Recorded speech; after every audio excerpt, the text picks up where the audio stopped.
Hey, this is the full stream re-upload of the CoreTCG Digimon Regionals in San Diego this past weekend. It's also edited down and time marked for the individual matches, so it was a little bit of effort for that. If you guys did enjoy the stream, enjoy the video, please consider hitting that like and subscribe button, as well as making sure to subscribe to Steven, who helped commentate with me, as well as Brian, our Aandroidd, for running the stream tech. So I hope you guys enjoy these matches.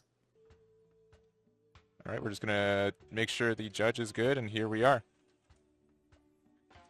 And we are beginning this round one at the San Diego Regionals. Like we said, we have Christian playing D-Reaper and Jose playing MetalGaruru X Antibody. Christian starts off as intended with a Searcher choking Jose at 1. Jose then goes up into a Gabu X on top of his Suno and plays a Davis for turn. Yeah, Davis on turn 1 is always a good thing. You do kind of want to have a regular Gabu on that raising instead of having to do the X. But looking at that top 3, there is a 2 level 4s and a level 6, and Jose is looking like he's needing a level 5 instead, so. And this Davis might actually be kind of a calculated decision in terms of the amount of cards he has in his hand. He might be missing level 4s that he wants to guarantee for an X antibody play, or he wants to make sure that all the low-cost cards that Christian is able to play don't actually have the option to choke him and give him less memory than he wants per turn. Yeah, and I would say like D-Reaper is probably the most consistent deck for memory choking in this game, so Tamer turn 1 does help you out a lot. And if you guys haven't seen Digimon before, this is like one of the weirdest matchups with Mother. It plays like no other list, and just the hard Gatekeeper. All right. When the Gatekeeper is played hard on turn 2, everything stops, and we're like, okay, this game just got serious. Yeah. Because the Mother Deeper is now in play, this Gatekeeper on play can recover 1, adding an extra card to Christian's security. And if that Mother gets 6 sources, doesn't matter what they are, 6 sources total, all of Jose's Digimon will have -1 security and virtually do 1 or no damage, and that's if he has plus security. Yeah, you do need, if Gatekeeper is online, you do have to have plus security just to do 1 damage. So looks like the Garuru there after the raise, there is a WarGrey, so that is an important guy again, because that does let you have a chance at security attack +1 in a matchup you may need it, but just thinking on the swing. And here we have a combo as old as set 1 in Digimon. The promo WarGrey with the promo Garurumon underneath. It can attack twice and draw you 2 cards in the process. It swung for 7,000, checking the 1,000 Searcher. Here comes the second check. Jose is all gas, no brakes. He needs to make sure he can pressure Christian. And there we see his memory tamer, Kari Kamiya from BT8. We actually are seeing the yellow tamer from Christian in his list. That's a very interesting decision that not all Gatekeeper players are doing. Yeah, so we are doing the X antibody devolution there, which does let you do the restand, and it will let you do another attack. And I think he's got enough cards in hand to have a security attack +1. I mean, he drew 3 this turn. I would hope so. Yeah, sure does. So this is going to do for 2 damage, and hitting into a Pendulum Feet and another Searcher. So already down to 2 on Christian's side. Yeah, and even though the Gatekeeper is such a powerful card against the MetalGaruru matchup, it's only good if you are able to get that -1 security attack. Otherwise, it's just a 10k body that stays in play and might recover you 1. Yeah, and I will say, like, Jose was a bit risky because he has no protection on this guy. They're just 6 and 8k swings going in.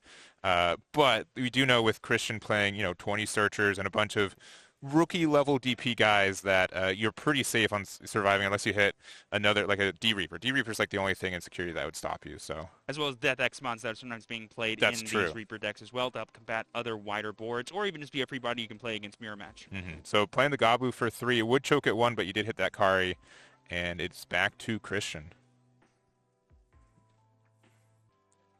Now, something you did mention is that this WarGrey X Antibody does not have any battle protection, so this Gatekeeper, currently at 12,000 DP, thanks to the Searcher and Heritable effects, can just swing over and get rid of it. And so Jose does need to build up another way to do at least 3 more attacks worth of damage, which could give Christian the amount of time he needs to just get the Searchers he needs underneath his Mother to trigger his Gatekeeper that's already in play. Yeah, and I saw some yellow options in Christian's hand. I wasn't sure if it's a Holy Flame or if it was a Tactical Retreat, but Tactical Retreat after swinging with Gatekeeper here would be super powerful. That would actually be a very interesting play because Gatekeeper is a security Digimon that can be played if it is checked in security, and then on play will activate the recovery because Mother is in play. And that, but they were just seeing a TK and Kari Kamiya from BT6 as a way to gain even more memory during your turn. I mean, this deck can do so much on just 1. I hate to see what it can do with 5. Yeah, exactly. And again, there's just a lot of reduction things. And I don't, like, it looks like Christian I think he's done 1 for each. It's just so, he got hit so hard, he's down to 2 already, so we'll see what happens. Can we talk about how Jose started this game with 4 damage on turn 2? Yeah. And it's actually looking like Christian has a chance to come back now because Jose is struggling to set up the attacks he needs to actually go for game. Yeah, so he can, swing with Gobble if he wants. He's doing the X there. That's super strong after just playing that Cool Boy. Going for the draw first on Cool Boy and then activating the effect of Gabumon X Antibody afterwards. A very nice way to just make sure that you draw as many cards as you want and can't search for into your hand, and then you search for the cards that you might need. We did see a whiff, though, on that Gabumon X Antibody. That's the bad thing about these X Antibody decks that have so many different types of searchers. You don't always have the cleanest of consistency when it comes to X Antibodies, names, or anything else. The only deck that does have perfect synergy, I think, in searching for its pieces is Alphamon. Yeah, I agree, because everything's an X Antibody in there. Every other color pretty much has got 1 line for it. Some got 2, but yeah, it's not as strong. So for 2, another Garurumon in raising there. I kind of got to think you want to swing with this just because you know it's probably going to die. Yeah, do that. 1 more damage. It does die to another Pendulum Feet in there. 1 security left. And, I mean, you got raising, swing, and hybrid for game, potentially. And looking, that memory boost. Barely hitting anything. It's 3 options to the bottom of the deck. If I had to guess, I would say Jose is digging for an ultimate that he can use like the promo WarGrey or even a Garurumon X Antibody so that way he can have that battle protection in case his last security is something that could delete our ultimate. Yeah, and I think he used Cool Boy and he found the promo, but you couldn't pick it up with Cool Boy, so he had to send it to bottom deck. And we'll have to see if there's another in hand. At this rate, because Christian's only had 1 security, even the WarGrey X Antibody would do if Jose has the X Antibody option. That can be a way for you to restand your champions when they swing in the middle of the attack to have a combo that you need to go for a game afterwards. But again, it all depends on Jose's hand. Yeah, because he's got a 4K there, but it becomes a 6K with the Inheritables. Another Gatekeeper, though. Just straight. And he did suck up a Searcher this turn, too, so he's at 5. 3. Yeah, so what just happened there was Christian used the Mother D-Reaper's effect to reduce the play cost of the Gatekeeper to 8 instead of 11. Only passing over Jose 5. We do see the Garu X. We see the Cool Boy to draw as many cards as possible. Do we have the ultimate? We do have the promo WarGrey. It's being evolved. All we need to do now is have access to an X Antibody and not have this WarGrey die to security, and crucially, not check a Gatekeeper in security. Those are all the 3 things that have to happen for Jose to have a line for game this turn. We see 2 Gatekeepers already, so we should be good. But just knowing what's in this deck, knowing you're running the yellow package, there are some scary options that can just be lurking in that security anyways. So you do have battle protection with the promo there, and I think it's an 8K. There's a Spiral Masquerade minus 9,000 DP, and that will be deleting the WarGrey that only has 7,000 DP during that turn. Yeah. Like you said, there are powerful yellow options in the yellow Tamer build of D-Reaper that people aren't used to seeing in PT9. They're used to seeing just the 4-star monster, just the pure version, all white D-Reaper deck. So this is super interesting to see from Christian. The techs are paying off, and now Jose is again on the back foot. These Gatekeepers are 13,000 DP, and they have no reason not to swing every single turn. Yeah, and just looking back at it, he hard casted the Gatekeeper to not only have a 3rd body, but he did recover that tactical retreat to put that, or not tactical retreat, the Spiral Masquerade to get 1 enough bodies and to have it proc for free. So it's starting to look like Christian's able to stabilize a little bit with just a Garurumon passing 3, then 5 again with the TK Kari. And I believe we have Jose at a total of 3 security. That's 4 security. 4 security, yeah. He's got that Snow White. Yes. They are blending together. Right, there we see the Hammer Spark. Like I said, Jose is playing a nice defensive tool. Not so great when your opponent has 5 memory and is attacking first, but can be useful later. We did see him put a bunch to the bottom as well as other option cards that he's playing. And I will say, there obviously Spiral Masquerade just got played, so there are tools, but in general, there aren't a lot of tools to do that unless you're just playing that big old Death Xmon. So it should be a crossover of 11, making it 8. That will be deleting the Garurumon, which is the only threat Jose had in play established. And now this Death Xmon, every single turn, can just delete whatever Jose chooses to hard play unless he hard plays multiple things. Yeah. Now, notably, there was not a Searcher put under the Mother, though, so there's only 3 right now. These Gatekeepers are big 10K bodies, but they're not going to... You can do 3 damage next turn, which was on board, so...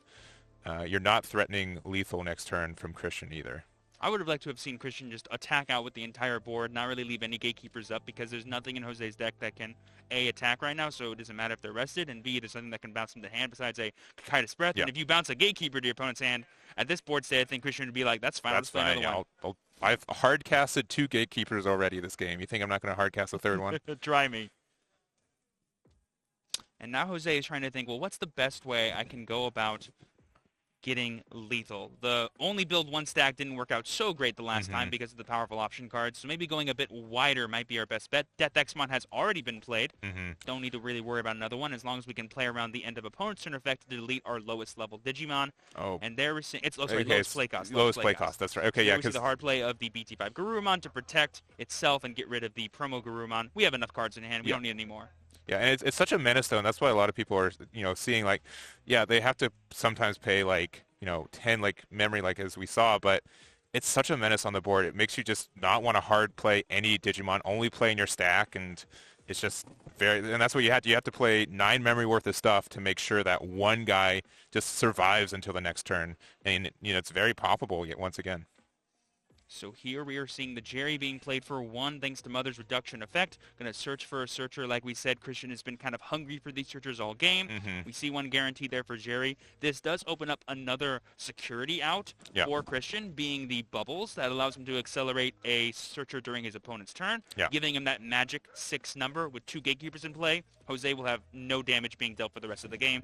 And in Digimon, if you want to actually deal a damaging blow to win the game, your Digimon that's attacking must be able to deal damage. Otherwise, it won't actually win the game. Yeah, so there's 5 searchers underneath there. You just need 1 more, our next antibody. Ooh, a cool boy.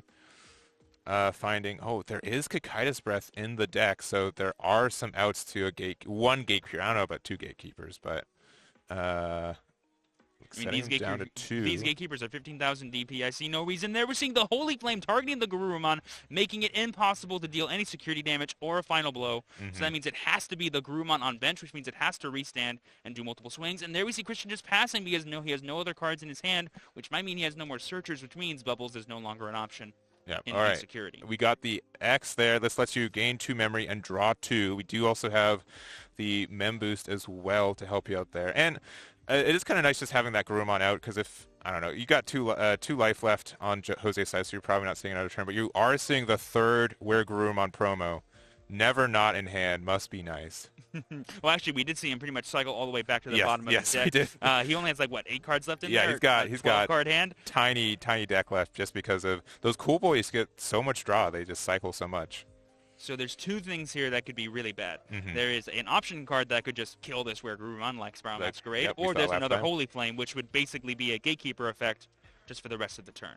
Oh, so he's swinging into... Okay, this to me says that he has another X in hand, and he's like, okay, worst case, I'll get rid of a Jerry, I suppose, but...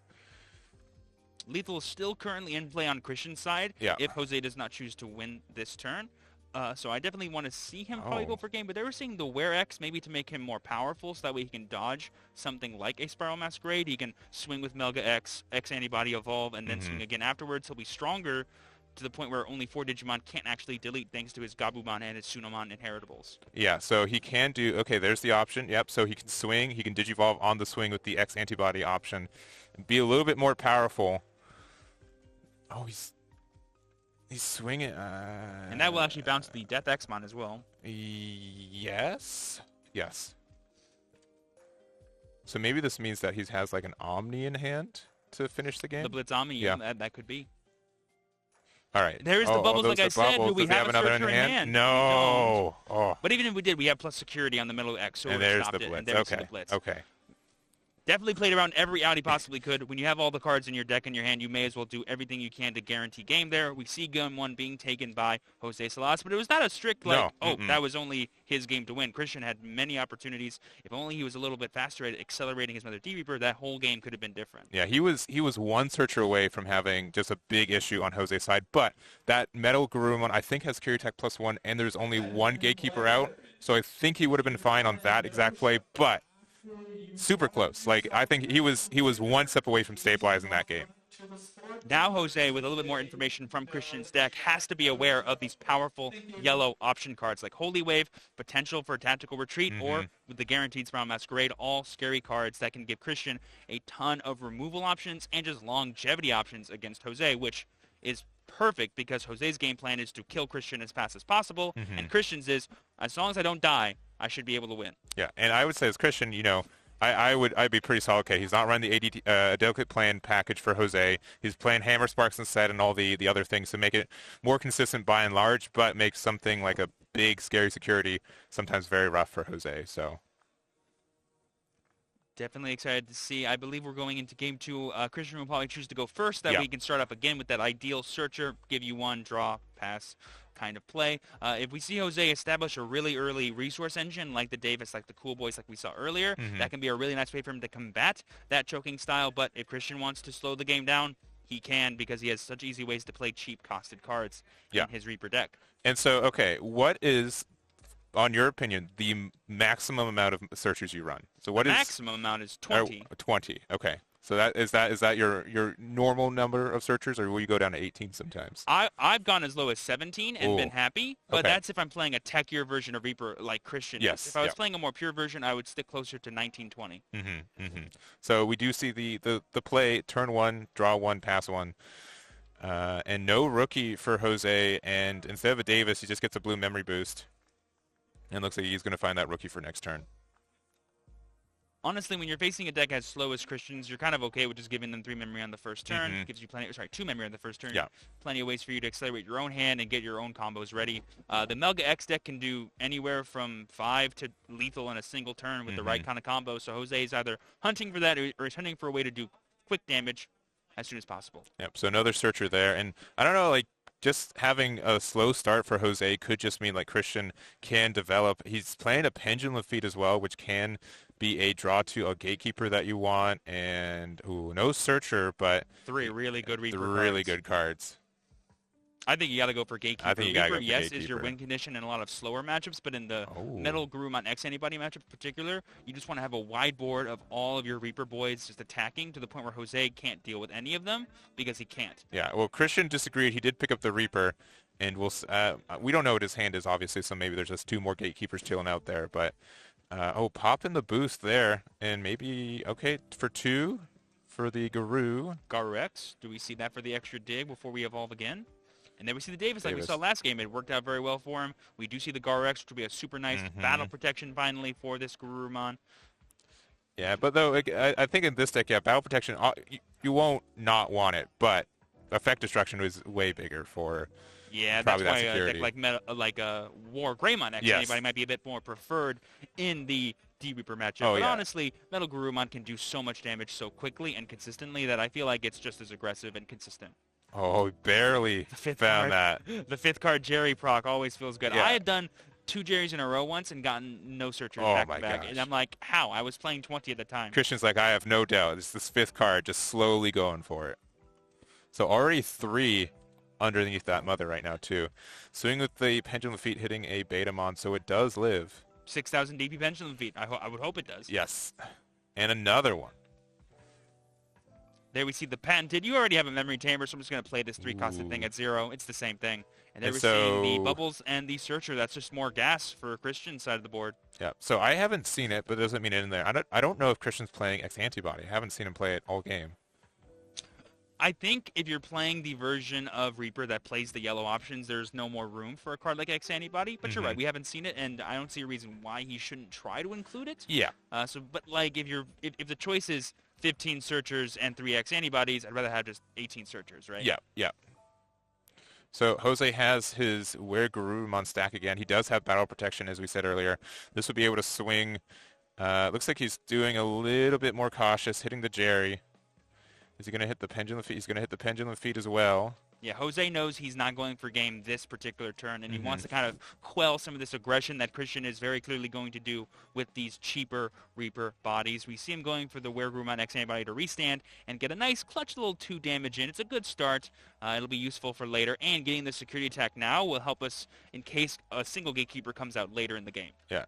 And, just a Searcher and a Security Attack plus, a Reaper, so you can save it with that Battle Protection. Now, that Battle Protection and the Draw effect in particular are now gone, but this WarGrey X Antibody is still around with Security Attack plus 1. Yeah, so I think clearing the board was probably the case, especially because it guaranteed draws. And maybe that's what just Jose was thinking, like, I can guarantee 3 draws with this play. Only 2 damage and security, but I think that's more important right now. Also, this Pendulum Fleet at max is going to be 8,000 DP on the following turn if Christian can accelerate and put the Searchermon underneath using Mother's Effect. Yeah. So at best, it'll crash with WarGrey X anybody who's already gotten a ton of value. So maybe Jose will play some kind of rookie to help him or a cool boy to help him dig. And they're seeing the Blue Man Boost just to have more pieces in hand for the inevitable combos he wants to pull off. So he found pretty much anything he needs. He level 3, a level 4, or a level 5. And going for the level 4 Guru and sending a cool boy, unfortunately, to the bottom of the deck.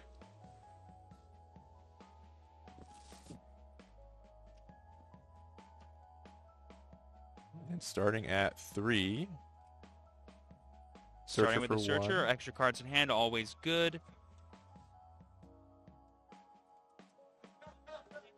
We know he has access to that bubbles in hand he can use to accelerate and let him crash with the WarGrey X anybody. We see him playing another Searcher, just getting as many cards in his hand as possible before he makes his decision. Here we're seeing the free bubbles thanks to Mother's Effect.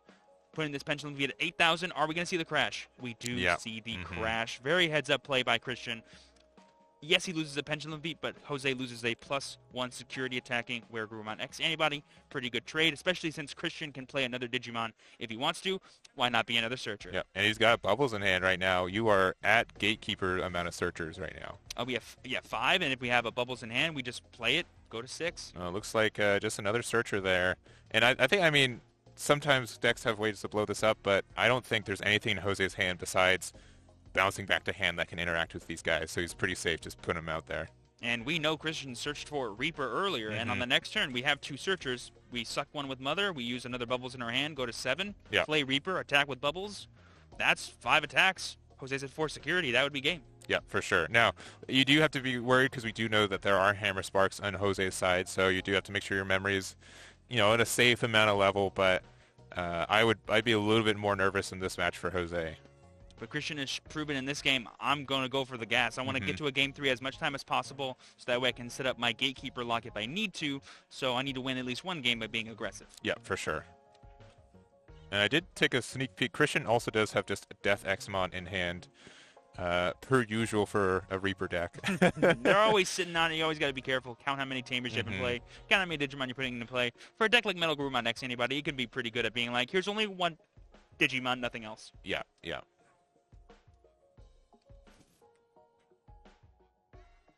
And doing some big thinking. I mean, Jose's like, there's nothing I can really do during this turn besides like Titus breathing a Bubbles to stop Reaper from actually killing me, other than my security. So he's probably trying to figure out what's needed to go for game on the next turn. Yeah, and I wonder get a free turn. If he was thinking about hard casting that Goblimon X, because it does have an on-play on Digivolve on the searching there. So that could maybe be the play he's thinking, or I don't know. He's only at 1 right now. He can go up to his another draw. Yeah, sometimes the blind draw from Gabu X is better than the search because you can't guarantee if you're going to have a search target, and B, if all you need to do is cycle to find other pieces, that's all you got to do.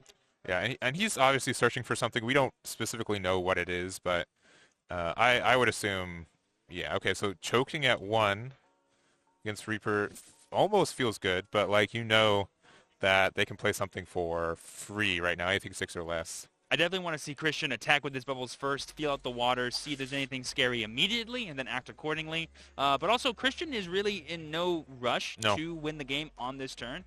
If he checks anything scary here, he's fine with that. If that is scary, but not too scary. We go to 0 instead, which this deck can play everything for free from this point, so it's not that big deal.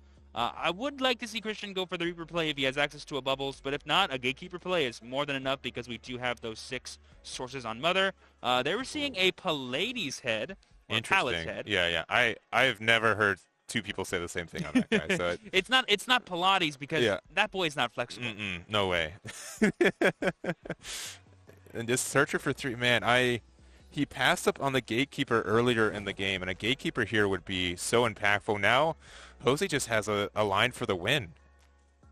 Well, I mean, we saw in the first game, Jose just going all wombo kind of punished him, and it wasn't until he started slowing down and being like, okay, let's control the board and then go in when it's safe, that he actually saw a lot more guaranteed wins. So I would like to see Jose actually choose to be a bit passive here, control the board, but since he knows Christian has the Reaper, next turn it is guaranteed with the 7 sources. He has the Palace Head that can attack as well.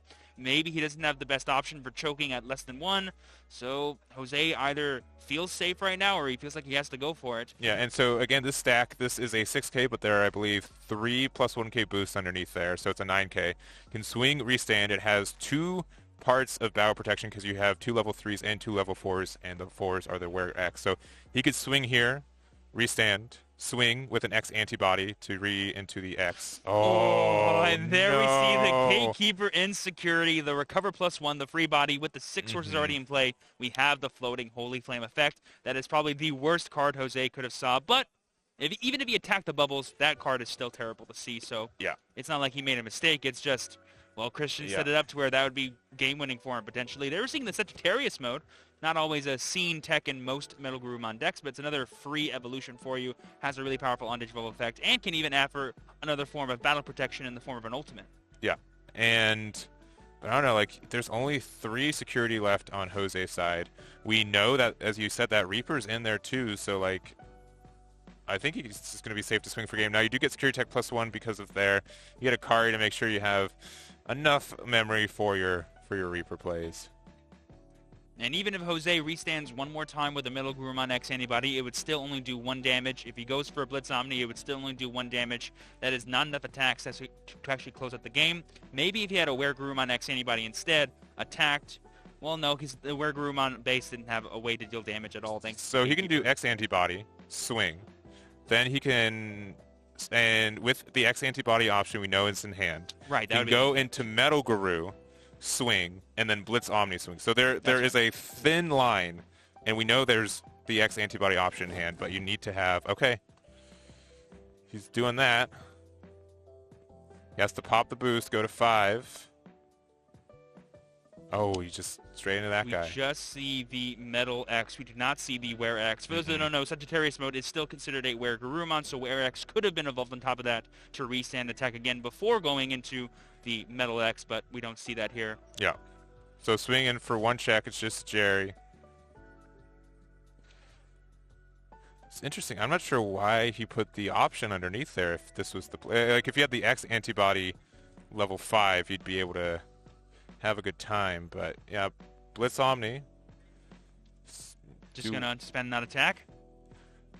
I guess so. I mean, does the... Blitz is not a mandatory attack. It's just a you may, but the unsuspend is mandatory, yeah. But do you get the... Maybe I'm wrong on what the WarGrey can give. It would be 8 cards in hand. I don't think it has to be a Garurumon. Okay, I didn't think so either.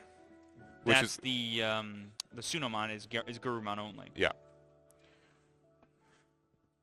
But yeah, you've got 3 swings here. Searcher cannot attack into a player. But we know that Christian has the Reaper in hand, which may as well just be a free rush attacker at this point. Ooh, Ice We're Wall. Ice Wall, but it's not the main effect. It's just +2. That Kari's coming in super clutch right now. And there we see the Gabu. We know we have the Reaper. Yeah. It's just a rush attacker. It's just a really big bushy Agumon, and that will be enough for Christian to take this game from Jose. That Gatekeeper Insecurity was super huge. We did see the Ice Wall and the X Antibody in Jose's security. So if Christian had a way to ramp and go for an earlier Reaper play, it would not have been enough. Oh, wait a minute. It has blocker It does have blocker, but Reaper can restand and attack. That's again. true. Yeah. That's why. Okay, yeah, because I forgot that the Metal X gives blocker. It doesn't inherently have effect, blocker. Yeah, that's correct. For a second, Jose was like, "Oh no, I'm not. I don't lose." Yeah. Okay, wait. Next one I do because he can still attack. It's still his turn.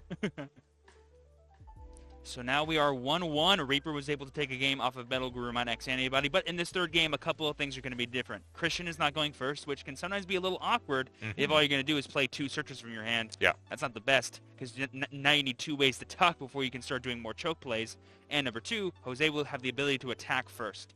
Yeah. And that can be super huge. As we saw, he was only like really 1 turn off from killing, regardless of a Gatekeeper or not, because had that Gatekeeper been checked when Christian only had 5 sources, it would have done nothing. It would have been still Jose's game to win.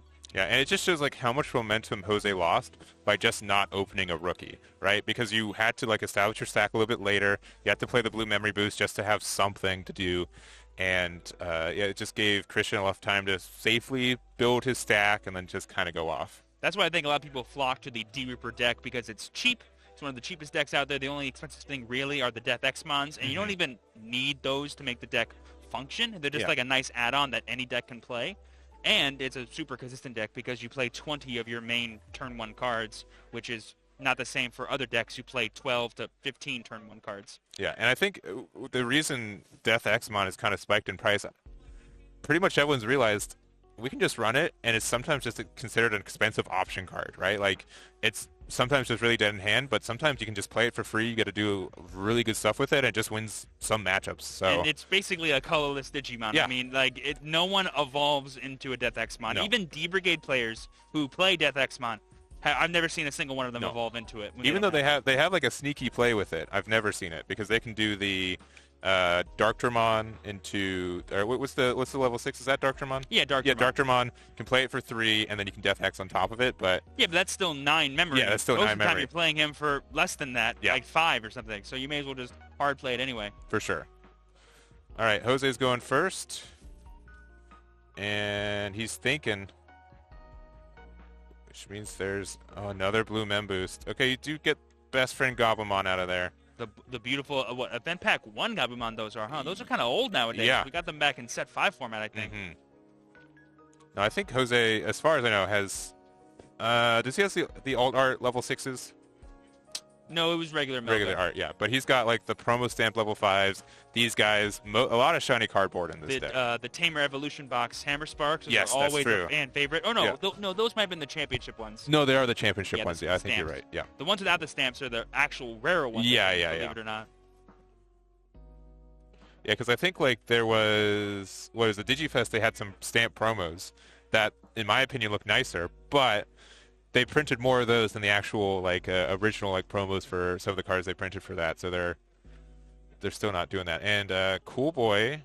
Ooh, we have a choice here for once between a Gabu X and a Were X. Choosing the Gabu X so we can evolve it on his Gabu on the bench. Just get more blind dig because I think he's missing a level 4. That's what I think is happening right now. He's trying to find that right level 4 to evolve into. Doesn't want to evolve straight into a Garu X if he doesn't have to. Yeah, but I would be.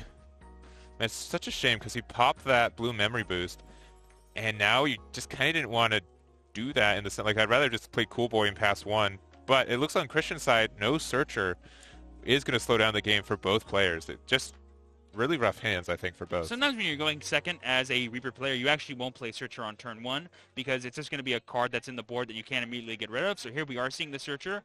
The Kari play would have been giving up 2 memory if he played the Searcher instead of just 1. Gotcha.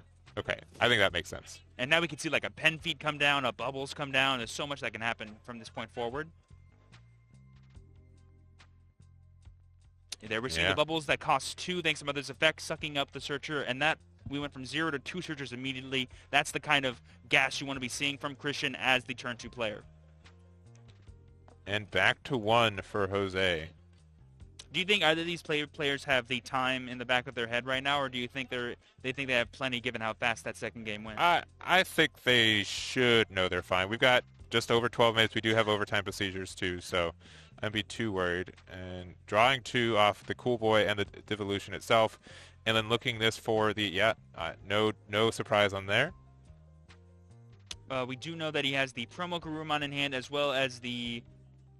I think that's about the Garwex they just added. There we do see the draw promo Garurumon. We know he has the X antibody. May as well evolve into that, get the extra draw. Yeah. And then end his turn by going into the Were Garurumon promo. Interesting to see Jose. No, I think he's going to have that stat. Hammer Spark to get to 3 and do the 2 if he's feeling it. Ooh, Yeah. you see the Hammer Spark. Good call.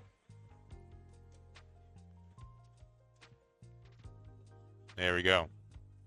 This just shows the power of Cool Boy being a very key extension piece for all of these X antibody-based decks. Yep. So first swing, he does have double battle protection.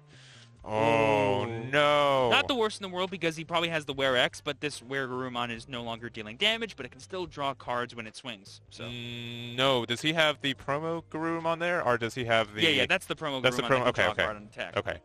I know they're all beautiful white Yes, doggos, but yes. they do different things sometimes. Yeah, so you can't just swing for free, draw a card. And then he added the Gabu X earlier, right? Not the Were X, so we don't know if he has a guaranteed one of those in hand. But if he does evolve into it, that'd be 1 more damage in his favor. Honestly, if he has the ability to restand, attacking might actually put this Digimon at risk. Ooh, and the third blue memory boost. Nothing you love to see. I mean, I'd say the level 5 is the MVP in this matchup, so you probably need to get that guy. Omni to bottom feels bad, and I no doubt he has a rookie in hand. A play that Christian could do on this following turn I just thought of is if he has a way to ramp into a 4-source mother, this Bubbles can just swing into WarGrey, and yes, it would eat up a battle protection, but it'd be during Christian's turn and not during Jose's turn. Yeah. I mean, right now that Bubbles is at 5k, right? Yes, but if he goes Searcher, Suck, and then play like a Jerry or another Bubbles and then adds from hand or deck, that'd be 4. So that's 4 plus 3 is 7, yeah. Yeah. So it would live, but he can trade with it right now. Yeah, but it would only be trading with 2 sources rather than an actual body. Yeah. Oh, we could also see Pallet's Head come down. We do know he has access to that in his deck.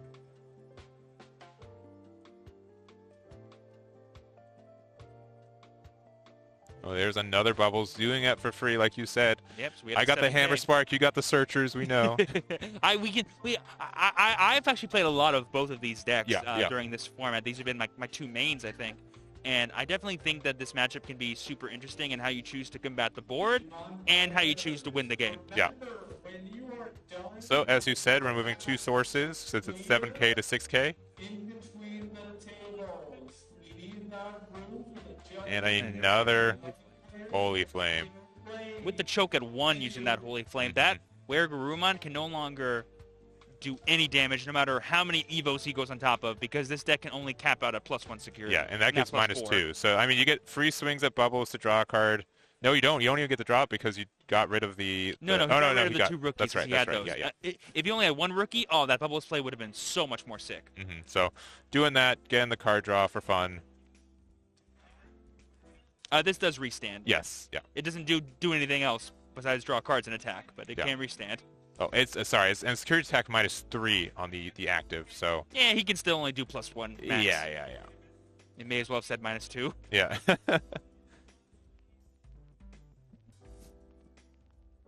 And, yeah. You're just going to restand and swing automatically, yeah.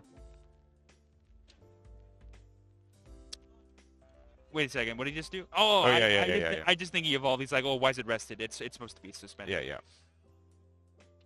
And then he drew a card off the Cool Boy. Yep, and gain a memory.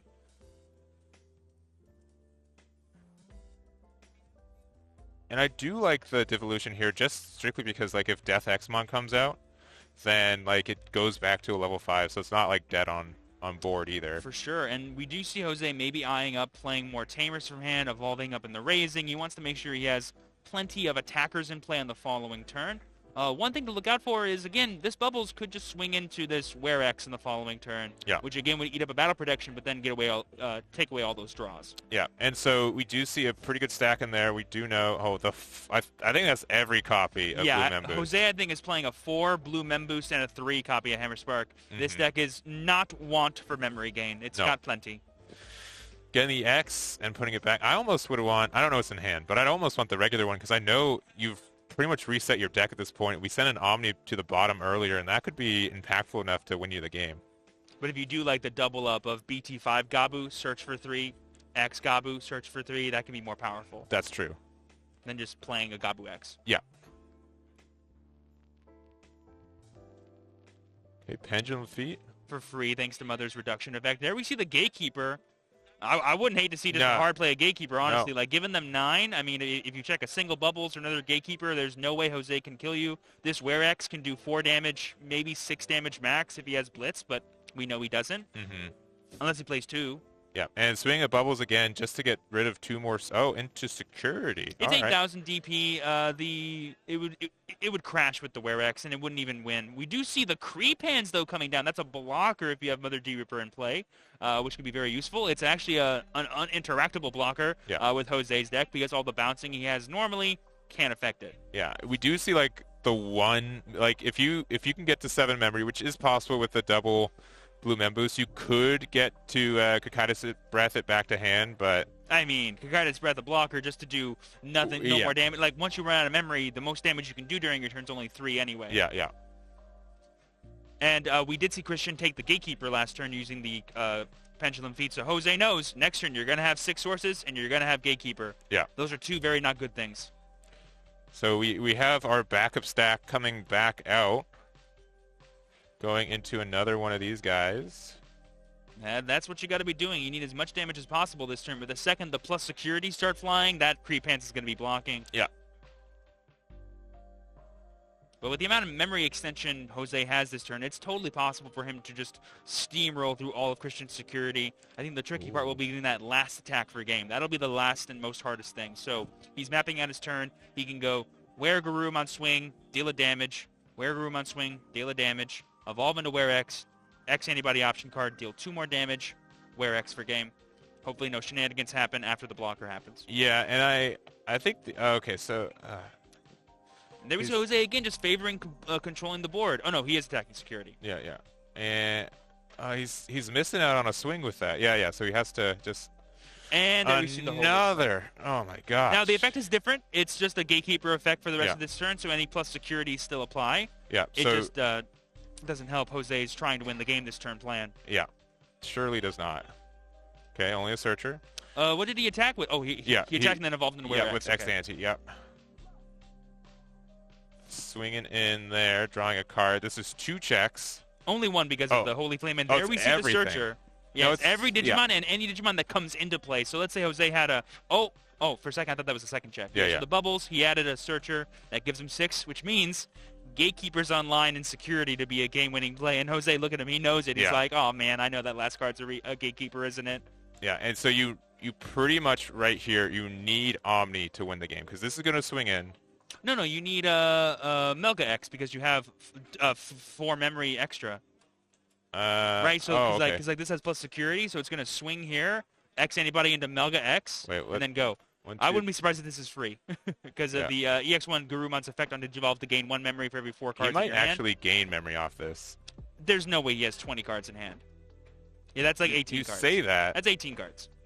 20 cards. He was 2 off. He was really close. 20 cards a little wild in if we had 20 cards in our hand. And still no options. And still digging. Like, again, we saw that Omni went to bottom deck, but we swing and then X antibody evolve into Melga X. We restand thanks to his effect, and then we have 1 more attack per game. It just can't be a Gatekeeper or another Holy Flame. Yeah. Or attack retreat. So restand. He blocks. The blocker. I forgot about the blocker. That's right. Swinging in. Did we draw back the Omni? We did. The Blitz Omni for the game, giving Jose the first round win. That was a nail biter of a game. Jose literally had to pull all the stops. He has 5 cards left in deck. He has twice that amount. He had to draw 40 cards to get back to that Omni. And Christian was like, 1 more turn? Yeah. I win. All right.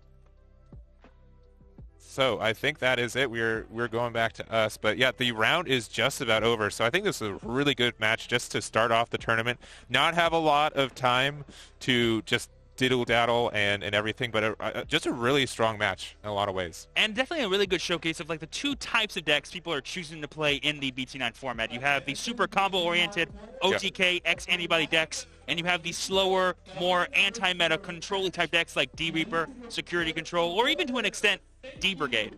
Yeah, and I think that Jose actually might get him up here. Do you want to get Jose? Oh, I can go get him. I can go get Jose you can and go bring get him him. over here. Yeah, cool. But okay, we are with Jose. Jose, what do you think of that match? I think it's pretty straightforward for Melga.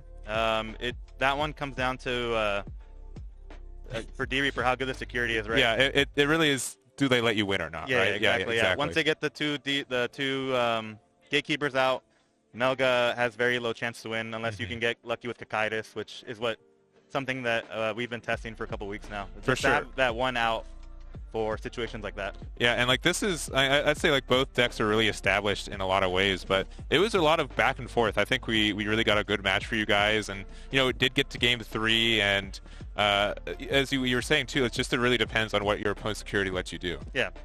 So especially that game 3, I tried to be a little bit more aggressive. By going first, you generally don't want to you don't want to give them the opportunity to choke you to 1, but yeah.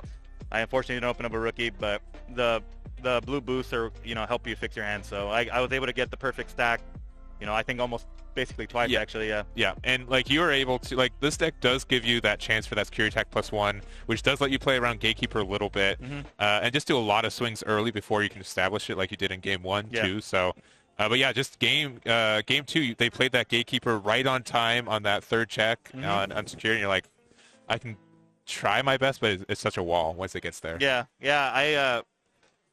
Having hit that one there, I felt like the game was just going to slip out from there, and it inevitably did. Yeah. I tried to set up the Omni for the blocker in case he tried to go for Reaper. Yeah. But shame on me, I forgot that Reaper, when it attacks, it attaches the sources. Yes. So, actually, you know what? Is that end of attack, or is that when attacking? I think it might be end of attack, actually. I remember there were some translation errors at first if it was end of attack. Yeah, because if it's end of attack, my Omni should have been bigger, I guess. But he attached him right away, so I assumed 17 versus 16. It didn't matter.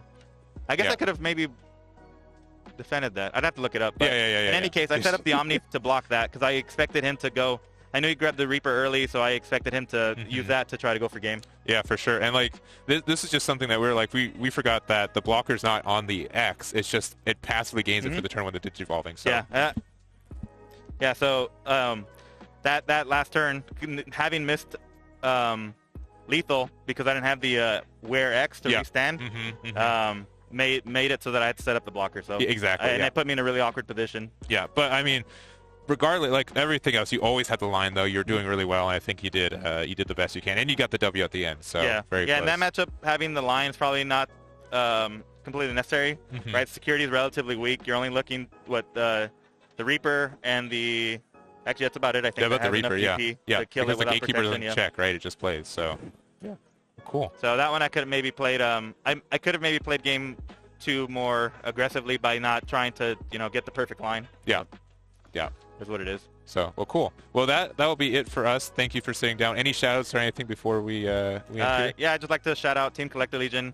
We've been refining the list for like the last month and a half. Yeah. I mean, Kyle got second place at the DC Grand Prix. The regionals, I got second at that Grand Prix also. Jeff just won the CoreTCG online regionals with it. So for sure. We're just making 1 or 2 card tweaks at this point. And those Hammer Sparks came in clutch at a couple points too. I've seen a lot of people not play the Spark build. I honestly think it's incorrect. Melga's a very aggressive deck. And that Spark to get you that 1 memory with 1 Cool Boy, you can just turbo all the way back up to your level 5 and maintain that aggression. For sure. Well, cool. Well, thank you very much. We'll keep our eyes on you in the next couple of rounds, and good luck on your next round. Thank you. So we're going to take a small break, and we'll get round 2 set up pretty much immediately. So we'll see you guys then. Decks are very strong in a lot of ways. Gaiomon, if you just make your big boy stack, some decks just have a hard time getting around because you just get to swing over stuff, which is very powerful in Digimon, and it just does really well. But D-Brigade is able to be low to the ground, have a lot of attacks early game, get a lot of recycle, and that security can just be very scary at times too. Yep, so here we have Jeff Ruberg on the left playing the Gaiomon, and we have Brian Dew on the right playing D-Brigade. Very excited to see both these players playing. We have Jeff starting off with an Agumon into an Agumon X into a Greymon. We had Garurumon round 1, now we have Greymon in round 2. For sure. And we had the D-Reaper and now the D-Brigade. We got it all. And we do have the big boy, chunky boy down there on the Devolution. And Brian is thinking. Playing the Gear Boy, discarding a. Oh, that's usually the good one because that is this on deletion, but passing there. Yeah, but the D-Brigade deck is built around having those D-Brigades and Cyborgs in trash as quickly as possible. So maybe Brian's like, I have plenty of these in hand. I just want to get the number up so that way later on my Dark Dramons are live and act as 3-cost Bushy Agumon or Rush attackers. For sure. And I think I'm going to guess he drew the on deletion Commander Mon because I think you'd want that one in Raising because it does get some recycle, and if it dies then you play another one. That just means more of them in your trash. But just swing with a big 5k body first. You'd be surprised how often this Digimon lives when it swings. Yeah, well, tie in there, it's always. Well, now originally what I wanted to see from Brian was another on deletion Commandramon for that possible floating, but now I want to see a 2-drop and then a 3-drop Digimon so that way he can maximize his board presence while also minimizing the amount of memory he gives over. Yeah, but I don't think he's got that. Ooh, but the ultimate flare to clear the board Very strong. I did kind of allude to the powerful option cards that D-Brigade has access to. Ultimate Flare definitely is one of them, being a nice way to kill multiple bodies at the exact same time, which is very, like, there's very few option cards that can actually get rid of so many Digimon potentially. Yeah. But so Brian's probably either having a bunch of really high-costed cards in hand, like Death Exmon, Dark Dramon, or he's just like, you know what, I'd rather just deal with this Greymon now before it becomes a Greymon X antibody, and I can't actually deal with it very well because of the effect protection. Yeah, and you did need to have that Commandramon live, or I guess not swing in with the gear, but you are able, because you do need a black source to play that option card, but it did live, so you are good. And now Jeff has to start all over, and we already saw he went through 3 different rookies, and oh no, he might not have another one. Oh, he sure does not. Definitely interesting to see him going for the Tai Kamiya. That might also imply that he doesn't have any ultimates in hand as well, because if he just hard played that Greymon that evolved into it, he had plenty of memory to do that, but his choice not to definitely kind of reveals what is available to him. There we see the on deletion Commandramon rare coming down from Brian. And now Brian's like, well, I've let this Commandramon live. What can we do now? Yeah, and I'm pretty sure that Jeff is playing a more kind of aggressive version of Gaiomon, most kind of like run a more control playstyle with how the deck works. Hitting into a Metal Gray, so finding a Dark Dramon off the top deck, which you do get to draw. That's used to the Pokemon inheritable from BT6. Lets you reveal the top card of your deck. If it's a black Digimon, you can add it to your hand. Yeah. Very nice way for you to keep up tempo with this deck. Like I said, the really cool thing about this low-to-the-ground D-Brigade deck is oftentimes you're being aggressive, but let's say one of your Digimon got deleted, they can replace themselves and make it even easier. And there we're seeing the Death Exmon. I knew there was one in Brian's hand at some point. That is costing 11. So again, Brian's like, here's a bunch of memory. You can't do anything. Nope. Have fun. Yep, you can't establish the board. Cool boy for 2. Finding nothing still. No targets. No. No, Black Greymon does not have the X anti. He's he's restacked. reordering. Yep. For a second, I was like, no. That's in BT11, not right now. Yeah, because Gaiomon does have the trait, even though it, most of the time they do have like the in parentheses, but just, I don't know.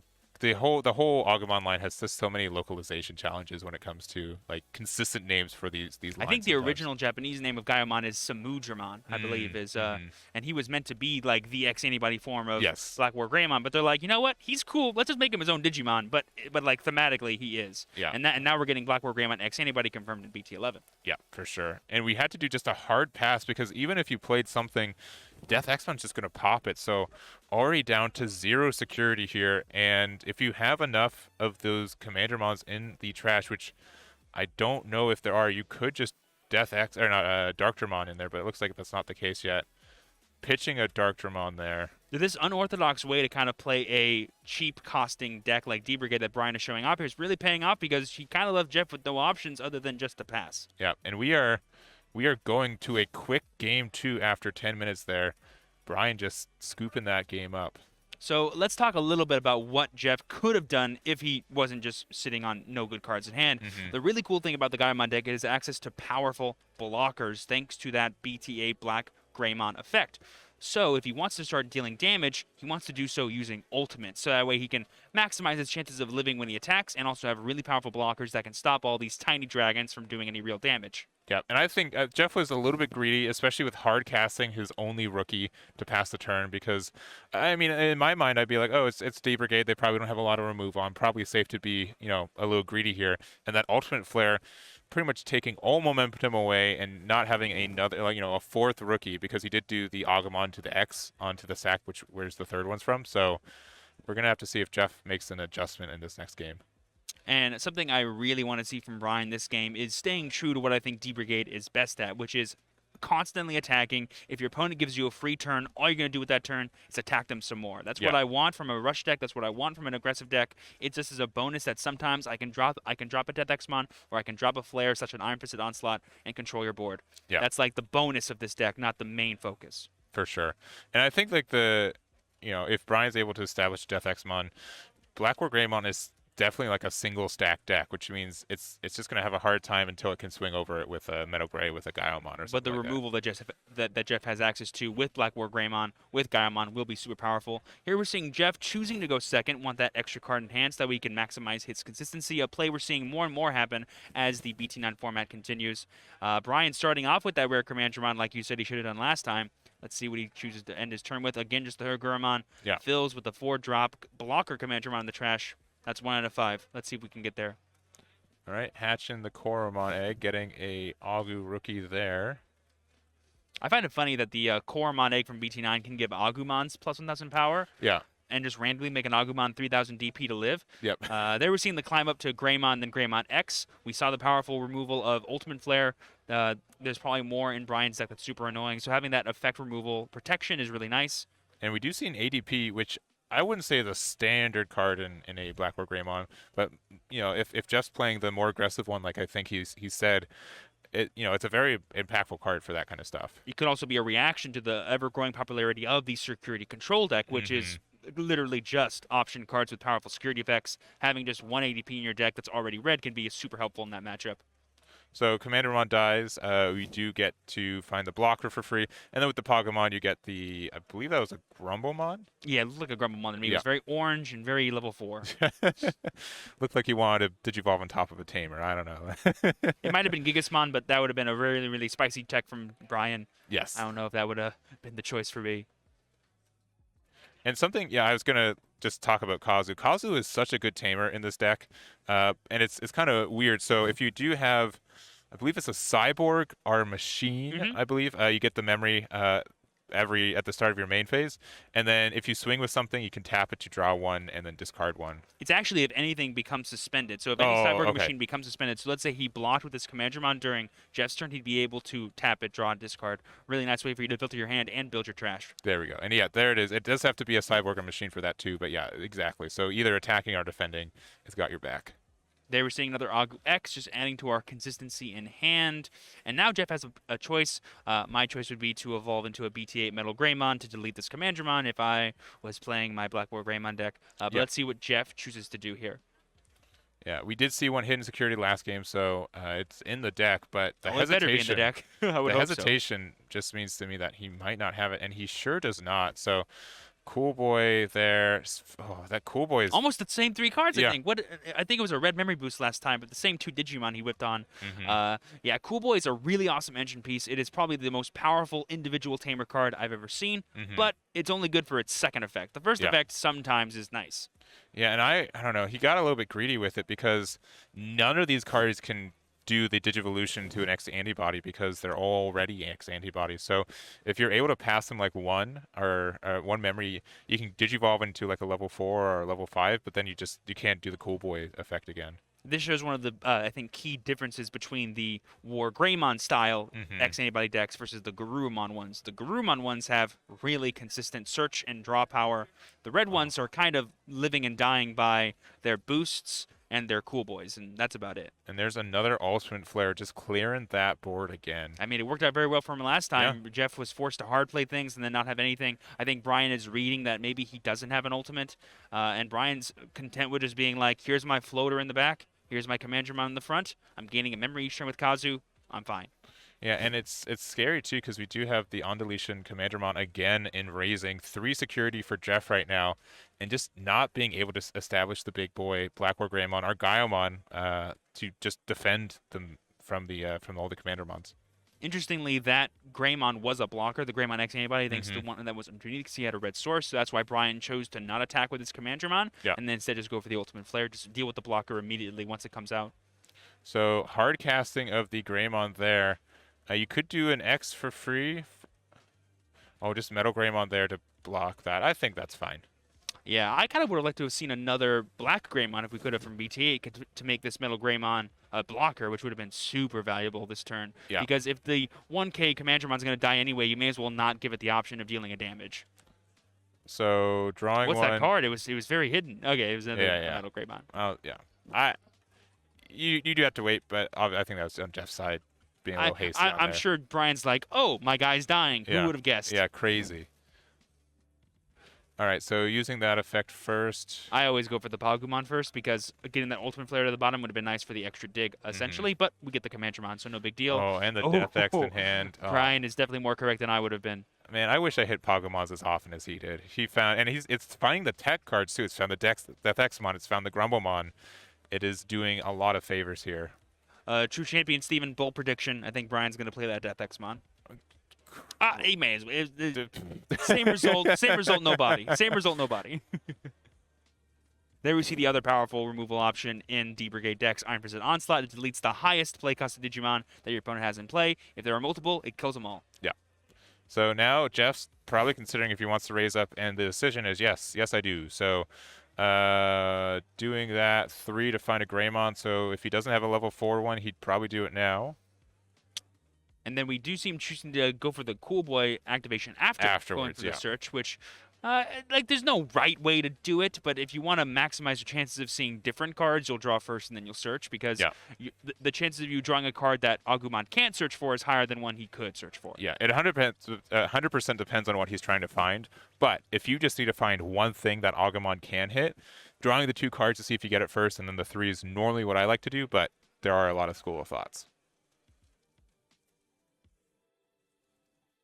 And so he's there for 2. That's the blocker. That's huge. So as long as he has an ultimate here, that's fine. Like, he doesn't need much else. We do see the Alteris mode kind of peeking from his hand. That'd be really useful because he can kill this Commandramon, evolve, and then go for something else afterwards.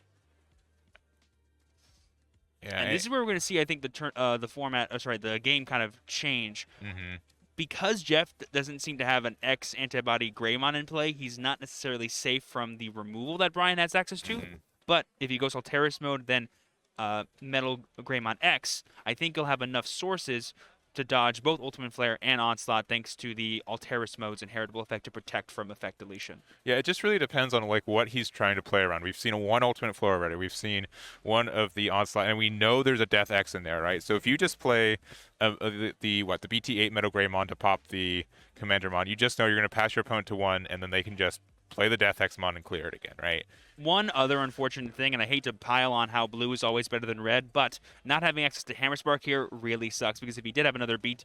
Oh, never mind. Okay. Never mind. I was going to say how I wish Jeff had 4 memory right now, because then he could do something really cool, but thanks to this win rate, paying 2, discarding a Metal Greymon, he can now evolve for 4- into this one for free, deleting the Commandramon. And I think we saw a Metal Greymon X antibody in his hand earlier, too, so he's just going to evolve into that and then go for like a swing at... What is that? 15k, 2 damage, and then evolve into WarGrey of his choice. Yeah, so there's that, and you can go into Gaiomon too could be here right now. Yeah, for sure. Crazy. The win rate in Black WarGreymon or Gaiomon, crazy. I love this. Oh man, so this is gonna be 3 deep and not be affected by popping. No, there's no X in there. This Digimon has Reboot. This Digimon has 16,000 DP. He can attack unsuspended, and he can deal 3 damage every single turn. Yeah. Okay. Scary. Not scary. Not scary. Ooh. Okay. So that primary boost is the main memory boost for D-Brigade. It lets him play a free body that's 4 cost or less, and it also gives him 2 memory by a delay effect. Yeah. So, but finally Jeff has a level 6 on board. It's taken him 20 minutes, but he's done it. Now, the key thing here, it does not have any protection from effects, but if he goes for an ultimate player, let's say, Greymon wouldn't be enough. But there we see the second Iron Fist Onslaught, just getting rid of that Gaiomon, completely getting rid of it. Again, that's the big selling point of D-Brigade. It's low to the ground with all of its rookies and its damage, and it's really high in terms of how many things it can remove. Yeah, it's just a real shame that he did not have access to that Greymon X, because you would have been able to save it from that. And I think Brian is just a little bit behind from just being, say, swing Commandramon, and then I'll swing with Darkdramon and then Grumblemon on top of the Kazu. So we know we have the Grumblemon in hand, so he would need 5 memory on the next turn, so Jeff needs to be very careful to not give over. But he's got the boost. He only needs 3. Exactly. So Jeff needs to be careful to not give up more than 3 during this turn. I think that puts him to 1. Well, then Kazu for 1, so he needs to give him exactly 1. Exactly 1 memory needs to be. But he's at 1 right now, so if he just evolves into any champion, that should be good enough. And then with the boost plus the cool boy on the following turn, we could see him do a lot on his next turn. All right, so Agu there, and then Greymon for 2, passing 1. So should be, as far as I know, there's no out for Brian to win right here. Unless there's a connection. What's it called? If we're playing fun option cards from EX1, what's the machine connection? Ultimate connection to gain a memory by discarding a machine or cyborg. That would be crazy if he's playing Black Hammerspark. Oh, there's Darkdramon, so you know he's coming. I believe he's at 5 D-Brigades in trash already. He's not doing the separate pile thing that a lot of people like to do to keep track, myself included, because I hate digging through a trash looking for specific cards. Yeah. D-Brigade, I usually do it. Three Musketeers, I almost always put the 7s across. Oh, but, yeah. Okay. Going for the Grumble on the Kazu wants to sacrifice that memory you could have had just for the guaranteed, like, let's get you on 0 so I don't need to worry as much about blockers. Yeah. And, oh, there's that very helpful X antibody that would have been great for that last stack. So, but yeah, Brian's going to just guarantee he's going to start he can have at least 3 memory every turn. It's going to be at 2. Oh, playing the Izzy. Okay, that also guarantees you're going to be at 3 memory every turn. And if he has another Grumblemon in hand, that could mean he has access to lethal, but we also know that he has the Darkdramon, so that may as well be a 3-cost Bushy Alcumon, right? Yeah. And again, choking at 1 with the Izzy. Oh, and Jeff just drew the Black Greymon for turn, which would have been great to see last turn to potentially give him a blocker to stop the Darkdramon for swinging for game. Yeah.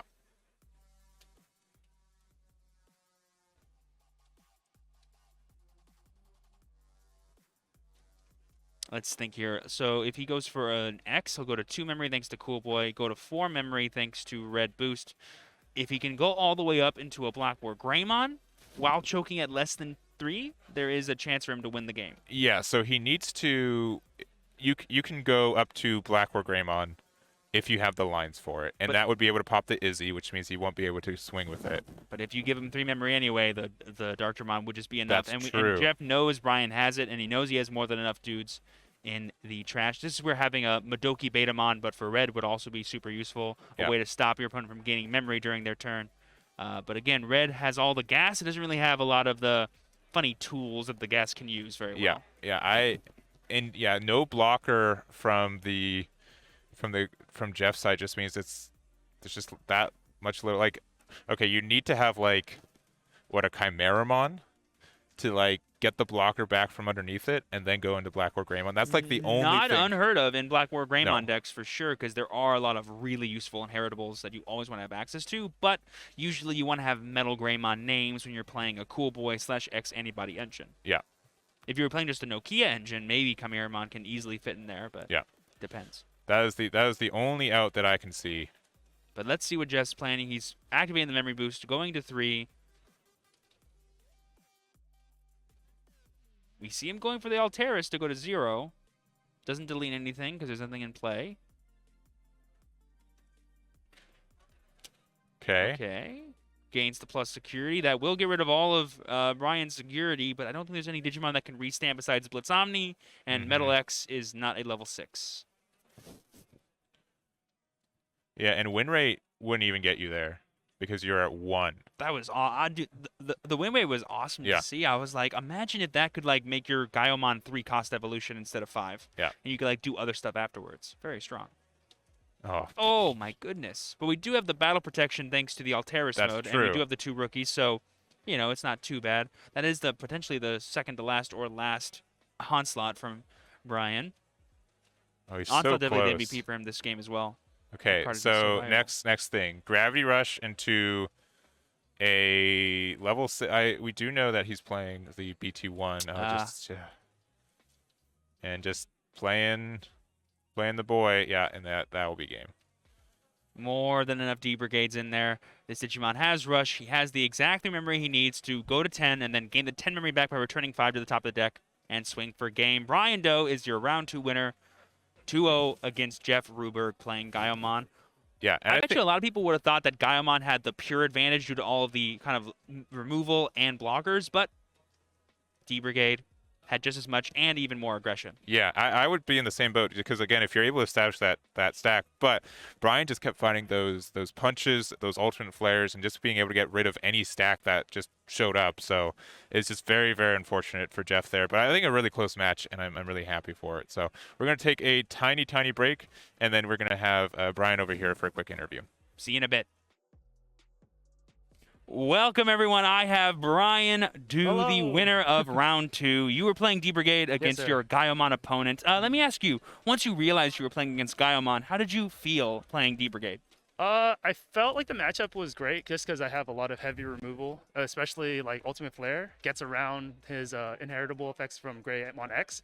So it's and my ability to just aggro. You can see that I can outpace him, and when he tries to establish something, I can just pop it with the strong options that Black has out there. Yeah, we definitely noticed that you were favoring going for powerful removal options instead of just trying to swarm the board with a bunch of tiny rookies, which I think a lot of people would think is the actual rush-style strategy. But that's the really cool thing about D-Brigade.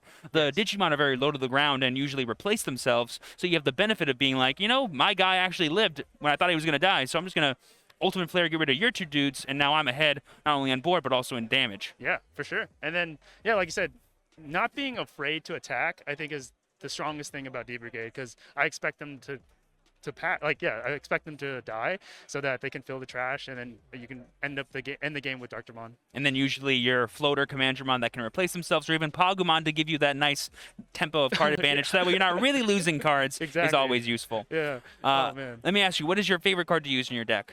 Death X. Oh man, that card is insane. Like, for real, like, I understand why the price went up, because that card is just like, your opponent can think he's ahead or she is ahead, and then you just play it and completely decimate the board. Like, it's just such a powerful card. A really interesting thing that I've always noticed with the U.S. player base, or even the English player base as a whole, is we will oftentimes look forward and say, oh, this card's good in BT9 or BT10 format in Japan, and we're playing like 2 formats behind, but it's good now. Yeah. Like, we started playing Death Xmon because they started playing it in BT10. They're like, well, it's still good. We're just going to include it in everything now. Yeah, it's only going to get better. It's crazy, yeah. Especially with the X crosses coming out, like, crazy tamer pressure that they're going to be playing once per turn. Like, Death X just gets stronger and stronger, so it's awesome. So I know, like me, you are a yellow fanboy. Yes, so sir. what made you want to shy away from the golden color, instead choose something more like D-Brigade, who probably is like a underrated pick, I think, in BT9, but definitely one that's very powerful, as you showcased. Well, I mean, for me, the yellow playstyle was like a strong control deck when I started playing like the Lord Knight and WarGrey, and it's just strong aggression, but you're getting a lot of value with your swings. But the yellow decks, like, now it changed to more of like I would say, like, you're basically recovering a really strong health pool so that you can't get to OTK, and you're just pushing strong pressure with like the Ophanis or the Masters of the deck. But yeah, so I just think that's a little too slow for me. I losing into my, like, when my Massey swings or Ophani swings for 2 checks, and then you don't get the results you want, like it dies early or it gets degraded. It feels really bad because you work so hard to build up that Digimon. Where, with D-Brigade, I'm just send in my little rookies, Go, little henchman, do your job, You didn't play Digimon to not lose. You Correct. played Digimon to win. And a passive deck like Yellow, even if you're playing something like a Ophani, a Master, or a Security Control, yes, it's winning the game, but it's not actively doing anything that progresses the game state. It just goes, oh, my opponent is not threatening me. I'm just not going to care about anything. Yep. You want to be like, no, I'm the person threatening you the entire time. I want them to feel the pressure, really hope that, their security's going to bail them out. And when it doesn't, they're like, sorry, what can I do? It's Commandramon. Are there any other decks that you were considering for this event, or was it just strictly D-Brigade, test it, make it work? It was D-Brigade, Ophani Loop, and Melga. Coming into San Diego, I just felt like there was going to be a strong blue presence. I don't know, it's just intuition. And then also a strong alpha play. So Melga was definitely on the radar just because of how well it deals with Alphamon. And if you get a better hand than your opponent, you kind of just crush them, because Melga, I just said Melga X is really strong. Yeah, so MetalGaruru X anybody, Ophanimon Loop, or more like a purple base beatdown version of like a recovery tile deck, and then D-Brigade. Very interesting. Very, very different strategies across the board. I like to see you having a breadth available to you. So let me ask you a couple more questions about the game as a whole. How are you feeling right now in the BT9 format, and are there any mechanics in Digimon that particularly you just love interacting with or finding ways to improve your play on? Oh, sure. I would say finding more decks that utilize analog youth is something I love that card. I think it's like a 2-cost tutor, and then it sets up your trash. So, with Ying like saying that he's gonna bring out Maneuver Loop, I was like, oh yes, can't wait, because that's like I'm a favorite. I love combo decks as well. So like so playing a deck or a setup deck is just something I'm super excited about. As BT9 as a format, I honestly, it's like bittersweet. It's definitely like the OTKs can be a little like stressful, but it also builds, because now our community is like bigger, stronger than ever, because like everyone's on it's pretty strong equal footing, and it's if you have the cards, you kind of just win sometimes, but in a good way. Like, it's fair. You still have to make your stack or build the deck to make it super consistent. Yeah, I agree. I think a lot of people have that sentiment of like, as long as you know your deck, everything is so powerful now that you can probably find a way to win no matter what the situation is. And that can be a little daunting to hear, but when you're actually playing the games, they're very fun and they're very different each game to game. It's not just I draw Wombo every time and I kill people. It's sometimes I'll do that, but that's what I built my deck to do. Exactly. Like you did a good job deck building, or something like when you're playing against a D-Reaper and they're like, did they have it? Do they have the Reaper? Do they have the Reaper? Okay, they have 7. Do they have it? Like, dude, like, your heart's pumping. Like no one's ever relaxed in DP9. No one's ever, I guarantee win this. And, it's I probably have a good shot. And that's like super fun, like that feeling of just like, oh man, I could lose to every deck because they're all really strong. So. And then what you mentioned too earlier, Ying, for those that don't know, is also known as Human, and he was a Nats top 4 placement, Digivest top 4 placement, winner of 2 Ultimate Cups, I think, back to back. Really well-known player, loves purple, and has been working a lot on loop decks specifically. And he's kind of talking a lot about BT10, the future of the game, and what's possible for combo. So thank you for shouting him out because he's one of the best players we have at the game. Definitely. And thank you for being here and having an interview. Thank you. Congratulations again on your win, and best luck to us for the day. If you have any shout-outs, feel free to give them out now. Oh yeah. Shout outs to Team to Work, shout outs to all the Vegas, and basically everyone that plays at the Team to Work server, because like you guys make King of the Hill worth it. So thank you. Absolute pleasure to have you here. We'll be back with the next round for the San Diego Regionals. Do not go anywhere. We'll be right back.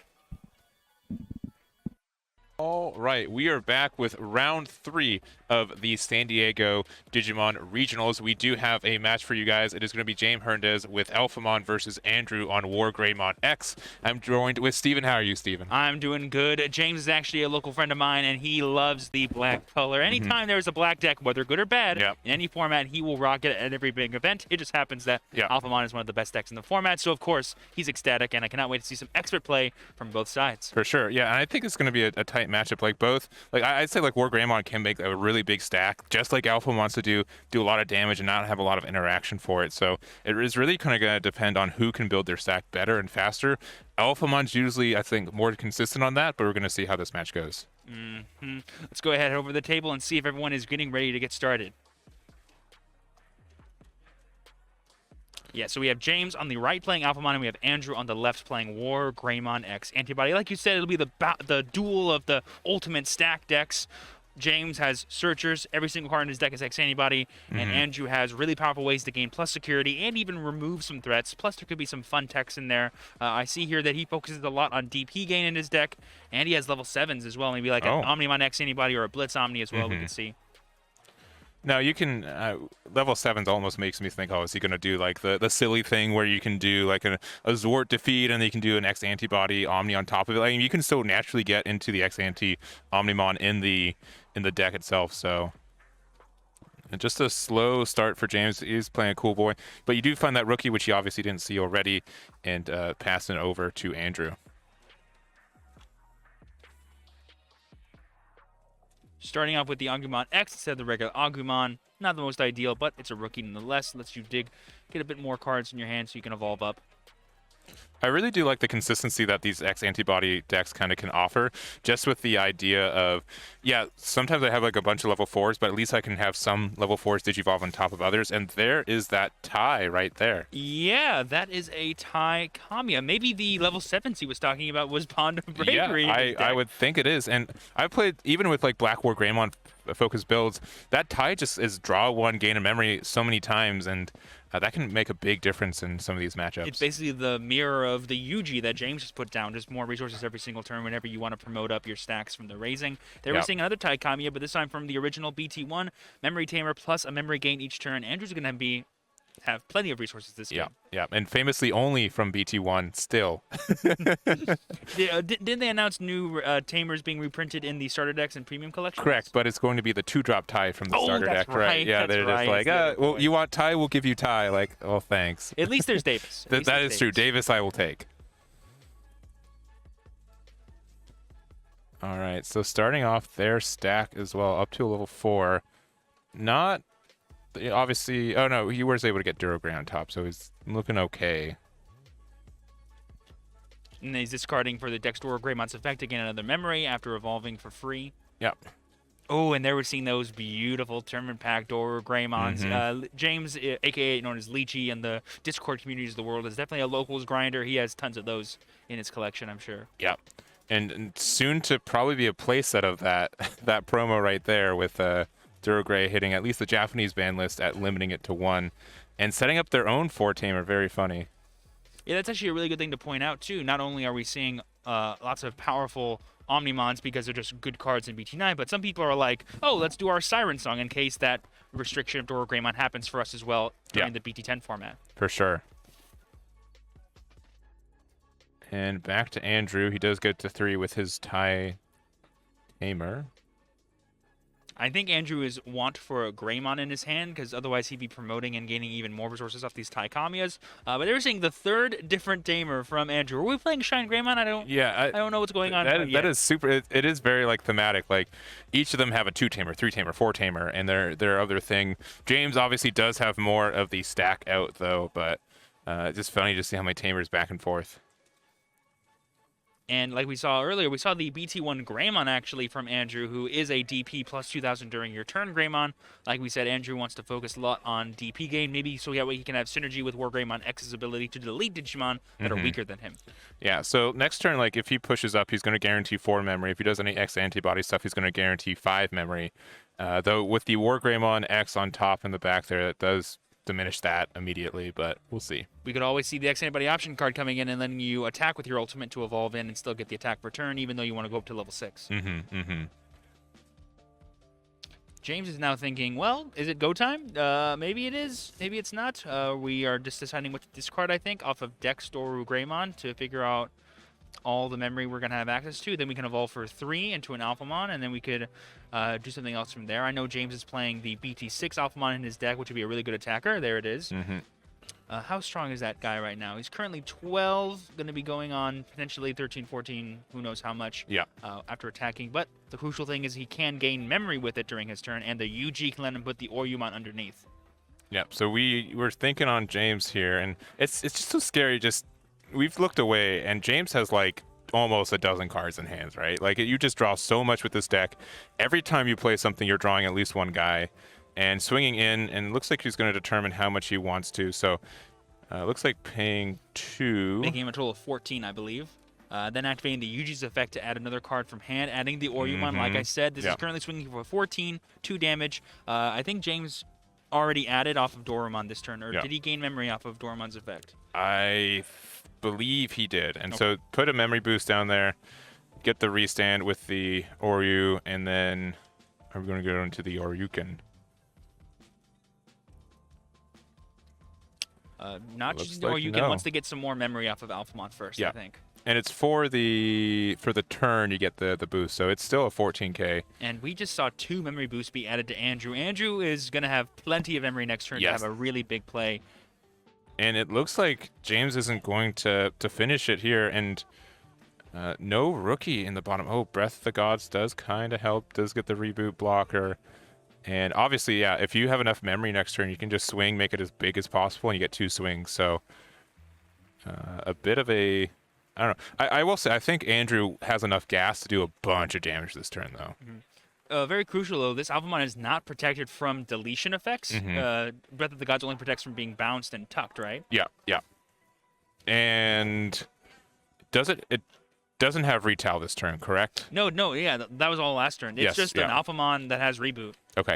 But it is currently, I think, 14,000 power, I think? No, you only get the boost for the rest of your turn. That's right. Is that? Wow. That's the secret rare Metal Greymon from the first set. WarGreymon X can definitely delete this Alphamon. If it swings and has the X antibody option card. Going, into the Alterus. Sadly, does not proc Cool Boy because it is not an X antibody Digimon. It is the same level, but just not an X antibody. No, you can. Okay, well that will work. Yeah. Let's casually play 3 level 5s. That's the cool thing about Alterus mode, also being considered a Metal Greymon, but while also evolving on Metal Greymons for free anyway. So this is Curie Attack +2, 1 from the X anti and 1 from the Thai Tamer because you have enough sources here. And it has 7,000 plus DP this turn, thanks to all the DP gate effects. This WarGreymon X can kill anything, and it's going to never die. Yeah, and it has that protection too. So. The effect protection, yep. Yeah. And I don't think there's a single card in the game that's more than 18,000 DP. No. And we do see the X antibody in hand, too. I saw that peak as well, yeah. Not that we need it. We have plenty of memory to evolve up into a WarGreymon first and then do it anyway.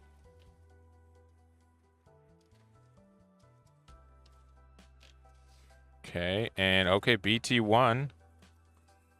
That's +1/+2 security, +3 thanks to the tie. This WarGreymon is currently doing 4 damage. Option cards can activate. Oh, but it's a WarGreymon X. So now option cards can activate. Yes, but it does retain the security attack +1. And he'll gain a butt ton of memory by doing this 4 damage. He sure will.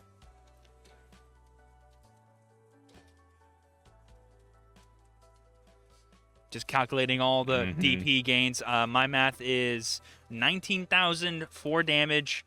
And thanks to WarGreymon X's effect, every time a security card is taken out of James' security, you're going to gain a memory. Yeah. If we see a bond of bravery during this match, I will go crazy. Now, I think there's a way, if you gain enough memory, you can just hybrid.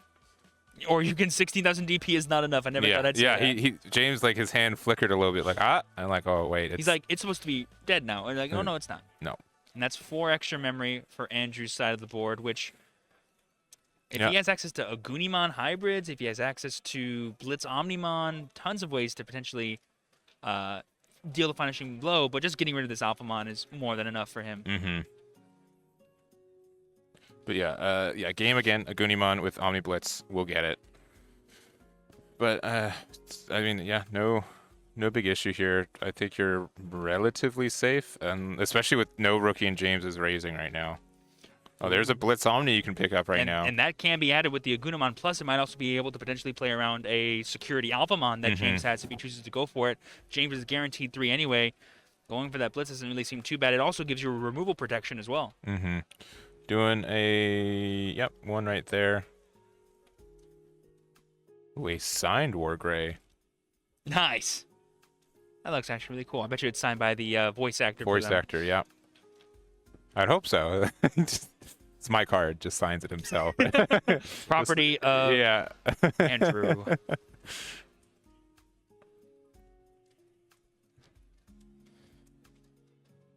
It was crazy to see how James's board position went from dealing you 4 damage to now all I have is a bunch of tamers. Missing that rookie was kind of pretty key for James, don't you think? Yeah, because then you'd be threatening like rookie with hybrid yourself, right? So, an X antibody, sure, 4 memory. Better see it now than later, I'd say. Yeah, but I don't know, like most of these decks just depend. Like step 1 is raise something so you can start doing your effects, and when you can't do that, you're in just such a tough spot. James, if he plays Grumblemon, could get to a full stack here, but I don't think he plays Grumblemon in his deck, so not likely.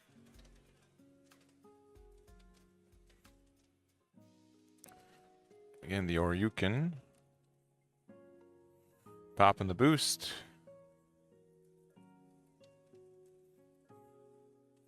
If I know James, he's trying to set up some kind of blocker play with Dextor Rugamon and then Dextor Greymon to delete the Agumon. So that way he doesn't just lose next turn. But he would also need another rookie on the bench, like we said, to actually accomplish what he wants. The fun thing about X Antibody in this deck is thanks to all the inheritables, it's basically like draw a card, gain a memory, Hammer Spark, while also being just a really useful option. Do we see the Doramon to still keep turn? No. We don't. And that will be it. So Andrew takes game 1 with pretty much 1 big punch and then just saying, please don't get back up. He was literally just like, I'm just going to sit here, play my tamers. Best of luck to you, Alphamon. Try to kill me. My turn? Yeah. And so what do you think the adjustment needs to happen from James' side? Do you think he raised a little bit too early? Do you think he was a little bit too aggressive early? I definitely think James was maximizing his resources on the turn he decided to go in. This is the question of, well, what was the follow-up in case this went away? Instead of maybe going for something like the Breath of the Gods, maybe just hard-playing a rookie or hard-playing any Digimon that could still be in play after being deleted from War X was preferred. Because whether the Alphamon is standing or not, WarGreymon X is going to get rid of it. Yeah. But to be fair, maybe he didn't know his opponent was playing WarGreymon X. I know we have perfect knowledge to that. Yeah, and maybe he thought he was playing against Black WarGreymon. Yeah, I would not. Yeah, they smoke screen as each other. Obviously, I think Black WarGrey is the more popular of the two. But I think it kind of makes sense. And the only I think unfortunate thing is that James didn't see any of the rookies, and you only run like 12 max in Black War in X antibody because it's so rare, and just being able to and most of the times you want to put those rookies underneath your stacks to gain memory too, so they're very in demand in this deck. Yeah, so I have no doubt in my mind that James is going to be able to make sure that he has plenty of resources before he starts going in and committing to being aggressive. This is the question of what responses does he have to respect from Andrew's side of the board? And James, instead of going into WarGrey on a turn early, might wait to evolve into him when he goes for that big play, so that way he can have that deletion protection. Yeah, I would think James's mind was like, okay, worst he does is goes into like a Gaiomon and kills my dude, right? No big deal.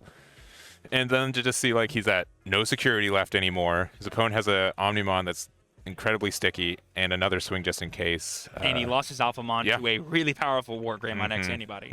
19,000 DP that thing ended up being. That could have killed any Digimon in the game. Yeah, for sure.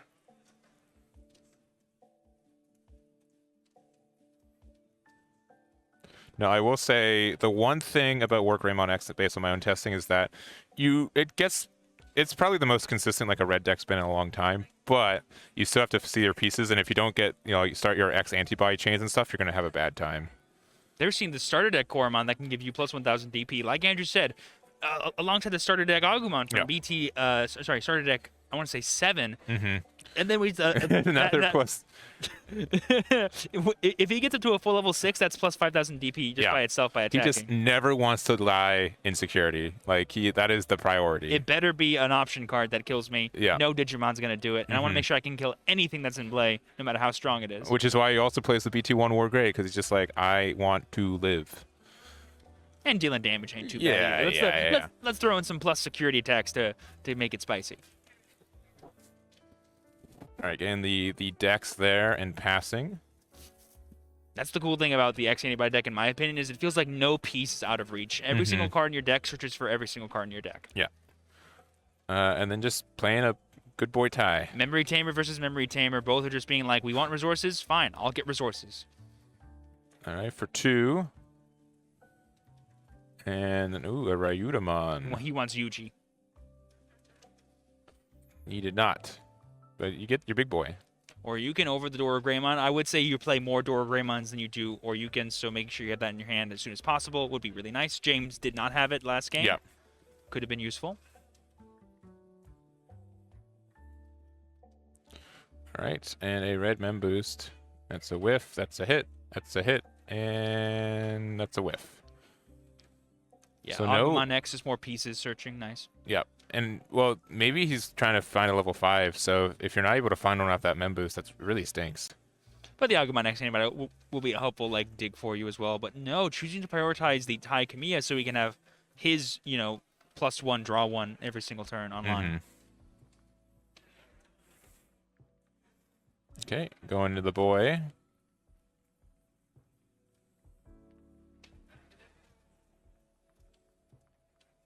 Deciding the discard. It's really important because you have ways to get stuff out of the trash with the BT9 Alphamon, so making sure you figure out which ones you need in there at what times is really important. We're discarding the Oryumon. We go into the WarGreymon. Probably going to put a Doramon or another Oryumon underneath just so we can have that established. Yeah.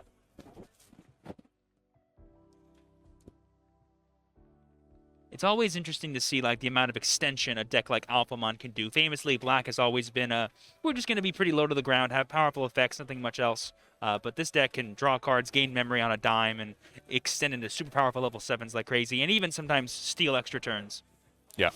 And so Digivolving there for 1.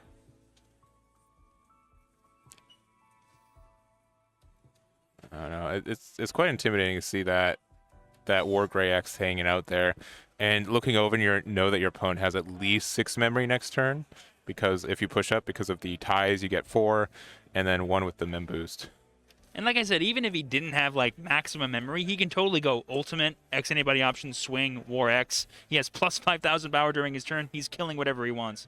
That is the beautiful, best alternate art in the game, BT9 Alphamon. Putting that Oryumon underneath in the trash. Gorgeous card. And just please don't kill me. Something I want to point out is James has different arts for almost all of his cards that have different arts at the level 6 spot, which I find very funny. Yeah. Well, he's got as in he's got an alt art and a regular Ryutamon. Yeah, so if you see right there, you have the Alphamon underneath the Doraemon. That's the regular art. Okay, yeah. I see what you mean. Yeah. And then earlier we saw the same thing with Oryumon. He has the alternate art and the regular art. Oh, okay. So I didn't see the alt art. Yeah. BT6. All right, so I'm thinking Andrew's just not seeing a level 5. Because if he did, he'd super raise it up. And, oh yeah, and getting the rare hit off the X antibody off that guy. Yes, those cards, alongside Cool Boy, can add the X antibody specifically named option card, as well as whatever Digimon they can search for. Yeah. And just passing 2, I guess, don't matter. You're passing 3 with the Tamer. Yeah, he must be really thirsty for that level 5. Yeah, but now this is where some big damage can come in for James. Down to 4. This guy's gonna have 2 swings if they live. Oh well, yes. Yeah, Make sure. Straight into or you can Make just sure he lives. No games. We just want to get rid of all the fluff like the dexes that we don't need anymore, and just have pure or you can pure value, and go from there. I think you're gonna get rid of everything except for the Doraemon, the WarGreymon, and the Orumon. Yeah. And the maybe the Daruga, but 17,000 isn't really that much different from 16,000. It looks like he's keeping everything, and he's not swinging in. It's end of turn effect. Oh, that's right. That's right. Yeah. Okay. So I'm so used to just passing the turn. When, right. You're yeah, so yeah, used to being like, I attacked, and then I just go into Yeah. Oryuken, and now it's time. But no, you have to actually pass memory first, and then you can have your turn again. Yeah, there we go. So if he's got another Ryukin in hand, he is able to end it. Does the 4-drop add 1 under? No, it doesn't. No, he has to have the other Tamer for it. Because the 3-drop he can swing, restand, swing again, put another Ryukin underneath, place it underneath with the Tamer, and I think restand. James did this to play around potential Gaia Force or scary cards in security, because if you attack and get removed before your end of turn, you won't activate Oryuken's effect. Yeah. Now, if this swings in and he lives, and he has I don't think James plays Grumblemon, so there's no way for James to actually win the game on this turn. Maybe he's just trying to be like, okay, if I don't win, I'm going to make sure I have plenty of bodies in play or plenty of resources to win on the following turn. Yeah, and swing again, 2 checks. And a There's cool a cool boy. boy. Send some level 5s to the bottom. Oh, there's 1. Even though red is a famously aggressive color with tons of plus security, Andrew doesn't really have that many ways to properly OTK, get rid of all the security and win on the same turn. And so James is like, great, I'm going to do all the damage I have to now. I'm going to have an army of little Doru boys that are going to finish this game off because no cards in your deck have blocker. So give him 3 again. He can. There's a lot of memory that Andrew can play with if they see the pieces they need. And 1 more here, 1 more card draw here, and hopefully he sees a level 5, and we might just be going to game 3 immediately. Definitely a lot of back and forth, though, through these matches here. Mostly Andrew's just waiting for his moment to seize, and James is like, no, you have to promote now, otherwise I'm winning the game next turn. Yeah. It's always nice to see sort of these demanding plays made by one side the opponent has to respond to. Oh, no. Are we going to see a Chimeramon? Maybe. Oh, no, he's desperate. He's super digging. He can gain all this memory back thanks to the WarGreymon X, as long as he has access to an Ultimate plus the X antibody option card. So going to 0 before you evolve isn't actually going to 0. Yeah. Also, funnily enough, the X antibody option card does count towards tie sometimes. So yeah, if you are missing that 1 source, you can fill it up there. That might be it. I mean, Andrew isn't scooping for a reason, I would assume. Maybe he has something in his mind. Maybe just trying to find information on what cards are being played. Oh, man. Yeah, look at that. It was 2 damage because of the Tai Kamiya. That's fun. And he lived.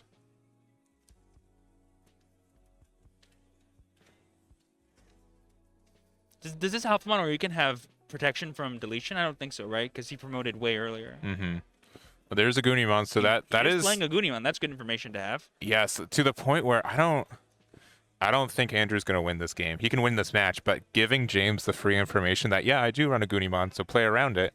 I don't know, instead of James not knowing if it exists in the deck or not. Yeah. Yeah, I think Andrew was just trying to be a good sport there, finish his turn out, not really thinking about what he needs to do to kind of win the total match, giving up too much information like you said. But James is just going to swing, end it off, and we're going to be going. Oh, the next card, no. Never. If you want to be a happy TCG player, never look at the next card in your deck when you lose. Never. It's just information you don't need to know. It won't affect you at all in the next game. You just pick up and move on. Yeah. So honestly, and this was, I was saying at the beginning of this game too, where Red's the most consistent it's ever been. which isn't saying anything. It's Right. You still have these issues where sometimes you're just missing out a piece, and you're seeing literally everything else, but you just need one level 5, and he just could not find it. This will be a super interesting third match. I think both players have now gotten a feel for how each other likes to play. Yeah. James definitely reads that Andrew likes to just stay behind, figure out the best way for him to kind of finish off game or wait till he has all of his pieces. So James is, as soon as he has something, I think he's going to just choose to be the aggressor and force Andrew into unfavorable situations. For sure. The question, though, as always, is first or second. And this is a matchup where, again, both decks kind of brick. And you want to, that extra card draw means a lot. But also, if you go first and you have your gas, you're just on a roll. You are punching. Because as powerful as decks like Alphamon are, it's one of the few, pop-off combo decks that even if you pop off, you're probably not even winning the game on that turn. You're probably just establishing such a powerful board that you're going to win on the next turn regardless of what your opponent does. But with a deck like Andrew's, one that can respond to almost any single board you make, that's not the most favorable thing. So James wants to be maybe a little bit aggressive with rookies or level 4s or something, and then set up a really powerful Alphamon combo turn where we can win from there, just to take Andrew's ability to play out of the equation. Yeah, and I think it's just like a scenario too where Black is able to be more consistent because they have so many of these ways to just look the top couple cards of the deck. Like Cool Boy does it. They essentially have a Davis tamer for a 4 tamer, and even if they don't find their pieces eventually, it's very hard to have a dead hand as X Antibody compared to WarGrey in my experience. It's also just an entire deck of extenders, right? Yeah, it is. When you think their turn's over, it's surprised it's not. No. And they might take a second one in total. I will say, out of both of these decks, James's is more flashy. Look at all these things I can do, whereas Andrew's is one dude. I do does one thing. Crazy thing, and we go from there. But then you die if I do the one thing. So Right. All right, so Andrew's choice, first or second. I think he chose to go second. Especially after bricking so hard that game. Oh no, he's like, I Prove me wrong can't. once again. No way can I brick 2 times in a row. Well, here we have the ultimate stack again of plus 3,000 DP potentially on a level 6. Goes for the Agumon, just more filter. I do think the Star Deck 1 Greymon is an interesting choice. You don't see that guy very often. It's the only other Coromon that can gain DP. The other one just draws. You could go for a Demi Marimon if you wanted to, but you're going to have more than 4 sources most of the time, and you want to be able to attack your opponent's Digimon sometimes. So adding a level 5 to hand, finally. We know it's there now. We had the choice of level 4 if we needed it, so maybe that is information that Andrew has the level 5 he wants. I think it's information he has no level 4, level 5, and he's like, surely I'll draw another level 4 faster than finding another level Interesting. 5. That's a bold move, Con. Let's see if it pays off. Yeah.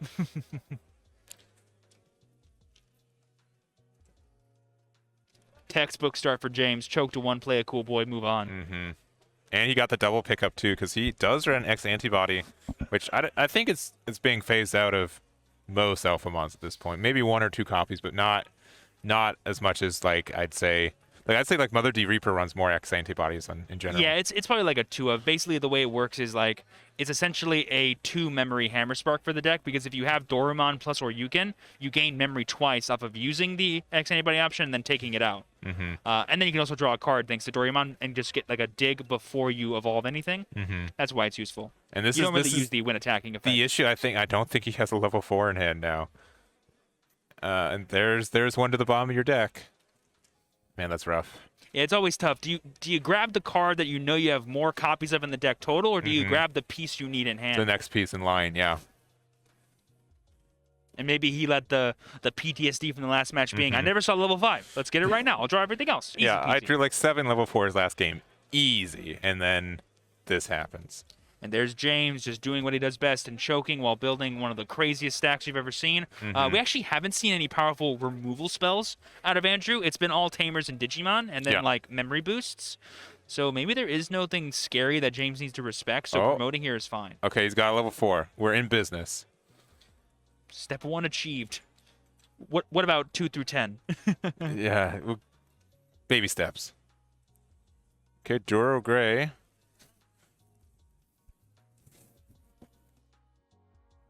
Oh, the choice. What version of Dorumon goes underneath first?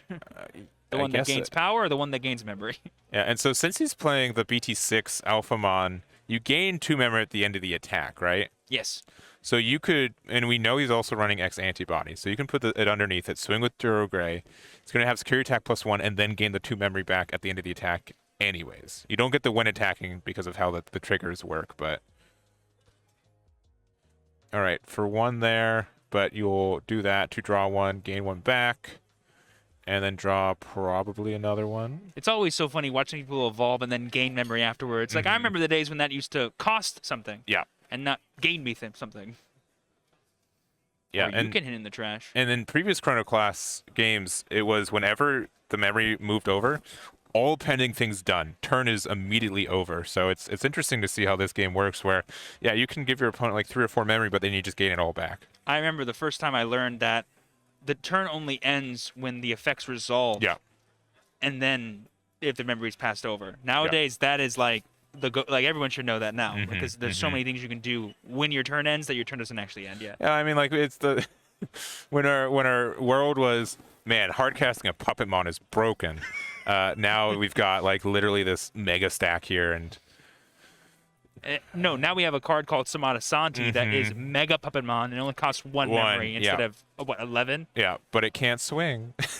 Yeah, who needs it to? That Digimon can't unsuspend at all. I love that card. Yeah, I like Puppetmon as a kid. I hope they print more just of him as a level 6. I want more Dark Masters support, period. Like, there's some of my favorite, like, group of Digimon from the lore. I think it'd be so fun to see more built upon them, and then, like, their Ultimate Master Apocalypmon. So cool. So, yeah, there we see the Hammer Spark, or the pseudo draw 1 of X Antibody. Yeah. But if he goes into an Oryuken, that will be a +1 memory net, as well as a filtered card in hand. Yeah. And, I mean, this Alphamon already has 2 swings with security attack +2.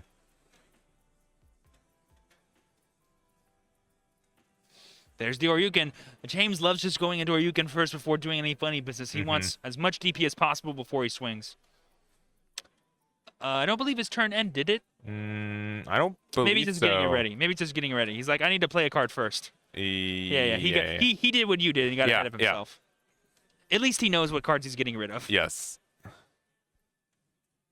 So you can just, playing that for 3, and now... He just has his entire stack to the side. Like, imagine these were under him really quick. Yeah, okay, gain the Dora, which I think is pretty quick pickup, and then... Yeah, gain 7, it looks like. 1, 2, 3, 4, 5, 6. So he should be at 3. Yes? Or am I incorrect? I think he should be at 3. Oh, he gained 1. Oh, okay, yeah. There you go.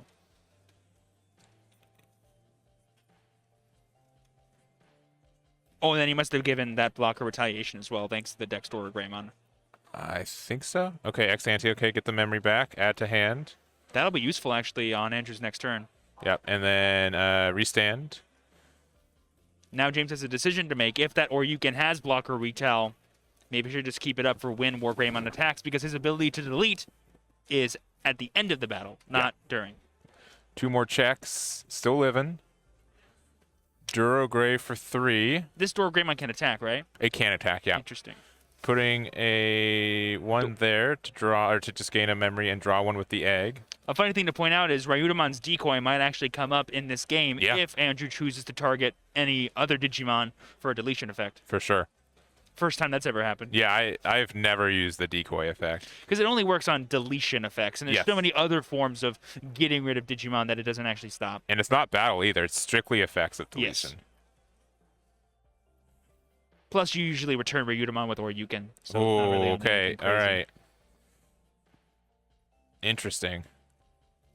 I think Andrew has the setup he wants, and a very important thing, James is at 4 security, so if he gets to a point where he's dealing 4 damage with a single attack and can Blitz Omni, that's enough for game. I mean, how much security attack does MetalGreymon have again? Plus, is it +3? He's +2, so he does 3 damage, but then -5 memory when you attack is not worth it. Almost better to go for the MetalGreymon X. But the damage. The damage.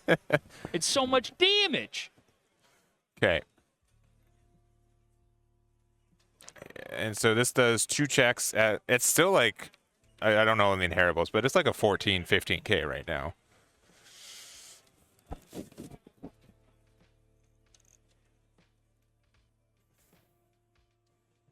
Okay.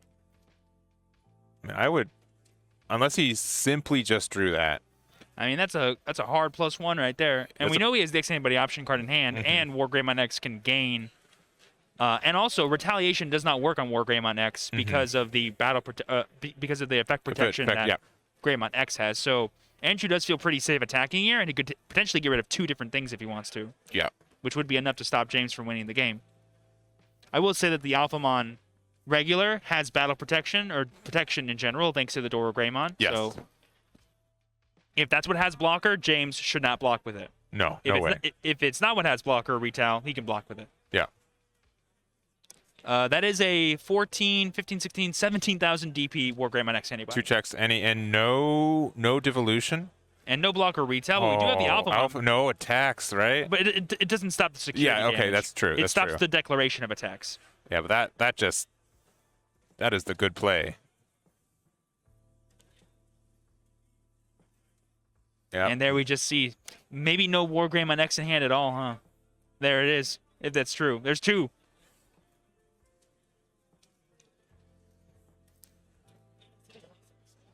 Yeah, but now James is just like, well, we just got to go through the motions now. And James gets it. Alphamon taking a victory in BT9. But honestly, Andrew, I think, had a real shot there. I think had he gone for like a WarGreymon X, you swing at the Oryuken. The DP gain only works when you attack security on those. That would have been pretty nice to see. Yeah. But I think like this is just the thing, like best stack, I think WarGreymon wins more often, or at least it gets there quicker and stuff. But Alphamon just has so much consistency, and I think the consistency is really what takes it over the edge of a lot of these other decks. So for sure, we're going to take a quick break, but we are probably going to get James over here for a quick interview and his thoughts, and we'll be back in just a minute. Sounds good.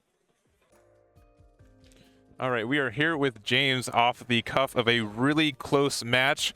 How do you feel about that game? Oh, it was a nail-biter. I did not expect a WarGrey X during the start of the match. Yeah, we were talking about it a little bit, and when we were commentating too, we were like, all right, you probably did that damage because you wanted to do some while you could, and you did not imagine that he was going to make a huge stack to pretty much set you to 0, right? Like just pressure you so much. I was expecting a Gaiomon play afterwards, and he was just going to make a stack up, but he would have to swing over my Alphamon. But when the WarGrey X happened, I'm like, oh no, I'm in trouble here. And I think it's super close, and unfortunately, not that you aren't good, but like there was a lot of consistency issues with game 2. I think we were all saying that he was really digging for a level 5, and then game 3 is digging for a level 4 for a while. So. And that just kind of shows the consistency of how Alphamon goes and just your deck in general. Yeah, once the engine starts running for Alphamon, you start to draw just like multiple cards. And once I knew he was playing the WarGrey X, I was thinking about, this time I have to set up blockers in case he goes to the WarGrey X play and just like negate that memory gain. Yeah, for sure. But you were able to just be more aggressive for games 2 and 3, which should help you out a lot. What's your kind of mentality with the BT6 Alphamon conclusion? I know that's less favored, but you at least running 2. I don't know how many you're running, but at least 2. I am running actually 2. I'm doing like the 2 and 2 split of the new and the old Alphamon. Okay. And I feel like it's really good. Because the Alphamon BT6 procs from other X antibodies. So, like if your opponent is like a WarGrey on X swinging, and you stop those swings because he is an X antibody, so it gives that extra layer of protection. Sure. But also, like if you do like a really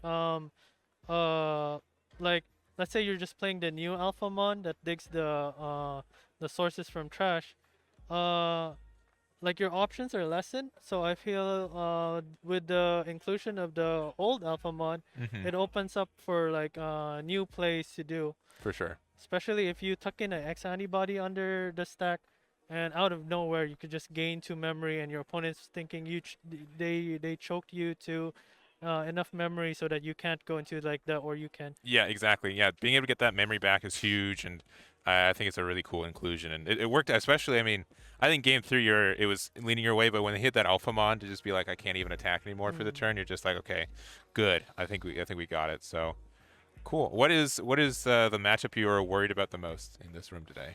I feel like None really. Matchup wise, Alphamon has like a 50-50 into a lot of the good decks in the format, but a 50-50 is like the best you could ask Yeah, for. There's yeah. there's really no bad matchup for the deck. As long as you build the deck consistent to have your consistency on the deck. Yeah, I think it might not be the most represented or the most best deck in the format, but it is the most powerful deck in the format. Yeah, I think it has a really deadly combination of consistency and power, and that really goes off. So, well, cool. Well, we do appreciate you sitting by, and congratulations on your future. I know you've been playing Black for a really long time, so I know that you know probably the ins and out more than I'd say a lot of players. So I'm happy that there's a deck that you can take advantage of and do just really well with. Yeah. Thanks. Yeah, at this point, I'm gonna always be playing Black. At this point. Cool. But yeah, thank you. Yeah, thank you very much. So we're gonna take a small break. Round 4 starts, and we hit time in a minute, so probably 10 minutes. We can tell me if I'm wrong, and we'll see you guys then. Welcome back, everyone, to round 4 of the San Diego Digimon Regionals. My name is Steven, a.k.a. the True Champion Steven, and I'm joined with Hayden, a.k.a. the Eggman. Hello. We are at about the halfway point of this tournament, and we do have quite the match for you guys. We do have Jeffrey Ramirez, who won the last core event. It was the webcam regional last month versus Robert Munson on Grandis as well. So it should be a pretty interesting matchup. Yeah, we've already seen MetalGaruru today, but now we're seeing it up against a proper other combo OTK variant deck. Won't be nearly as long as the D-Brigade matchup, but should be just as interesting. We see Robert going first, hatching that Yokomon, revealing that he is the Grandis player, evolves into the promo Palmon from the power-up pack. Remember when those cards were $35? Yeah, they're what? Like, how are they at right now? Maybe like 5? I don't know. Okay. I was gonna say 5, but people still need them. Like, they just like gotta get them back for this deck. Honestly, when your Grandis is 18,000 DP when it swings, do you really need jamming as well? Yeah, that's true. But like, you need more rookies, and we still know when we get in those security rookies. So what else are you gonna play, right? Exactly. It's shiny. You may as well throw it in.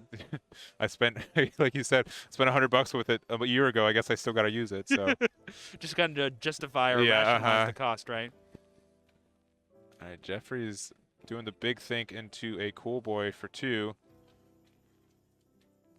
Obviously, the only target of Garurumon X anybody for that battle protection, and importantly, it can also protect from being destroyed by battle during the opponent's turn, so it can turn off the piercing that Grandis would normally have sometimes due to the Okuamon promo. Yeah, and then now you just have a perfect follow-up next turn because you do have that Garurumon there. You can Digivolve for free into the X, get the memory, and draw back with the cool boy. I think a really good starting turn for Jeffrey. Oftentimes in this matchup, you do want the double protection from like the rookie and the champion, but just having at least one form is good enough. And looking at top 4, sending a Mimi to bottom, we see a level 6, 5, or 4, so whatever one you're missing, getting the Grandis and passing 1 back, which would mean that unless Jeffrey's also running Hammer Sparks, you're not able to, you're not able to get to your level 5 and keep it your turn. Jeffrey and Jose, the MetalGaruru player we saw earlier, are on the same team of Collector's Legion, so I wouldn't be surprised if they're playing a similar list, one that does include Hammer Sparks. That does very much seem to be a sort of California staple. I myself play Hammer Sparks in my MetalGaruru deck. So he is raising, going into that there, drawing the 1, gaining the memory.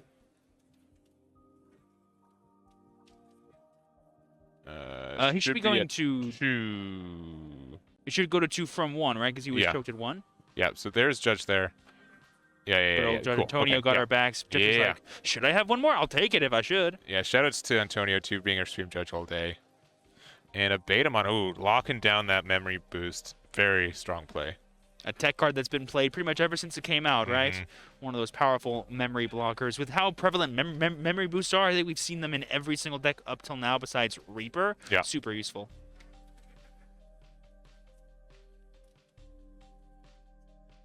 And just sending 3 right back. The Okuamon X, crucially not the Okuamon promo, which gives the piercing and the ability to kind of have that pseudo hammer or ice wall type effect during the opponent's turn when things become rested. Yeah, so going with the Gabu X in raising. Hammer Spark, it's in the deck. And that is the Tamer's Evolution box one. So that is. Jeffrey is flexing a little bit harder than his teammate, Jose. I'm sure they talk about that all the time. All right, swinging in. There is bow protection. Restand there. First check is Ooh, Electroshocker. So for those of you that don't know, Electroshocker has a really powerful effect that can target a rested Digimon and return it back to the hand. But because WarGrey unsuspends before the damage takes place, there is no target. It's not like Terror Cluster or something that can rest something and then get rid of it. So there is the extension here with the X being able to draw a card and for Devolution, 1 for Cool Boy, gain a memory back, going to 1. And then you get to swing again for 2 more checks. Betamon will get the 5th check if everything lives. And Robert's going to be at 0 security very quickly. If only Jeffrey had access to the X Anybody option card, he could have dealt a total of 5 damage with just this WarGrey on X, and then Madoki could have been enough for game. Yeah. But he was missing that crucial piece, so he would need a lot more extension if he wants to try to end the game. But I just saw 2 hammer sparks in Jeffrey's hand, see that. so the extension might just be there. Yeah, because you can... Well, if you can go into metal, I don't know how many cards are in his hand, but you could go into level 6 and potentially keep it your turn if you do everything right. Yeah, so if you go up to 2, I think he has at least 8 cards in hand because he should have plus security attack. You can go into the EX1 MetalGaruru, go to 0. He can use the second Hammer Spark to go back up to 1, swing with the Metal EX, and then after that attack, evolve for 1 into Metal X, and then attack again. Yep, so go into 2. That's if he has the EX1, but he's mapping it out like he does, or maybe he wants to just like end on a MetalGaruru on next to anybody while choking the opponent, which is also really good. Yeah, it's a bit early in the game to have as many cards as that, but it looks like he has exactly 8. 1, 2, 3, 4. 1, 2, 3, 4. Okay, and I did also see a Blitz Omni just appear in hand too, so that could be it by itself. Yeah, because you can attack with Madoki first and then go for Blitz. Yeah. So swing just in case it hits the next antibody, though you do have the Betamon in there.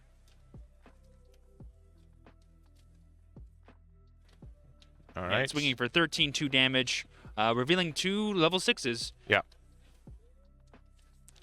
Terramon and Blitz Omni for game. We are already in game number 2. That is what we would call the ideal combo wombo hand for MetalGaruru on X Antibody. Oh, no. Icewall was first check in security too. Just feeling good on Jeffrey. I mean, triple Hammer Spark will make me feel pretty good too. Yeah, of course, yeah.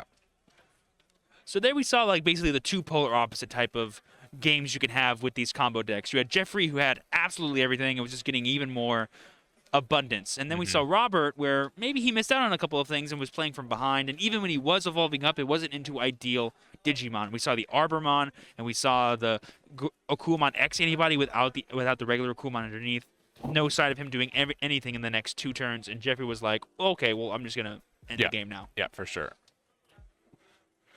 So I don't know what adjustments Roberts can be. I mean, like some matchup is just strictly draw better, and it sucks because there's no real adjustment that you can do to that, but it's just kind of how some of these kind of settle down. Unfortunately, like for Grandis to actually like properly gain advantage in this matchup, he has to like wait for Jeffrey to start doing things, playing Digimon, promoting his stacks. If Jeffrey just waits until he has that wombo combo type of hand to do anything, Robert's like, well, then I'm the one putting myself at risk by going for my big combos first without actually killing you, and now you have a chance to respond to me. So it's definitely going to be kind of like a back and forth here between what players think they're able to do and what they think they should do. Robert's actually choosing to go first in this matchup. And I think maybe just the idea, like, I need to be aggressive, I need to be faster, and so maybe doing that is good. And choking to 1, very strong. I think that's a really good start for Robert there. And now we're seeing Jeffrey just kind of start his turn, choke him back to 1 by playing the Cool Boy and going for the Gabu. And he gets the double hit. Love to see it. I know it's a rare thing, but it's been happening like 3 times in a row, I think. It has. One or 2 times, like, I've seen people, like, forget that they get the X antibody as well. They have to put it back in their hand. Okay. So there we're just seeing him choose to go for the Aku X, but this time he's much ahead in terms of the actual levels. He's already at level 5, while Jeffrey's still at level 2. Sorry, level 3. Yeah. And just reading the guy. Because normally when he evolves, a lot of scary stuff happens, and so he's like, does the Akumon need to be in sources for you to get the reduction of Digivolution? Yes, Answer is no.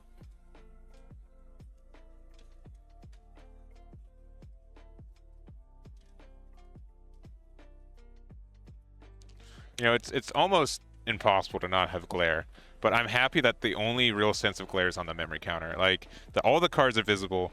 Like, sometimes these rooms are just so mean for it, so it's nice there. And Jeffrey getting the X anti Gabu and drawing 2, looking top 3.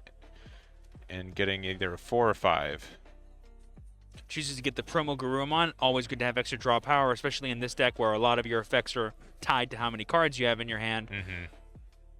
Imagine, yep, going straight into that. Maybe we'll go for a Garuru X if he has, so that way he has that battle protection in case there's any suspending shenanigans on Robert's side. Because if he just goes straight into a WarGrerumon, it is at risk of just being rested and then attacked into by a Grandis. Yeah, and you kind of, you know, there is some counterplay for Grandis. If you give them enough memory, they can do some scary stuff for you. So we'll have to see how much Jeffrey is willing to give. Oh, Hammer Spark and play a rookie or some such. Oh, Blue Men Boost, just as good. Yeah, so the Akuamon X antibody allows you to evolve into a regular Grand Kuwagamon for 2 memory instead of 3. So if Robert wants to do that, he'll be ending his turn. Yeah, and I'm gonna just straight up guess he's gonna take the level 5. We've already seen him pass up on 1, so I would, yeah, let's get it. And again, we're seeing Jeffrey play the Kakai's Breath as well. Again, I'm pretty sure it's just a one-of for those off chances where it shows up in your security. Oftentimes, you actually aren't playing it from your hand, but if you ever find yourself in a situation where that kind of removal is required for you to survive, it's just nice. Otherwise, it shows up in security and it wins you a game sometimes. Yeah. So back to Robert, 1 memory, which, I mean, I guess, I mean, if you have a level 6, put in your secure, like if you have the regular Grand Kuwagamon, you just put in raising and then hope you don't die next turn, and that seems to be the play. I mean, at this rate, Jeffrey would need a lot, and he's already expunged a Hammer Spark and sent one to the bottom of the deck, so it's hard to see if he has the extension required to go for game here, but he could probably do 5 damage this turn if he wanted to. Yeah. So we saw Jose strictly running, 3 in their deck, and if Jeffrey's playing the same thing, so I'd say 3 is probably... I would not be surprised if he's on 4. Oh, okay. Going Gabu there. Because if you remember, Jeffrey won the online core regional, and I believe he was playing 4 back then. Gotcha. Okay. When we have our little forums here, and Jeffrey put what makes your deck unique, and he's like, I want a regional with it. So it very well could be the same exact 50 cards. Yeah, he's just like, okay, cool. I'm gonna go dormant for like 3 weeks and then reawaken and try to do it again.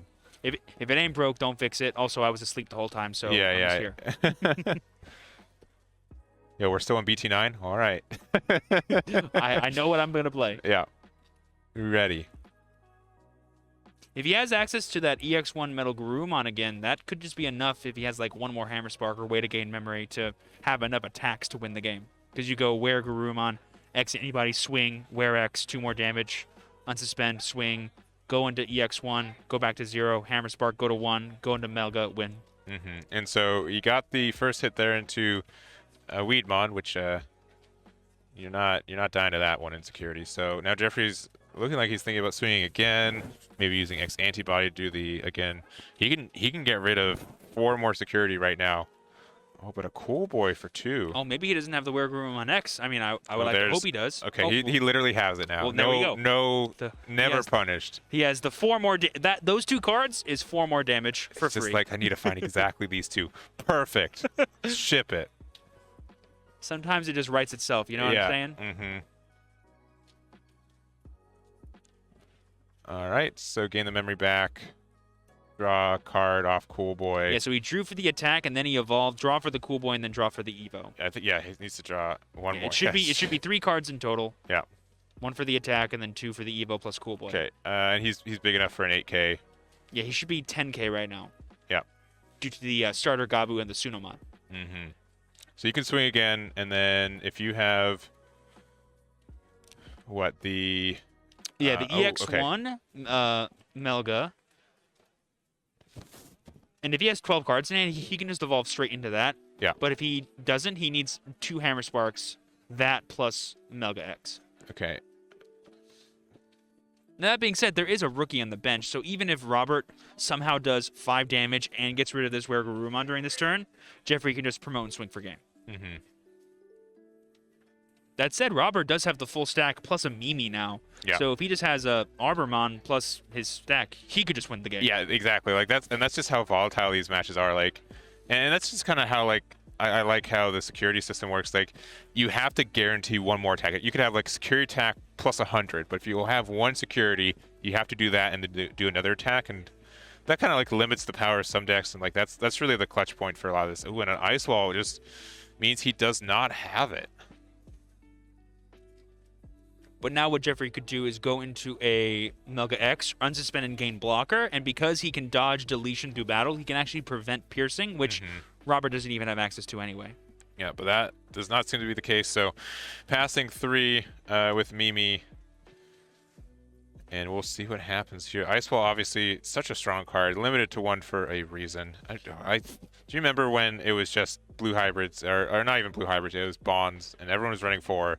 And really, these games came down to how many Ice Walls do you have in hand. Like, it's such a strange card. Yeah, but Ice Wall's ability just to guarantee you 1 turn, again, with how like burstable a lot of these decks are, is really all it needs to do, and that's why it's a power 1 of if you see it, it could be just enough you need to win the game. Yeah, and it passes for 1 so easily, too. So let's think about what Robert has access to here. He can gain +2 security tag. He can evolve for 1 into Grandis, swing, go to 0, activate the green boost, swing, go to 0 again. That gets rid of all 5 security, but he wouldn't have any memory left to go for a hybrid, and he has no access to a Blitz Omni of his own because he's playing green. Yeah. So this Ice Wall might be just enough for Jeffrey to actually survive this turn, even though Robert might have had all the tools he needed to go for game. All right, so tapping the Mimi, which strictly says he's not playing Arbormon this turn, which is fine. Going to Law there.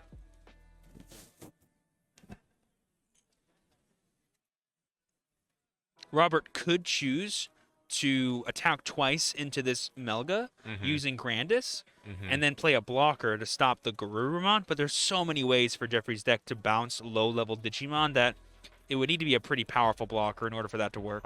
Okay, what is going on here? I think he's digging for... a blocker, probably. Is the Kabuterimon... He's Insectoid, right? So that can search for it. Yes, it sure can. But he does need to attack this WereX twice in order to get rid of it. I wonder if Robert knows that. Oh, he probably doesn't. No. Because he still has access to the Garurumon X, does he not? Yeah, he does. Yeah, he does. But he can't swing twice anymore. He can swing once. He cannot. His turn will end the second he attacks now. And he's activating the Digiburst. As jamming.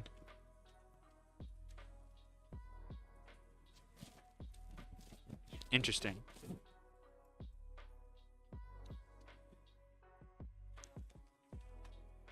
Yeah. Yeah. Does not have piercing, so... Oh, no. He's swinging at security. He's getting the 3 damage in. Hammer Spark to go to 3 instead.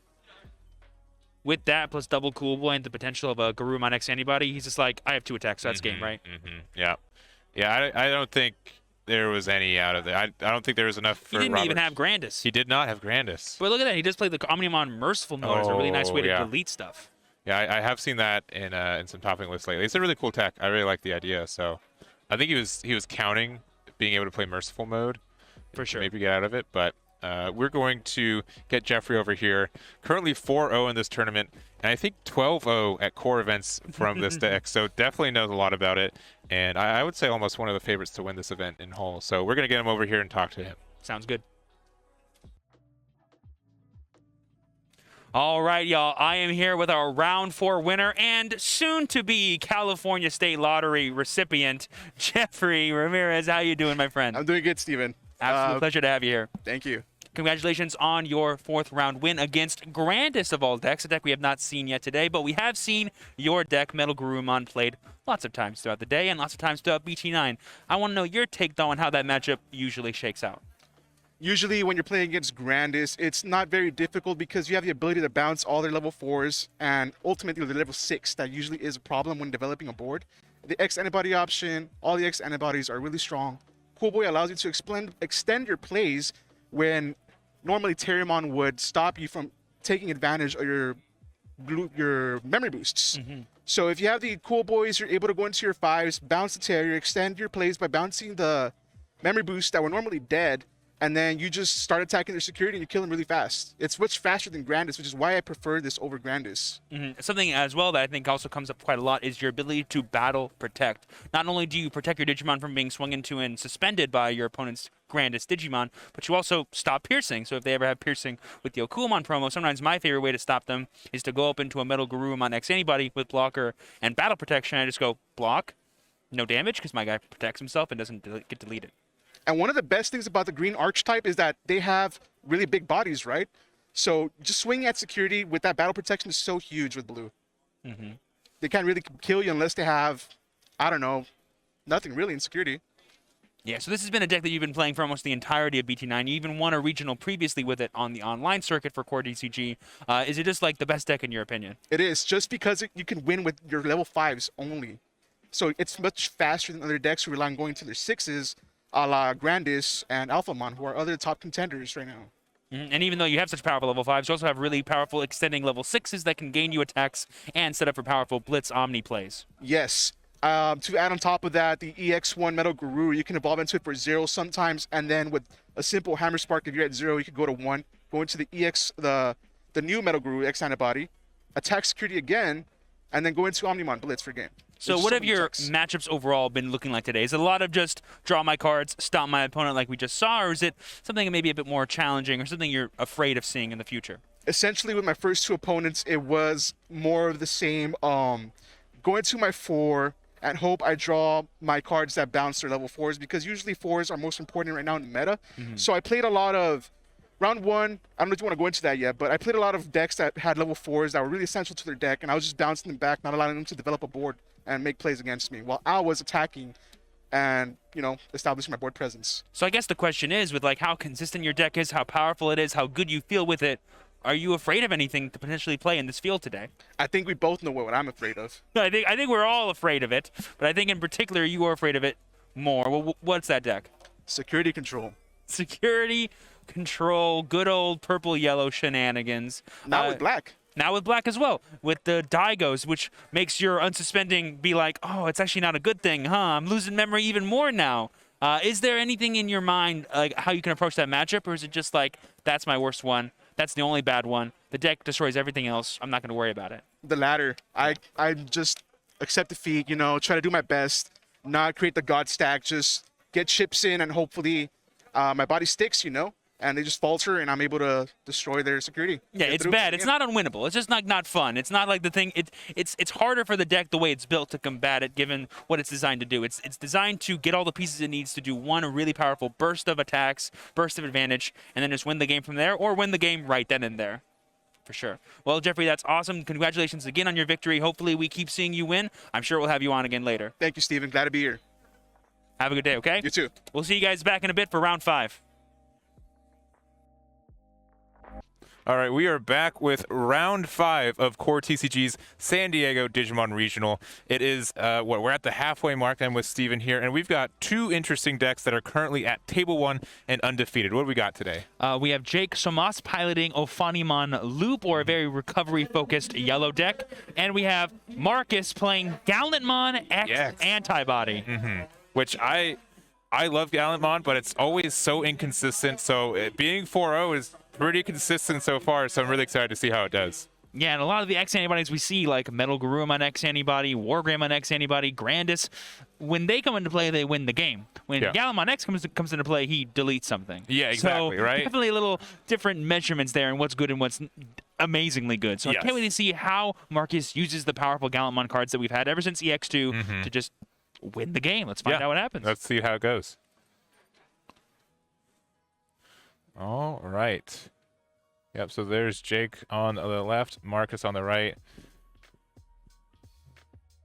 Yeah, I knew that Jake was playing Ophani, and that's the one that we were targeting just for the next match, but Marcus playing Gallantmon X is quite the find. I'm really happy to see this match. Definitely. And now I do think basically the Ophanimon Loop deck, for those that are unaware, is a yellow-purple Ophanimon fall down mode deck that has a ton of powerful recovery cards via the Aandroidd X antibody line. You can essentially go all the way from 2 to 5 security in a single turn. Yeah. And Gallantmon is focused on deleting Digimon, getting cards in the trash as quickly as possible, and then trashing security. For sure. So Marcus just building Digimon is the lowest, and then also the 1 blocker there, and then just going analog on the there's Aandroidd X, and probably that's the pick. So Yeah, the Psychomon's not going to be much value right now, and having access to Aandroidd X antibody is so huge because you can evolve beyond. You can actually recover beyond 5 and go all the way up to 7. I think is the most I've ever seen.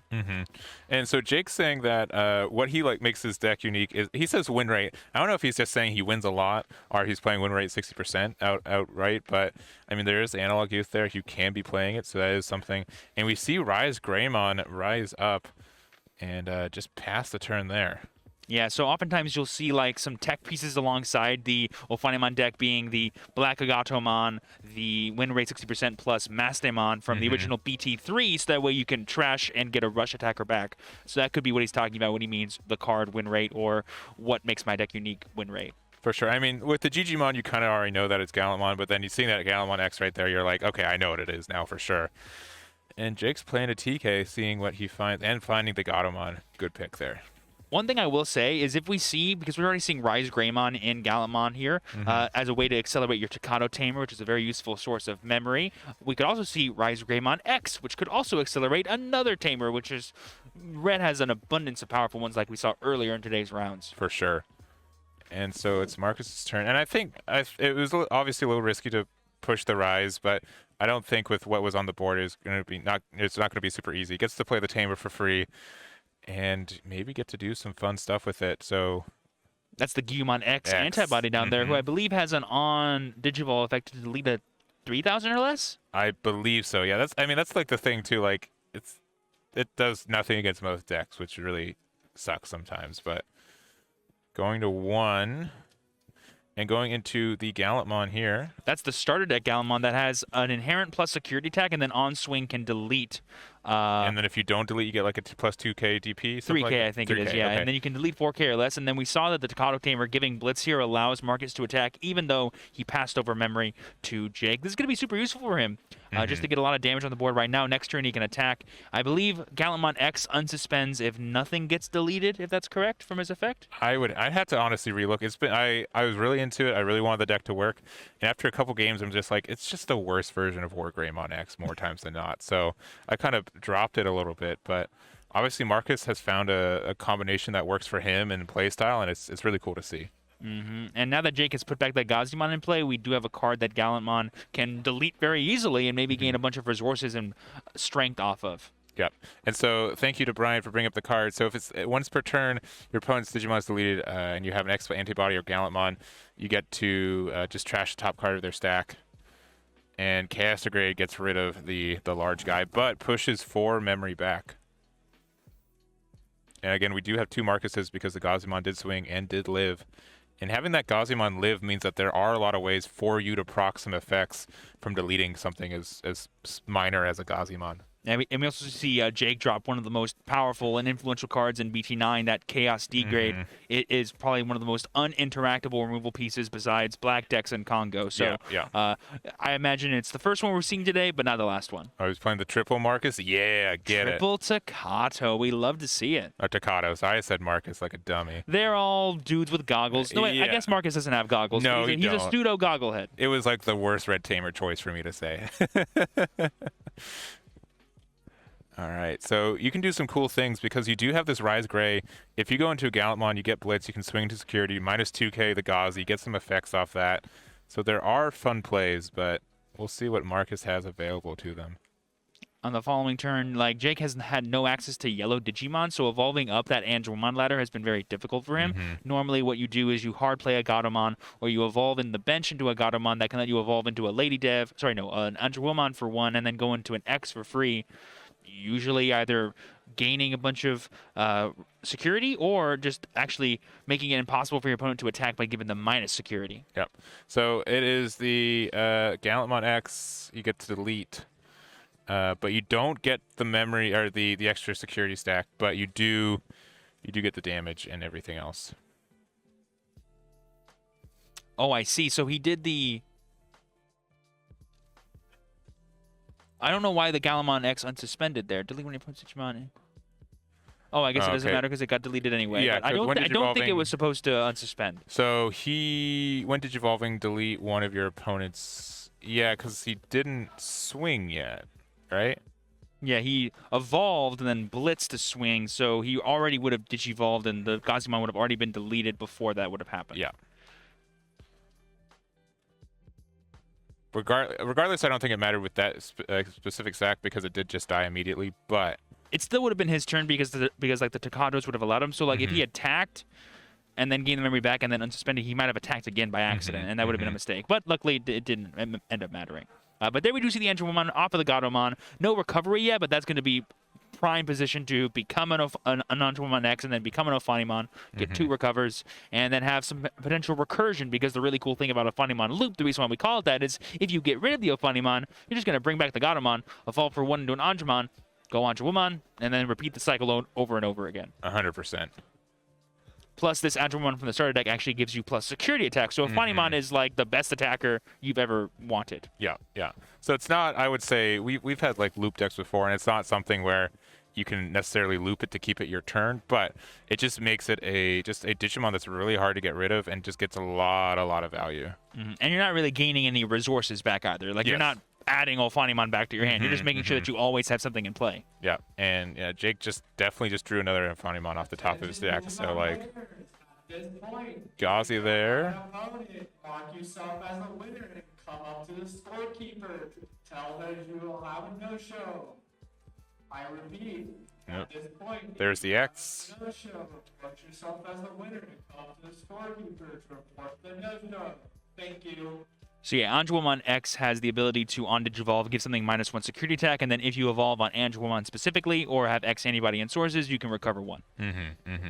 So that Gaiomon that's in the battle area actually can't do anything. And funny thing is, if Jake chooses to go for a level 6 play like Ophanimon Fall Down mode, the Gaiomon in the bench from the starter deck actually can evolve straight into a Gallant, which could be a pretty game sort of turning move if Marcus has a way to kind of add to his extension of damage. Yep. So just deciding to instead choke at 1 with the Kari. You do have the Mem boost. You kind of want to pop it this turn because you do see that Gauzy in raising.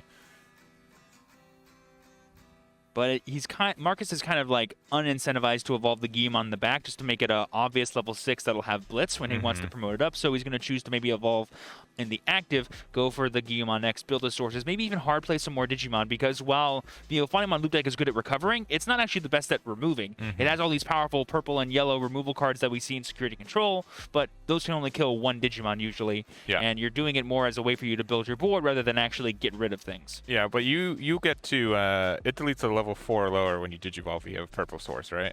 I believe so, yeah. Yeah. So you will be able to pop the thing there. And, just saying, I'm just going to go all the way up my chain. So be it. We're fine. It's basically the same thing as having a Warp Digivolve Digimon, except this time I have more inheritables. I think now he can have plus security as well as a gain of memory whenever something gets deleted, and thanks to the Gaiomon X antibody, I think on attack he can kill something else. And so we know Jake has Ophanimon in hand. I don't know if Marcus knows that, but we know that because we saw it. But he's got 3 memory, and if he Digivolves into Ophanimon, you can tap the Kari to get that 4th memory to keep it your turn, which is very powerful. And now Jake doesn't have to worry about the Warp Digivolving Gaiomon because he's going to evolve into level 6 anyway. Yes, exactly. So he's like, you know what? Let's just get some card draw and get like a better stack for what I'm doing. Also, thanks to the Kari Kamiya, he won't end his turn by evolving into a Ophanimon by getting that recovery. So yeah, this is currently a 2 damage swinging Ophanimon while being at 4 security, which is super huge. And it deletes the Gaiomon. Yep.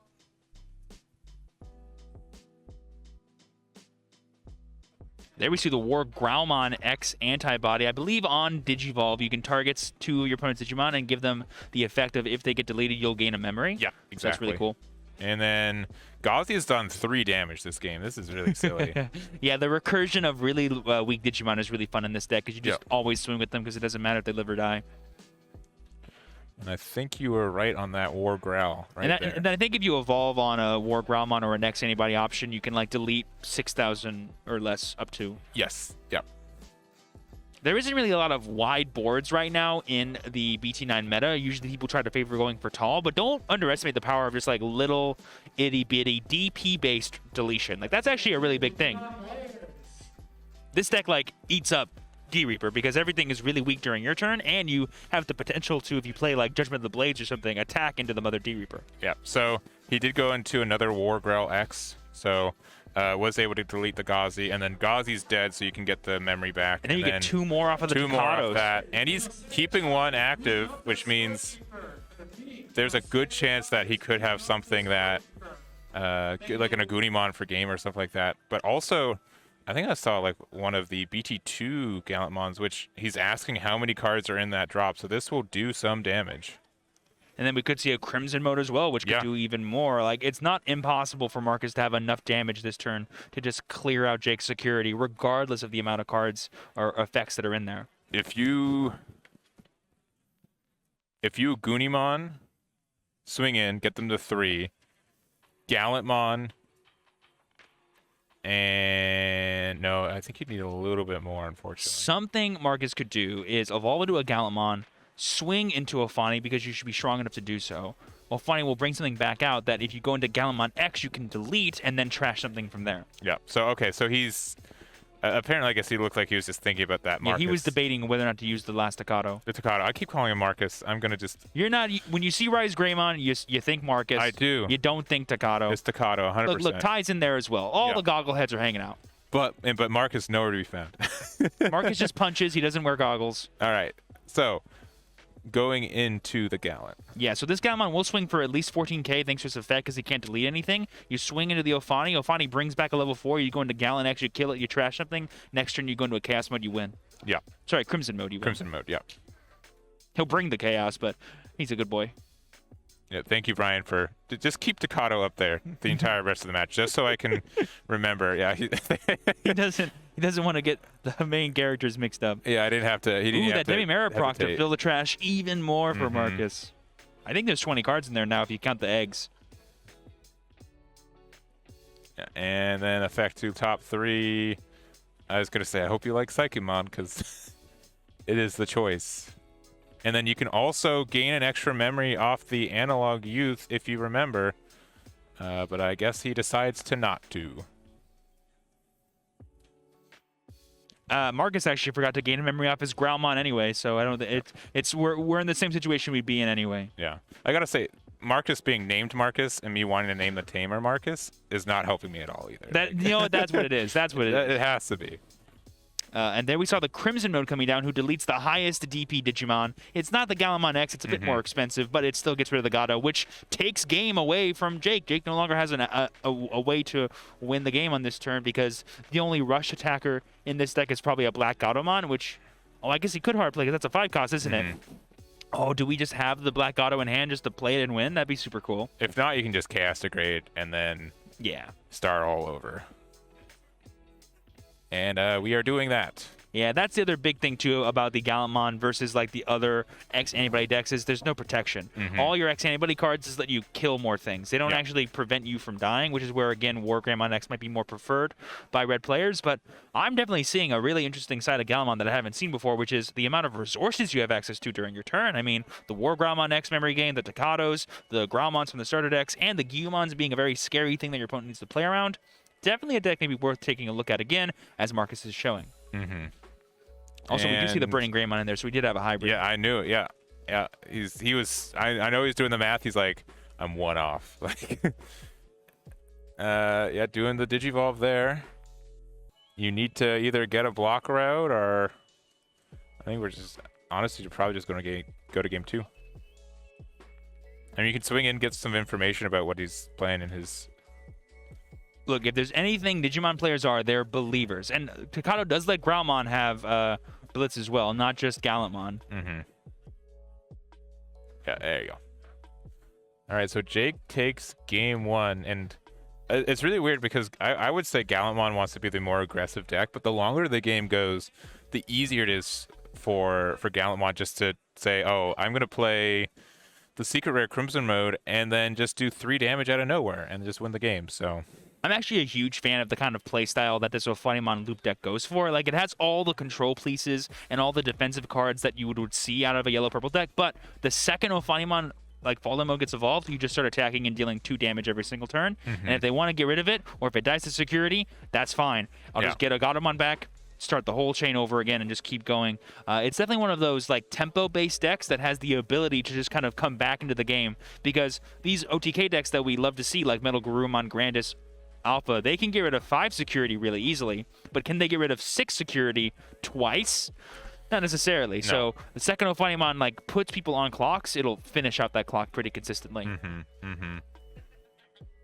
And so we'll just have to see. I don't think necessarily Marcus had any big goofs or anything like that. There's just a lot of strong cards in the deck, and we'll just see if he's able to see them in the order that he wants to. Like, all the Gallantmons are good. Like, the one that just has plus security is super strong. Gallantmon X being able to trash cards or unsuspend seems really strong in this matchup. And we did see the BT2 one, which Jake did not see. So, yes, there's Crimson mode, so he needs to watch his trash for that. But he also needs to be aware that, oh, well, there could be an earlier form of trash getting rid of that I need to worry about as well. Yeah, and it's just kind of like a sense of, like Gallantmon, to get max effects of Gallantmon, you need to be able to pop something with it, right?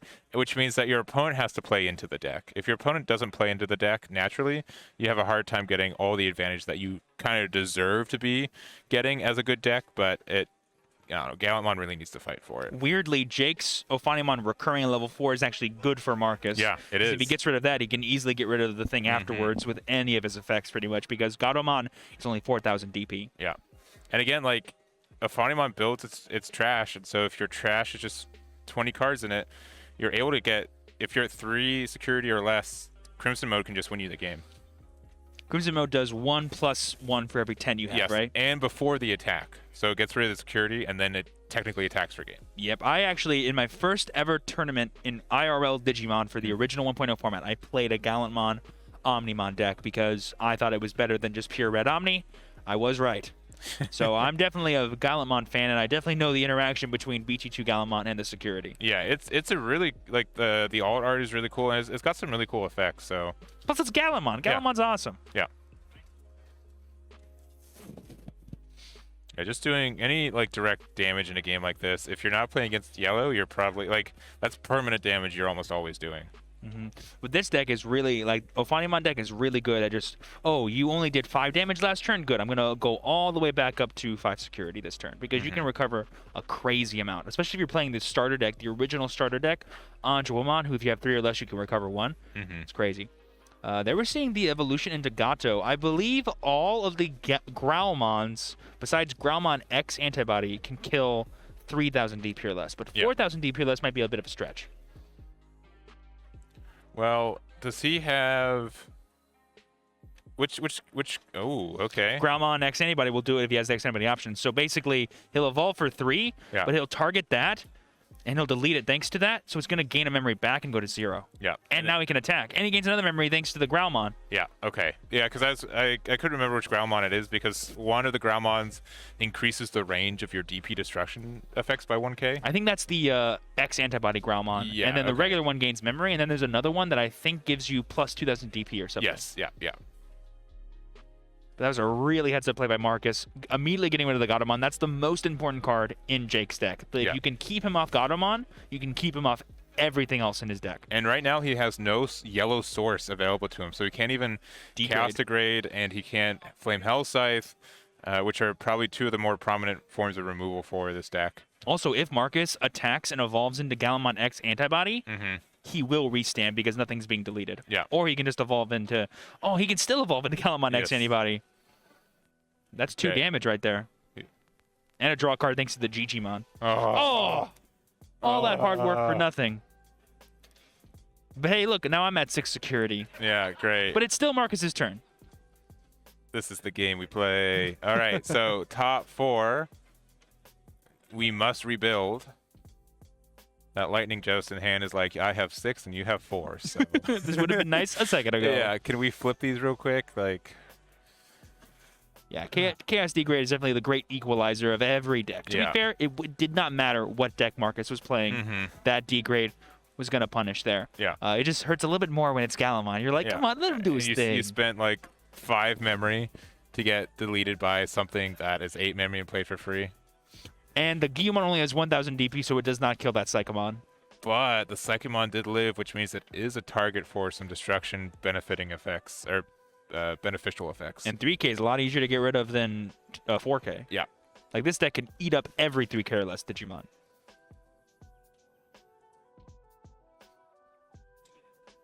I really want to see Marcus start putting down his Takatos again. That army of 3 he had last game, I thought was really good for him. As someone who keeps calling him Marcus instead of Takato for the Tamer, I'm okay with that. Marcus is playing Takato. Oh, I know. I'm just saying, I am okay with that gone so I don't make any more mistakes. If Marcus was playing Marcus, that would be more Thank thematic. you, Brian. Thank you. There he is. Just remind you. Just remind you of your failures. Yes. Sure. The hard play of the Aandroidd X. You're like, fine, if you're going to delete all my little guys, here's a big girl for you. You can't get rid of her. Mm-hmm. I want to play Castergrade again. It was fun. It worked the first time. Like, let's do it again. I'm trying to think in my head, like, can Marcus extend using this 5 memory? You can go for 2 into a Growlmon that gains memory, 3 into a Growlmon that can attack and delete something, gain the memory by attacking and deleting the Psychomon, or Gaiomon can just do that. That's cool. All right, draw 1, discard 1. And the inheritable of that Gaiomon, do you gain a memory? No, I actually think this Gaiomon adds 1,000 to what you're potentially able to delete, like you said earlier. And the Growlmon X can do the same thing. Gotcha. So if you go Growlmon X or Growlmon, Gallantmon, either EX2, or I guess it would have to be Gallantmon X. You just get rid of this Ophanimon. This Rise. Do we have the Takato? He definitely would want to Digiburst before evolving. I think I saw the Takato in hand. I would want it in there. And I'll call it Takato. Let me get ready. Let him call it right at least one time. Let's see.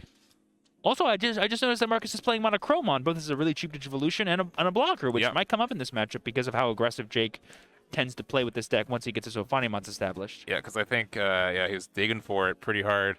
Yeah, playing the Takato. Got it. Wonderful. Just hey Eggman, when you're editing this later, just use this Takato and just place it for the rest of it. It'll be easy. Perfect.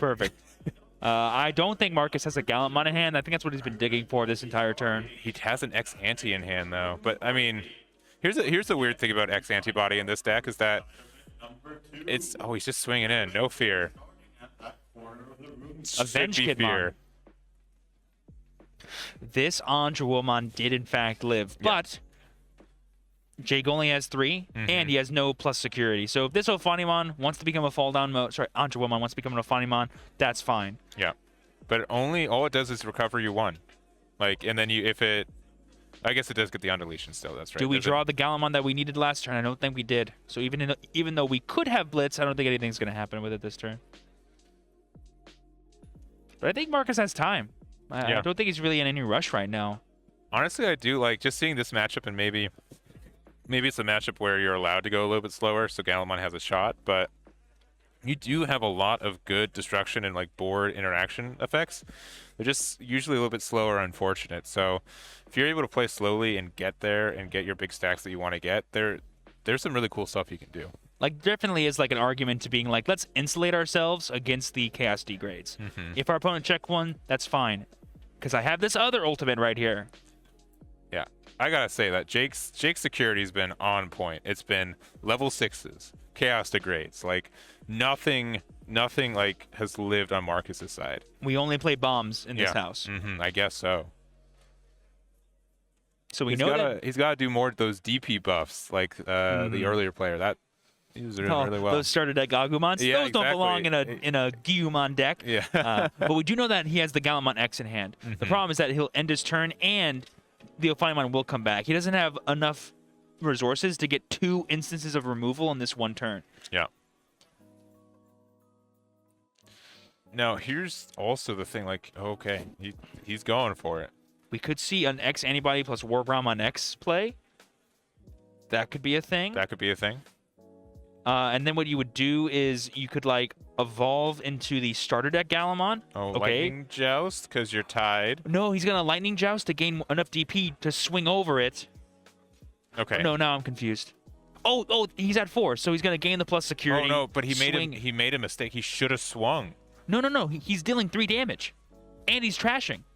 Because he has the X Antibody option card. So he's trashing and dealing 3 damage because he gains plus security. Yeah, so he's just going to get rid of all of Jake's security. I see. Okay, because it's not a once per turn on that.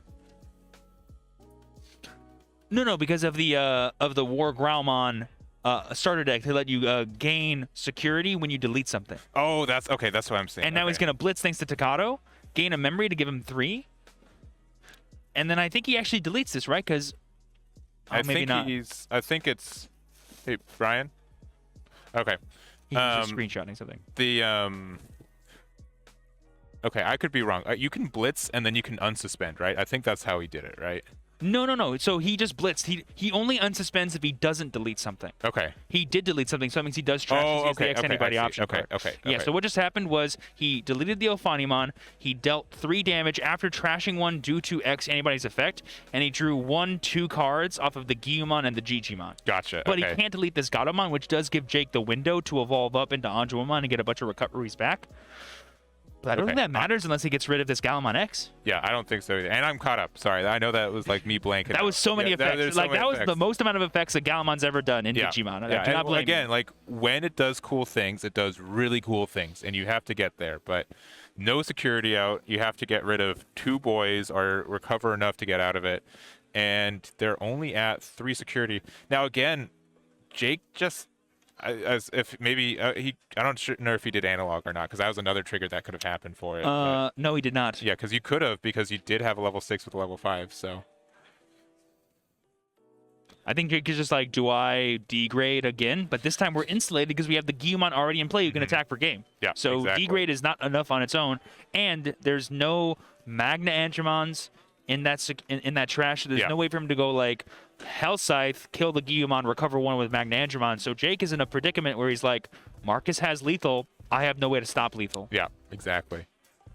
I don't even think recovering up by 3 does it, because if we just have a single Crimson mode, as well as like anything else, that could be crazy. Yeah, Crimson mode would do immediately. If there are 2 or less security, you win the game. It would just do 3 damage. Yeah. Because like I think we have 10 cards, so you would trash 2. So you need to recover 3 cards, which I don't think you can do unless you go specifically starter deck 3 Aandroidd, which that one is not. Yes. And that's only gets security minus if you hard play it, right? That's retaliation with the Black Gaiomon on the Aandroidd. But yeah, that's true, yeah. Very huge. Goes for the analog you'd now to go back up to 1. That does allow him to go for Gaiomon still, because Gaiomon can reduce by 2. I mean, but this Gaiamon's still a threat. I mean, just and going... we know, okay, we see Burning Greymon right there too, so he's got to he's got to get there. This is going to be good. Very heads-up play by Jake, recognizing that he has access to retaliation. Yeah, this match has already taken 30 minutes just about. Like, it's crazy how... I think they have a 3-minute extension. They do. But, like, just how long this match has gone. And again, like, Mark is doing super well with Gallantmon. It's really cool to see. Do we have the Ophanimon for that second recover? We do. Okay. But like we said, if we can go up to a level 5 this turn and end our turn. Oh, that's right. Ophanimon can delete level 4 or less. I totally forgot about that. So much for insulating ourselves. But Jake can just build up in the bench. If you just build up in Raising and you get a Crimson mode, you win the game. Yeah, he has no fear of what Ophanimon's able to do. And I think we see the Crimson mode in his hand. Yeah. So if you just slow build... And you can guarantee win because you trash those 2 cards and don't even activate their security effects. Yeah. Heck, we have the Gaiomon right there. All we need is 4 memory in the next turn. Or no, 3 because we have the starter deck one. Yeah. Oh, wait, no. Gaiomon from the starter deck requires you to pay 4 costs to do it. If you have a Red Mem boost, you do it now for sure. Because you get Red Mem boost and you can guarantee you have enough for it. I think you just build up to your level 5. I guess if you do that and he chokes you, you can't go Gallant Crimson mode. Yeah, because you need to... So yeah, boost is definitely the play, and then hope they don't have Gazimon.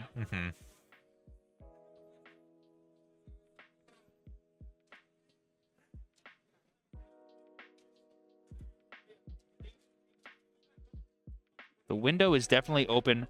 All Marcus needs to do is properly set up his board to seize it and jump through it.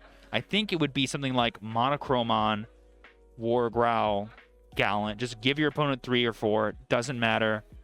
Set up for a Crimson mode play. Yeah. Yeah, and this is just the thing with Red is that you need like 1 or 2 more memory at any minute to do the thing you want to do. Like it's very rare you get enough memory to do absolutely everything you want to do. Okay. That is Gaiomon X antibody. Yep, passing 1. So I think the mentality here is you either give me Enough. 2. Yep. Or I can just swing with everything and then Burning Greymon. for game, yeah. So this might give him like the most breadth of options and puts the ball in Jake's court of you better do the least amount possible you can during your turn, and that means probably not having lethal against me anyway. Yeah, and this one is 2 damage. One is so terrible. 2 damage. Okay, lives both, which is good. If it died, you're actually kind of like, oh, what do I do now? Yeah, the Gaiomon comes back. You go into another Aandroidd, and again, yeah, that actually Jake was actually hoping that this Ophanimon dies. Yeah. Yeah, because now, yeah, that Gaiomon in raising is so scary with that Ophanimon living. I mean, if you have Calling to Darkness, you might just do it just to make it so you can't go into a level 6. He did check in his security last turn just to add it to his hand, so that definitely could be the play right now. But if you're Calling from Darkness, you can't go Aandroidd X, right? Because you'll be at 0. Yeah, Calling for Darkness it is. You probably add back Gaiomon and Psychomon, or yeah, it has to be purple, right? Yeah, it has to be a purple card. So you could do like Ophanimon. You could just Psychomon, Gaiomon, easy enough. Jake might regret getting rid of that +1 security attacking Ophanimon. He could have analog. Ophanimon brings back something. Yeah, he could have analog youth too, right? That youth should be active. Untapped, yeah. Yeah, so he could have gained the memory back from that too. There we see the Aandroidd from starter deck 3. Had he gained the memory back from analog youth, that might be very important. Yeah. Yep. Yeah, it's still unsuspended from the last turn that he used it. He did not. Yeah, fix it from there.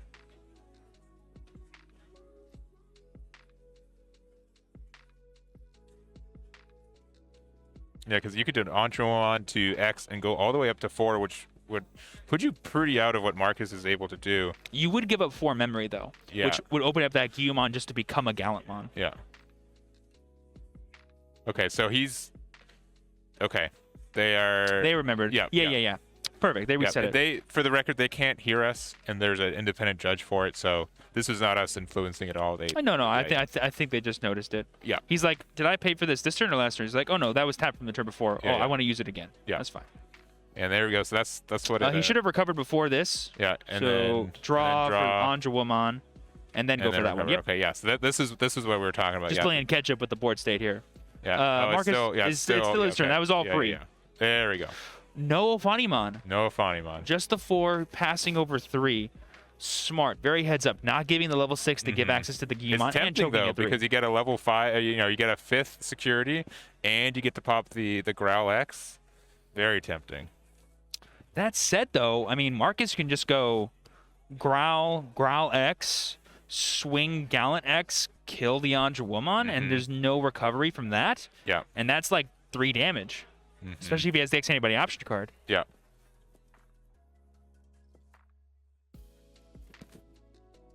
Yeah, he was at 2, goes to 3 with Aandroidd starter, then goes to 4 with Aandroidd. This is our first time recovering with this Aandroidd during this game, so definitely. Yeah, and I mean, not for nothing. We've been at this venue for like 5+ hours now, so it's starting to... The rounds start to add up after round 5. You're getting tournament brain a little bit. Especially playing a deck like Ophanimon. Yeah, where there's like 100 triggers every time you do something. You got to do them in the right order. Yes. Yeah.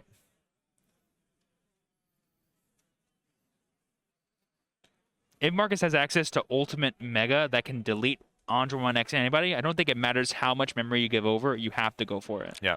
And something to note, too, is that Jake doesn't have a yellow tamer out still. So there's not a lot of like yellow sources to help you out with that. Also, Jake's hand is enormous. Yeah. It's like 30 cards. It's large. Because he hasn't like lost any advantage. He just gains more and more every single turn.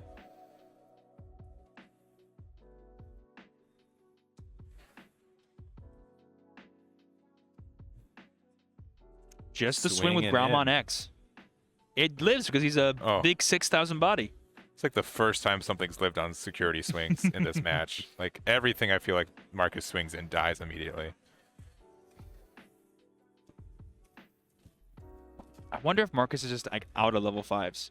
Just goes for the Tai Kamiya choke to 1. Yeah. Lethal is not in play for Jake, but Marcus doesn't really have a lot going on either. It's close though. If it was the security attack +1 Aandroidd, you had lethal on board right now.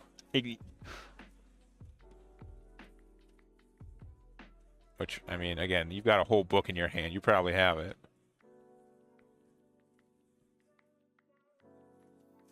So I don't think Jake should bring up this Gaiomon because it's just a super easy body for Marcus to get rid of. Yes, it'll deal damage right now, but what he needs is just to stick on Ophanimon for a turn and then go in for lethal afterwards. Yeah, especially with the Takata being able to gain that memory on something being deleted as something as easily deletable as a Gazi. Marcus is doing a really good job, though, of leveraging how powerful the starter deck Gaiomon is of, oh, if you don't want to play any level 6, it's fine. You won't play any for the rest of the game. Yeah. If you're that afraid of it. But when the deck's called literally Ophani Loop, you know you want to be able to play it. So, like...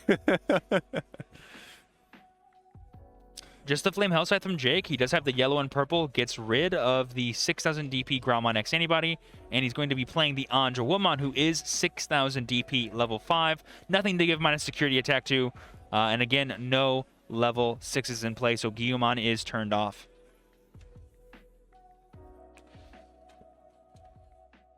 Is Jake planning something where we have 20 cards in trash on the dime? He has lethal now on board, so if he can play Crimson mode, that is game.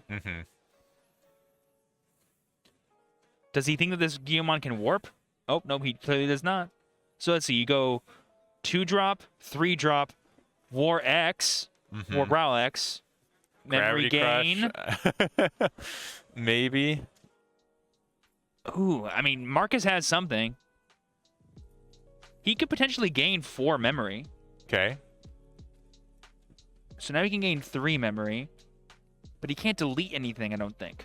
I think he might be able to, because if he swings with Rise Gray, if you go into Gallantmon and then Blitz, and then you swing with Rise Gray, give -2k, and then I don't specifically remember the sources. Okay. But if he swings with Gallantmon before going into Crimson mode, he can't win. That's true. So, maybe it's BT2 Gallantmon, evolve, kill the 6,000, but you only gain 3 memory back and he costs 4. Yeah. Oh, that would have been cool.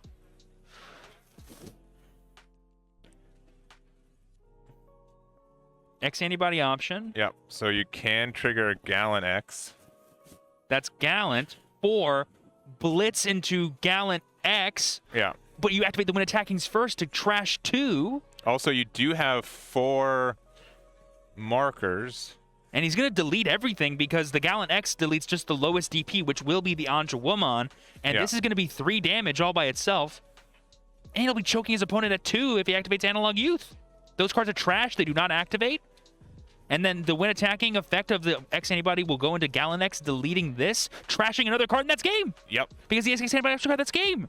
But he's not. He's out of memory though, so he's got to. No. So that's right. So the trash happens during the Digivolve before the attack fully resolves. That's an amazing play by Marcus. I didn't even see this. I completely did not. That was insane. We did see the BT2 Gallantmon coming in clutch, which I said I knew that was going to be a super card to watch out for, and Jake was not going to worry about it. He was only going to worry about Crimson mode. Yeah, especially like again when you're in a deck that builds so much, like it's very impactful. So they just got a couple minutes to get into this game 3, but big shout outs to Marcus for finding that W. That was an amazing line that I don't think anyone saw, and Marcus was like sitting there for a good minute or two like, I know it's here. It's in this hand. I'm just going to go for it and do it. Yeah. Very cool. I have never seen a Gaiomon play like that before. Definitely exciting. So now both players have got to go on the aggro, I think. They're going to have 3 minutes above regular time, so about like 8 minutes left or so, and then another 10 minutes of overtime. It's totally possible to finish a game with these 2 decks in that time, but now they've gotten more comfortable with each other. They're just going to power through it. I will say, given the explosive start Marcus did have in that game too, if we don't see any security shenanigans out of Jake, he could easily win this game this fast. Oh, for sure. If it comes down to Jake making the game drag out to where he has the potential to win, that could be where we see a potential tie happening for the first time on stream. Yeah. So for those that aren't aware, the time rules in Digimon are when the time is called, both players will have 2 turns or a total of, I believe it's 5 minutes? It's, yes, that is correct. When either of those 2 ending conditions happen, if there is no clear winner, it results in a tie. And Brian, how accurate is our clock? Yeah, so this is their extension. Yeah, okay. So it is, yeah, okay. So So our they have- clock is accurate. Yeah, so Okay. they have 4 minutes plus overtime. Yeah.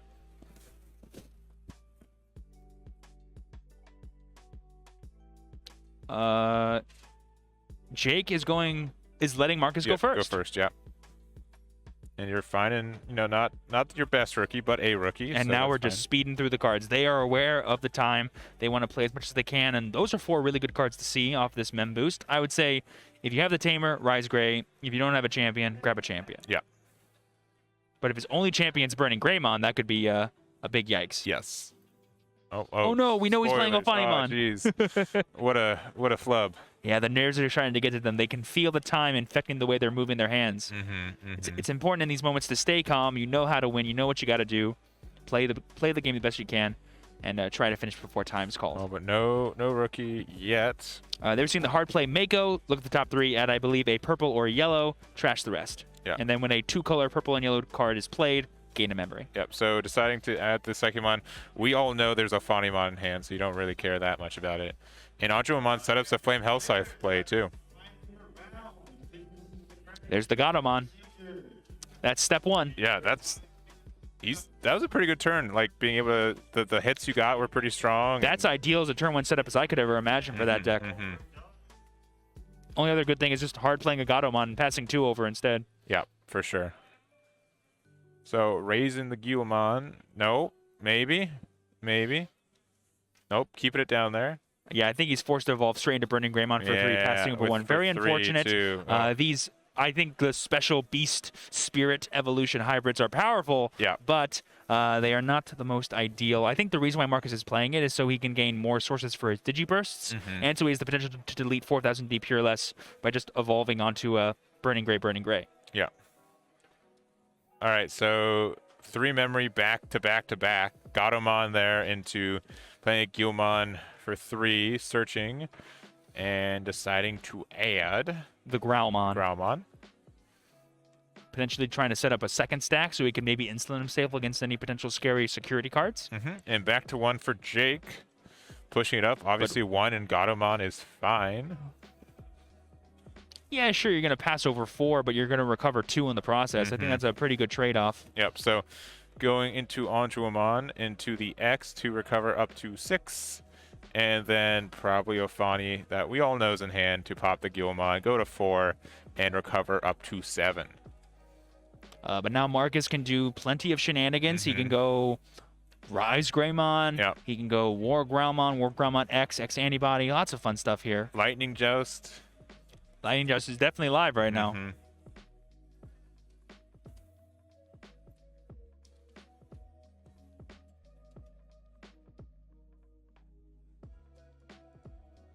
All right, for 3. Now you don't have the Tocado, which that's the biggest thing about Gallantmon is that if you do not find your Tamer, you are very, very much behind because it gives you so much extension for this deck. So just playing the Growlmon for 4, interesting. Yeah, that's the BT. I think 7 starter deck Growlmon, gain a memory on deletion, inheritable, 4 cost to play. I don't think he has a Mega in hand, otherwise we probably would have seen that go for. But they have powerful on Digivolve effects, so maybe he's saving those for his next turn. All right, swung on Ophanimon, you do get the boost there, and then just Kari for 1 passing. All right, this is probably going turn 0 into time, so Marcus is going to have to start doing stuff with 7 security and only 4 cards in Jake's trash. This is going to be quite the uphill for Marcus.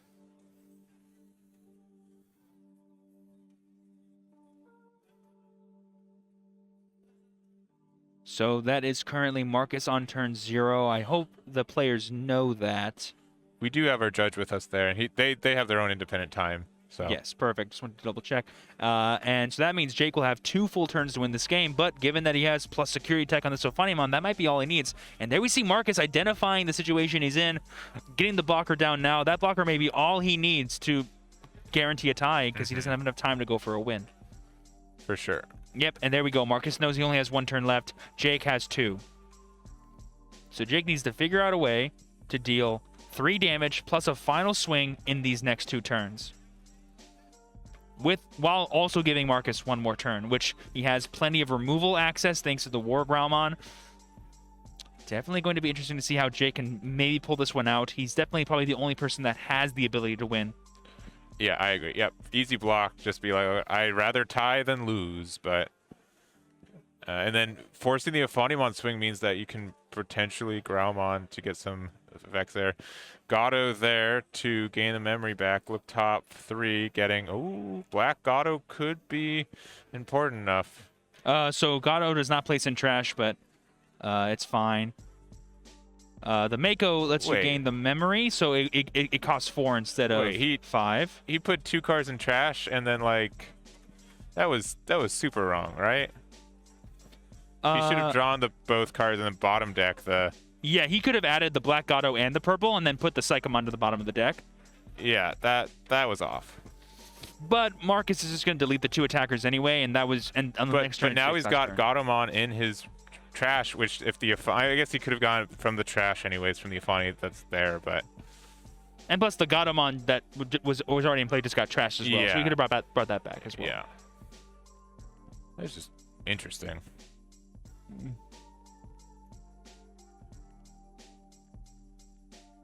A play Jake could have gone for was like a win weight plus Mastemon shenanigan with that Gaiomon if he had enough memory off of the Kari, which would have been really sick. But now that Gaiamon's gone, weirdly enough, if Marcus leaves this Ophanimon alone, he's probably better off. Please compare game wins with your opponent. The player with the most game wins is the winner of the match. We have the X antibody option. We have the swing of War Growl X. No effective X antibody, just a swing of 2 damage at who knows how much power. 8,000 is stronger than War Growlmon was, so he will be trashed. It's still Marcus's turn. He goes for the Monochromon, chokes, and I think that's a tie. That will be a tie.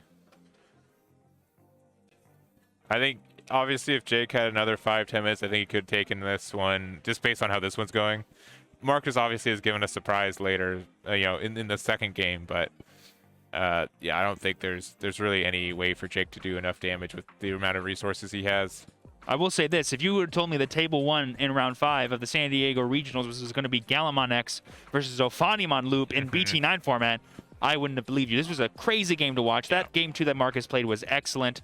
Game 1 Jake played was perfect. You guys could tell live. I could barely follow it. That was super well done. It was a shock to our systems for sure, but it was a heck of a game. Both these players played perfectly. They just were too evenly matched. Yep. They ended in a pretty proper tie. Yep, swing block. And Jake goes, how many Black Gaiomons do I play? Do I play 4? Do they all cost 0? No? No. Dang. Do I have security attack +2, 3? No. I wish. It would have been nice to see a Crimson mode win the game at least. Yeah. End the game how it starts, with a Gaiomon. Yep. And that is the game. So tie for both. End of round 5. And he does run the win weight, so it's not. That is what makes. We saw that, and the Mastemon. Like had that Gaiomon lived, he could have gone 1-drop Evo into level 5. Yeah. Go win rate into Mastemon, trash, play black, back auto, swing with rush, swing with Ophani for 2, win the game. But the removal of Gaiomon was just too strong. Yeah. But, anyways, that will be the end of this round. They have to kind of get ready for next round too, so I don't think we're going to do any interviews. For there was no winner, and we don't have enough time. The next round's going to get started pretty soon because they just ended overtime for the main stage. Yeah. So we're going to take a tiny break. There's not going to be as much as an in-between as we're used to for these rounds, so that's going to be good for you guys. And we'll see you guys in just a minute. See ya. Brian, no. Dead air. No. What? It's not dead air when we're on. End it. Yeah. Production wasn't listening to us. No, it's okay. Welcome, everyone, to round 6 of the San Diego Regional Championships hosted by CoreTCG. My name is Steven, True Champion Steven. I'm here with Hayden, a.k.a. the Eggman, and we have the redemption round, I would say. Both of these decks have been featured before, but sadly they did not win their respective games. We have WarGrey X and Gaiomon. Both of these players are undefeated. It's looking to be a very exciting one. Yeah, for sure. I like both these decks too, and it's just, Black WarGreymon versus Greymon, so thematic as well, so it should be a really, really interesting match. definitely, I think the theme of today's tournament is red. We've seen a lot of different varieties of red, especially on the stream. We've seen Gallantmon, WarGreymon, Gaiomon. I'm sure at some point there's an Ancient Greymon floating around out there. We might find them as well. Yes. But it's impressive to see all these decks doing well. I think it's going to be like a response to the Kansas City regionals and how Security Control was popping up out of nowhere and dominating events. They're like, no, we're just going to delete as much security as possible and maybe even turn off those pesky option cards. For sure. So let's go into the match now, see where they are at. The big old dice roll, 17 versus probably less than 17. So yeah, we have Jimmy on the right playing Gaiomon or Black WarGreymon, and we have Paul Nguyen on the left playing WarGreymon. Very exciting to see. I believe both of these players are California natives, so this could be their first tournament ever playing in person, and they're both undefeated at Table 1. Love to see. Yeah, there are a lot from California, which is not surprising. Right. People love card games out here. And again, this is the first in-person California event we have of the year, and I think one of the biggest regionals we've had in person this year in general.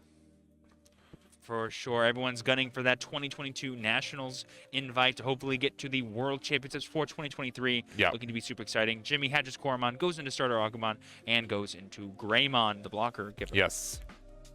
So it can be impactful in a matchup like this.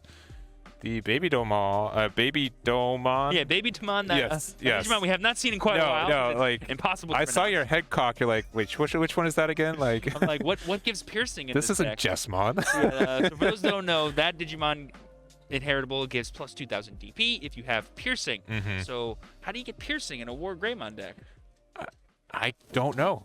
Are we gonna see like a Tyrannomon splash for like the 1-cost green option that gives piercing? I can't Listen, think of anything else. Paul knows something we don't. He's here already. He's If a Garudamon comes out from the starter deck, Yeah. from the original booster set, I'm gonna go crazy.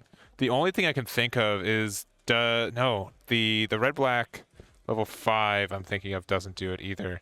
I don't know what gives piercing. Maybe we'll find out.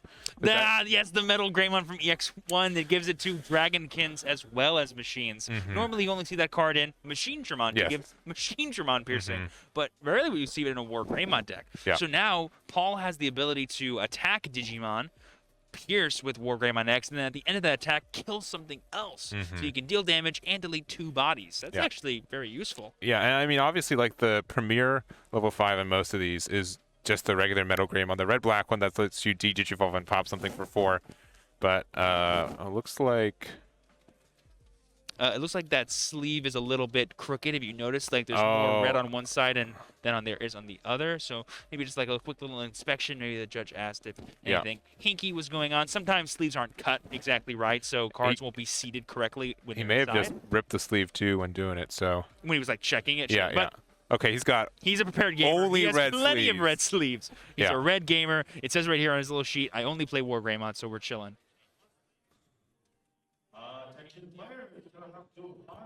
That looks much better, much more even on both sides. Yeah. All right, so and then Cool Boy. Yep. So keep going. Yeah. See, look, that looks totally normal. Yeah. Perfect. And you can get the X antibody. I guess that sleeve was maybe ripped or something. That might have been the one that ripped. Yeah. But again, we have plenty of red sleeves. Yeah. Oh yeah, they're also double sleeve too. You see, they have perfect fits. Oh yeah. I see. All right, so get in the one you can get and go from there. We do have these forms. Paul, when asked what makes his deck unique, his answer is, I only play WarGreymon. It's unique because I believe in my Digimon, which is what a great answer. That is a lovely attitude to have. I know a lot of players that, play from the heart. They just play what they trust, and it really gives them the sense of confidence of all that matters is that I play my best, and my cards will give me the options I need to find a win in any situation. Very, very, I think, nice thought to have. Yeah. A lot of people usually are stressed of, did I make the right decision? Is this the best deck? Am I going to make good plays? Paul's like, I love this deck. I love this game. Yeah. I'm here to have a good time, and now I'm undefeated. Greymon's my best friend, so just how could I disrespect my boy by playing anything else? He will guide me where I need to go. And now Paul is thinking, Jimmy has a pretty nice board setup. We have the Metal Greymon, we have the Cool Boy, and maybe he's hunting for a level 6 of his own, going for that hard play of Greymon, passing over 4 memory. Yeah, and I mean, not for nothing. Like, you're undefeated. You're on stream. Who knows if these guys have had any stream experience? And the judge just said, "Hey, change your sleeves," right? Like, I'd be a little nerve-wracked in the first place. So, I think Paul was the one that was like, this does not look the way it normally does. And the judge was like, oh, yeah, you can change that out or something. No big deal at all. Yeah, and Jimmy's doing what I love a lot of Blackboard Greymon's players do. It's waiting. You know, the deck is very responsive. It's very much, let's counter what my opponent is doing, gain advantage, multi-attack while destroying a lot of things. He's going to wait for Paul to overcommit so that way he can punish him, or he's just going to set up a gigantic board of scary Greymons. Yep, so getting the memory +1 off the Cool Boy, going into the X antibody. If you go into the other Metal Greymon right now, you can pop that stack, but we'll see what happens. No, I believe Alteris Mode can only kill 5,000 DP or less. No, sorry, the red black one. My apologies. Oh, I that's didn't clarify. right, because you can deviate, evolve, and delete. I don't believe Paul's playing that. I think he's going strictly for like Alteris, the EX1, and then X. Okay. But we could see it. I'm not sure. We're seeing the techie of EX1, so who knows?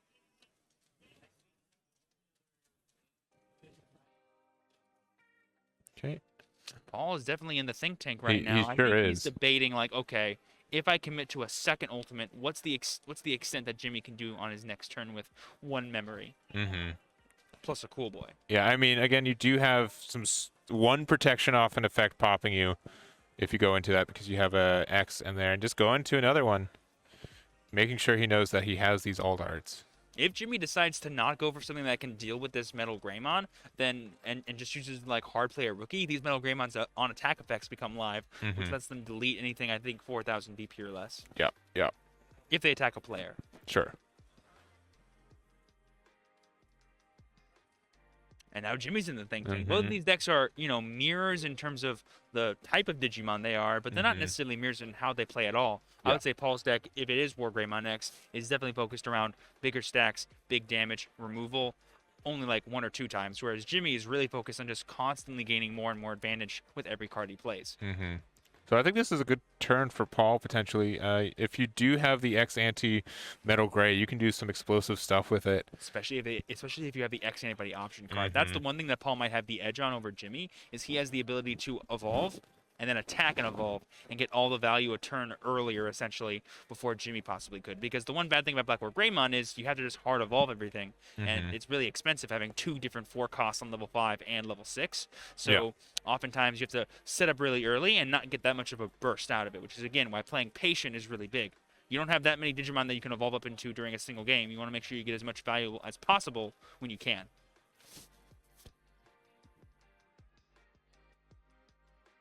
Very calculated decisions. These players know it's round 6, only 3 rounds potentially max to go. If we keep winning, we have a good shot at taking the whole thing. I mean, and the same thing, like when we were talking to James about James Hernes with his game too, like WarGreymon smokescreens as Black WarGreymon pretty good for the first couple turns of round 1. So if you don't get the read on what you're actually playing against, which I think Jimmy's probably caught on, especially like seeing so many of these guys. But yeah, it could just be a thing where you autopilot and say, oh, it's Black War Gray. And when it turns out to be an aggro deck or just like a combo deck like it is, then you can really be caught off guard. Also, a thing that Paul is doing that I really like is he's playing both Cool Boy and Nokia in his deck. Usually players go for one or the other. A lot of players settling for Cool Boy because it's the most long-term spammable advantage card. But having both is equally great. All right, so Ultras mode getting the pop on the Agu. And then do we have the Metal X to go up into and gain more memory with? No, just another Cool Boy to pass 1. And you whatever you want. Imagine if a BT1 Omnion comes out and kills both of these both these Metal Grays. Yeah. They're both considered Metal Greymon. Based on Paul's answers alone, I would not be surprised. We know he has Omnion X antibody, so who's to say he doesn't have BT1 Omni, the classic king. Yeah. And we did see like the X antibody Omni as well, so. Which that card in and of itself in this matchup is so, like, if you can stick that with like 4 sources, it's like impossible to be deleted, and you can just negate any scary attacks you want. Ooh, there is Ultras, not the X antibody Metal Gray. So you get to draw 1, go to 2, and then if you Digivolve for 3, you can use Nokia to keep it your turn because it will reduce it by 1. And then if you have X antibody option, you can evolve for 1 on War X, and then I think deal 3 damage this turn. Yeah. And then just gain that memory back. Yeah. So if he's got BT1 And I don't know which. Does he have security attack +1 inheritable? I don't So think he has does. +1 off of the Metal X. Yeah. And no, I think his inheritable is. What champion did he evolve into? It might just be Oh, it's WarGrey by yeah. itself. No, X. it's just Greymon X antibody. Yeah. Okay, yeah. Yeah, so it's EX1 Metal, Greymon X, and then an Agumon. So right now, this Metal Greymon X has no protection from effects, but if he evolves one more time, he will. Okay. And the only thing that has protection on Jimmy's side is neither of them. Yes. They are both susceptible to being just deleted. And we know that Paul is playing Gaia Force in his deck. We saw it earlier. Yeah, so if Ultras mode Digivolves up, then it will have the protection off its own effect. But yeah, you need to Digivolve here for 3 into a black and into a WarGreymon with Nokia to reduce it down to 2. Honestly, you could just do an X antibody WarGreymon X. It still True. would work. That's true. Because you're going to gain back 2, and you're only going to pay 3. Mm-hmm. Because of Nokia reducing the cost from 4 to 3. Yeah, but Paul. But you need the. Oh wait, no. Thinking. I guess you don't need the X antibody option, but you do need to attack and evolve. So. Mm-hmm.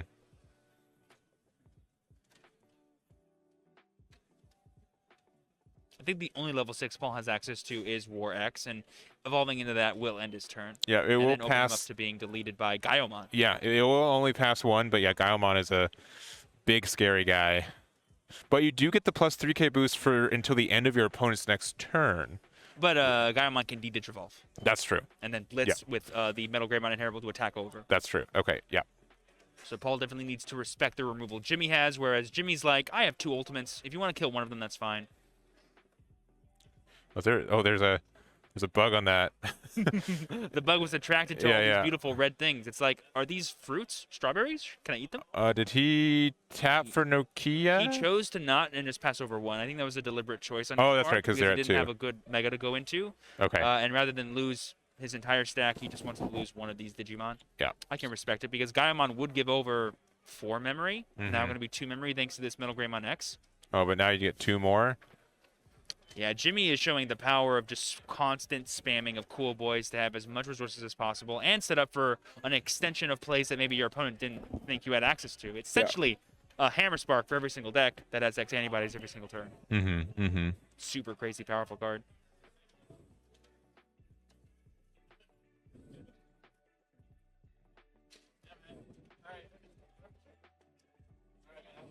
Watch Jimmy now not have any level 6. Yeah, just everyone's just like, yeah, this is an ultimate like showdown. Like, oh, there's a big boy right there. Yeah, that is a big Gaiomon flash right there. It can only get rid of one of these stacks, but it will have blocker, which is cool. Oh, he's doing another. Damage. He wants damage it. this turn. Oh yeah.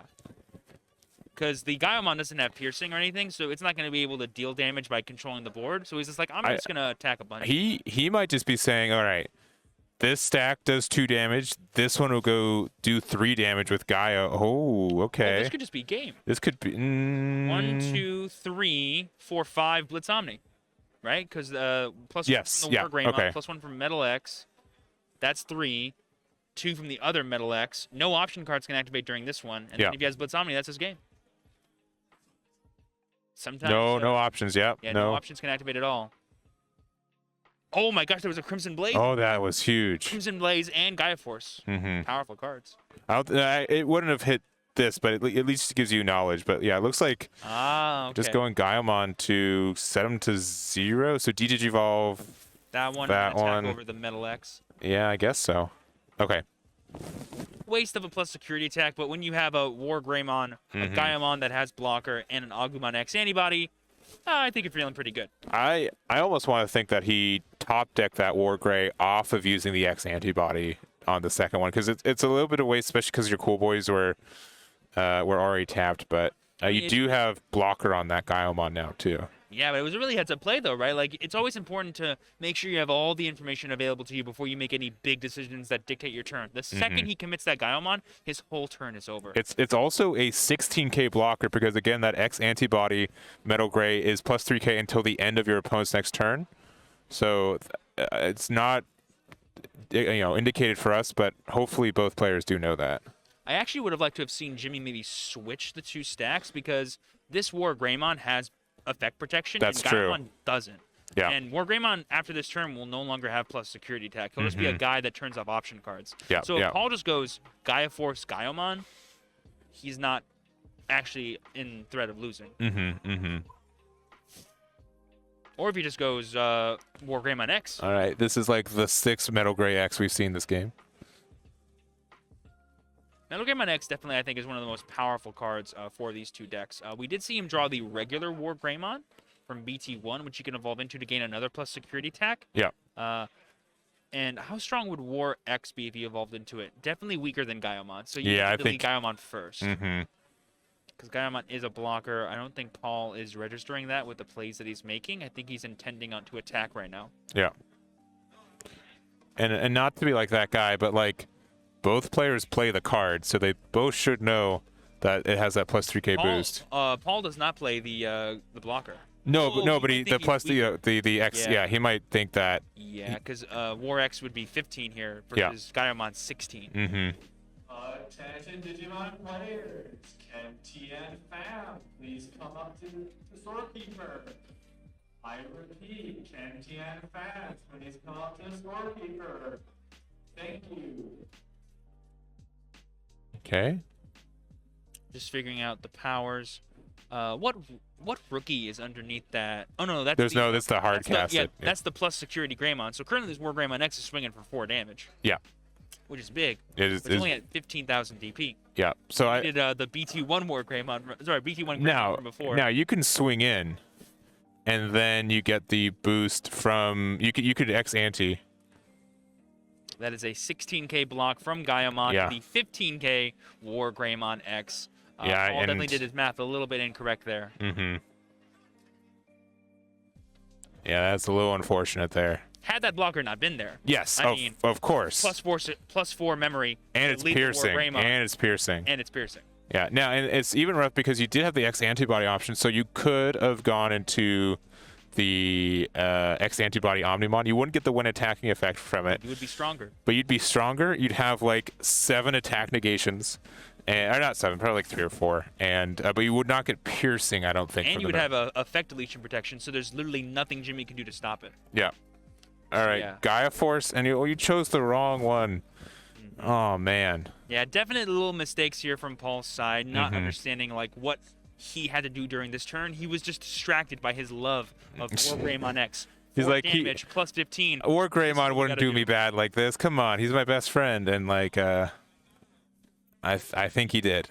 But yeah, you're right. That play of going X antibody into Omnimon X antibody would have been so huge. And I still would have attacked into the WarGreymon, by the way. Yeah. Because if you block with either of them, they're both dead. And then next turn, I'm just going to start deleting stuff for free.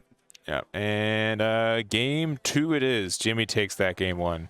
So now that Paul has fallen for the, haha, this has 16k blocker, he's never going to fall for it again. I hope so. One of those things you gotta remember. WarGreymon X matters at the end of your opponent's turn. For Paul, it never comes up because he wins on the turns he goes for it. So why would the next turn matter? I like to be an optimist, but on the drive here, I saw some guy cut me off without using their turn signal, but they used their turn signal at like the last second when they were already in my lane, and then I honked my horn pretty bad. I'm like, okay, they will totally learn their mistake and they won't ever do that again. And then like they zoomed into the next lane, the same thing. I'm like, okay, never mind. I've lost faith. You're misunderstanding who the lesson was for. The lesson was not for them to not drive incorrectly. It was for you to be like, people just drive it. Yeah, it's for me to get off the road. Yeah, I get it. Like that's where you were the person watching your story instead of the person living your story. That's true. Which is okay. It happens. Paul definitely felt that one. He's like, oh, that's going to leave a honk. That was definitely the foghorn on the railroad tracks saying, get up, drive away. All right, so game 2 is here. I love seeing a Black WarGreymon deck, by the way. Have I mentioned that he's the best Digimon, period? Not just Digimon card, but Digimon? I love the deck, too. It's been a fun surprise seeing it at the tail end of BT8 EX2, and then, again, Gaiomon giving pretty much everything it was missing. It is expensive at times, but if you need to do something, Gaiomon will get it done. So. Oh, but evolving into him for 2 and then cool boying and then getting all the value anyway, it feels so good. Yeah. We have not seen any person, though, all day actually play Black WarGreymon. No one's evolved into him once. They're like, Gaiomon's just better most of the time. That is true. But if earlier we could have saw Jimmy go like, both those tamers, they're gone because they're add up to 6. Oh, yeah, Cool. And I think people go more into that favor with him because again, with Crossheart, there's so many 3-drop tamers people are going to be playing again. Then being able to pop 2 tamers for 1 card is such a good value. A thing that I've always said is I want to be able to attack rested tamers with Digimon. I think that should be like, if you want to say like what's the one mechanic you want from Digimon, being able to attack tamers that are rested because they're in the battle area would just be so amazing. I like the idea. I think they would have to essentially re-release most of the tamers to do that, but I do understand. Like it could just be a rule, like, yeah, only the tamers are rested. Like this tie here is never going to be rested. You can't attack it. You Sure. gotta get rid of it, right? Like, Sure. just like a Digimon. If you rest a Mimi 2-drop against security control, great. You got that one memory, but now I can choose to get rid of it. Yeah. Oh, and there's the Black WarGrey There's your best friend right there. and the memory tamer. So now we have a lot of value to get rid of too. Mm-hmm. Plus, if we see the cool boy come down, that's sick. 2, yeah. Sometimes the math just adds up.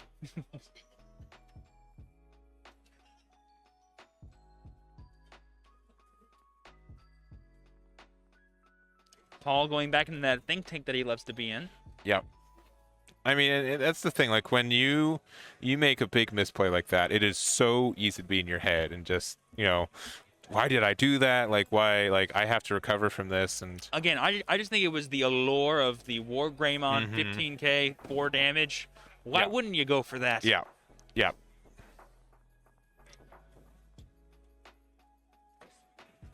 I want to see this EX1 MetalGreymon get that piercing effect off. I think that'd be such a cool interaction to see.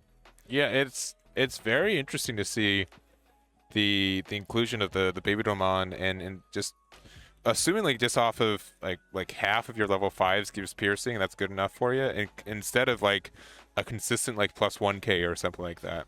I mean, imagine even applying the buff to MetalGreymon X anybody. He would be 13,000, 15,000 with the Agumon promo. Mm-hmm.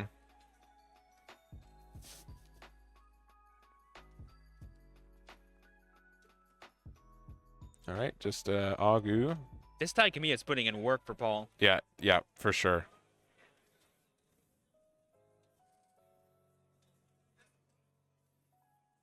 Yeah, which is weird that Jimmy's decided not to just raise up and pop the tie. Again, there's just no point. Like, Black WarGreymon decks love to just respond to the opponent rather than be the actual main aggressor. Yes, you have plus security attack, plus DP, multi-attack, Omnimons. You can be aggressive when you need to, but you would much rather just get your opponent in the position where they have nothing in their battle area, because guess what? Once they're like that, they're never going to have anything ever again. Everything has to come from the raising area, and by that point, you can play around it way easier. Attention, Digimon players. You are currently not in a match. Can you please exit the lobby? I repeat, if you're currently not in a match, can you please exit? Okay, well, I guess we gotta leave. It's been good commentating. I'll see you Absolute after this. pleasure. Everyone drive safely.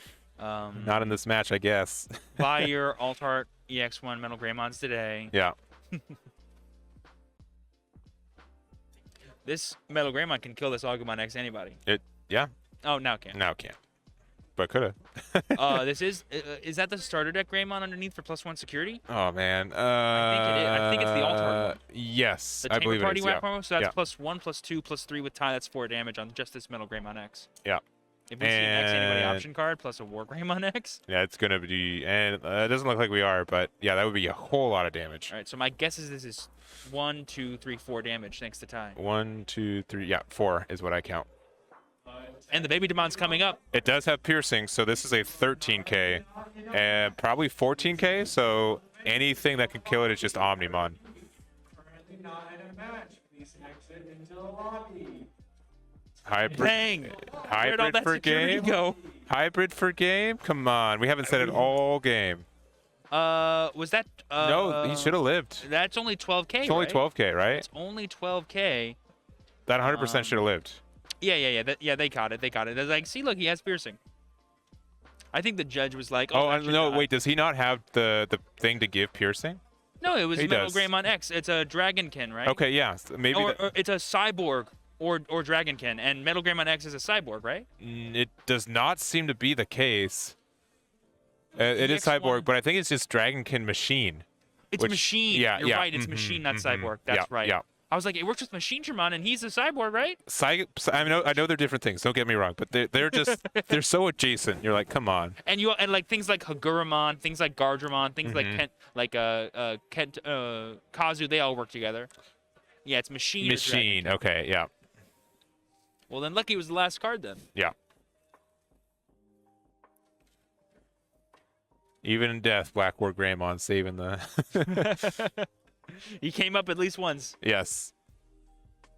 Oh, what an interesting play. He might not have anything else to do. He was like, I thought it was gonna live. Well, I'm just gonna play my Black WarGreymon and then swing into your guy and then have a big blocker guy. Altera should just kill it. Oh yeah, that will also happen.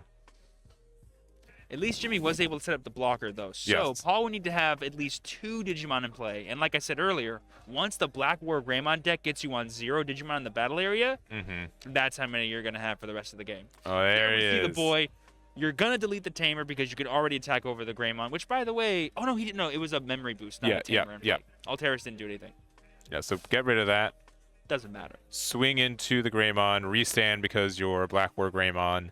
And now you have 2 checks if you want to swing with it, or never mind, 3 checks? Yes, exactly 3 checks, plus 1 from Gaio, plus 1 from Metal X, 16,000, 17,000, 18,000 DP, 3 damage. Gaia Force can't kill me. Yeah, and 3 Agumons off the top, and now it is reverse lethal spot right here for Jimmy. He's got 2 damage from the Gaiomon, and then that X antibody just chilling out there. Paul did 4 damage with a single Metal Greymon X. Yeah. To clear Jimmy's security, and it's still not going to be enough because the power of mid-range style decks like Black WarGreymon at just taking over games is so strong. Yeah, and never count this deck out. And like if it lived, like I'm not sure exactly what he would have digivolved into. Nothing for game, but having 2 targets that he had to have gotten rid of, at least make him waste the security attack +1 from the Gaiomon to be able to have to, swing over 2 things, I think would have been worth it. He could have had it to where like Jimmy wouldn't have had enough memory to make that play. Remember, he had to hard play the Greymon in order to. Now, okay, first swing Gaia Force wins you the game. Ready? It doesn't. We have Alteris. Oh, that's right. That is right. Yep. And there you go. Jimmy Tran is your round 6 winner with a very decisive win using Gaiomon against his cousin WarGreymon X antibody. Yeah. Paul maybe made a slight mistake in the first game, figuring out power, figuring out what he had available to him. He's got a little too excited with the WarGreymon. But then in game 2, he shot his shot with the powerful WarGreymon or Metal Greymon X, and Jimmy was able to come back. For sure. And I think he definitely played to his outs, though.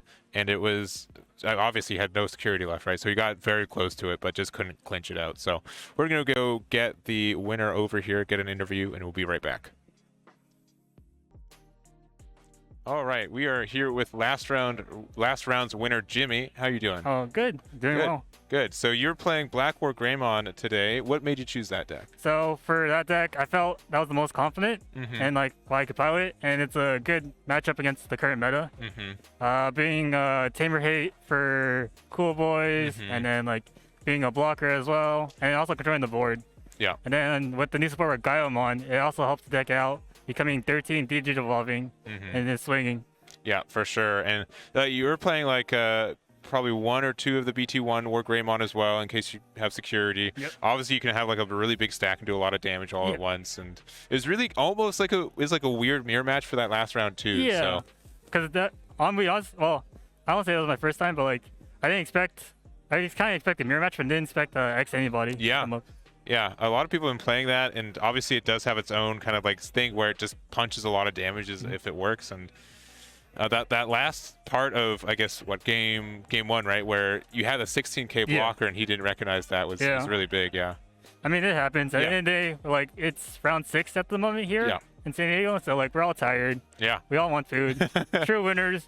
At the end of the day, the real winners are the ones who get to eat. Yes, for sure. Like there's no snack breaks, no food breaks, especially if you're playing something like Black WarGreymon where you go close to time probably most of your matches, right? Like I guess it's more like, can I win here or not? And then like just play patient, because like most of the time just play like patiently, slowing it down, seeing how I could do, and like it's that like I guess looking at the board and establish like, can I have an answer to this? Yeah. Yes or no? But yeah, obviously, whenever you make like your big stack with a Metal Greymon underneath it, you feel really powerful. Like you can, most things you can hit over, and that's really good. And I think I don't know. Both Steve and I really like Black WarGreymon as a deck, and we're happy that it's undefeated going into this round 7. So. Yeah, more pressure. No pressure, none at all. It's more like a lot of people said, "Oh, you're gonna top." Like, oh, okay. Yeah. I just came here to have fun, more experience. This is my second regionals. Yeah. Okay. And Wow. so, Congratulations. Yeah. Thank you. So yeah, it's really cool to have.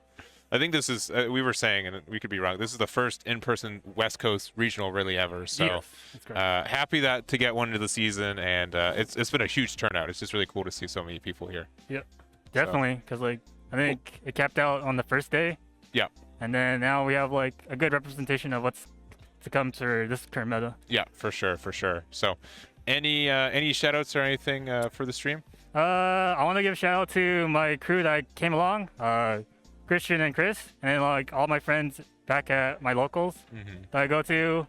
So they helped me, I guess, like training, and then like, I guess I also was able to meet like all the well-known Digimon content creators here too, and so it was fun to meet people. You know, I'm like a pretty awkward person, but hey, I'm still here. You're good. Yeah, and it's really cool because we've had, there's been a lot of, I think, East Coast events as well. So having like a bunch, just a community of the West Coast players to be able to play, meet, and talk, I think is really, really cool. So cool. Well, that's going to be it for us. We're going to take a tiny break, and we'll see you guys next round with round number 7. Time to go X9. X9, baby. Woo!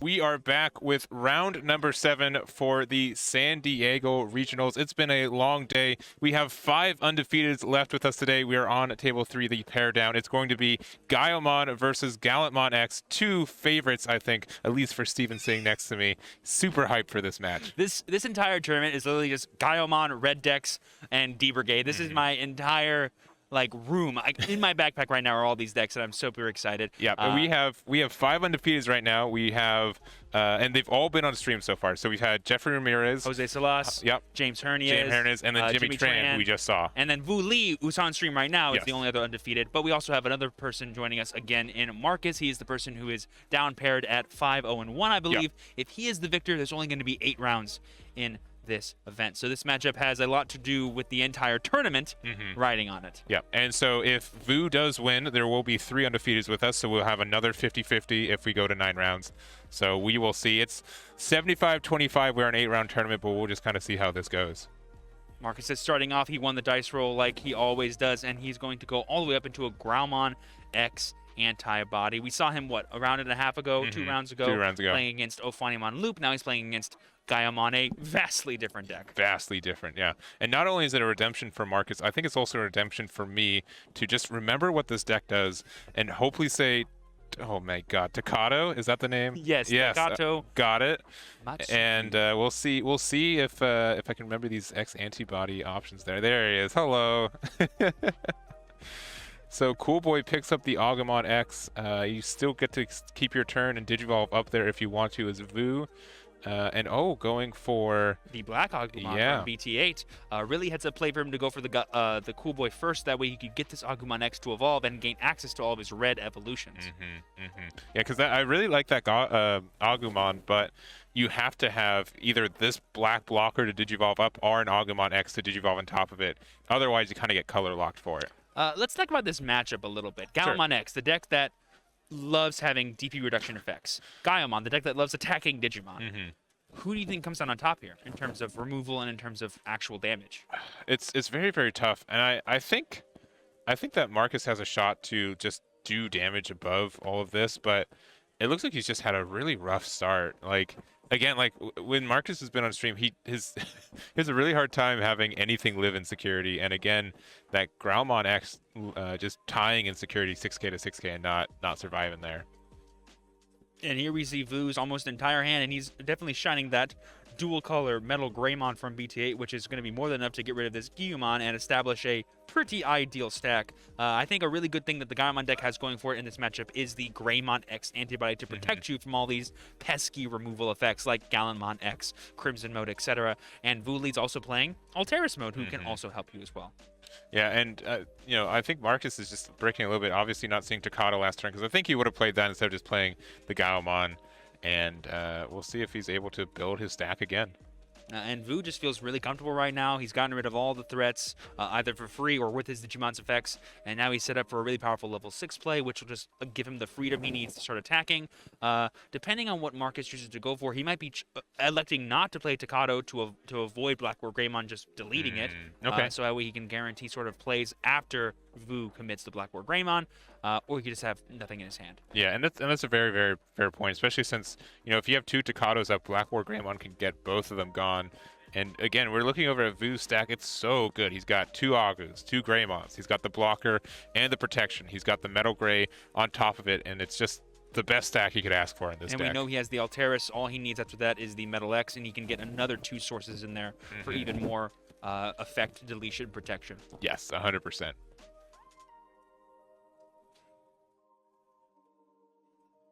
Ooh, really taking his time, not going autopilot, committing rookies, drawing cards. Definitely like, okay, what do I do first? What do I do next? Okay, here's my turn.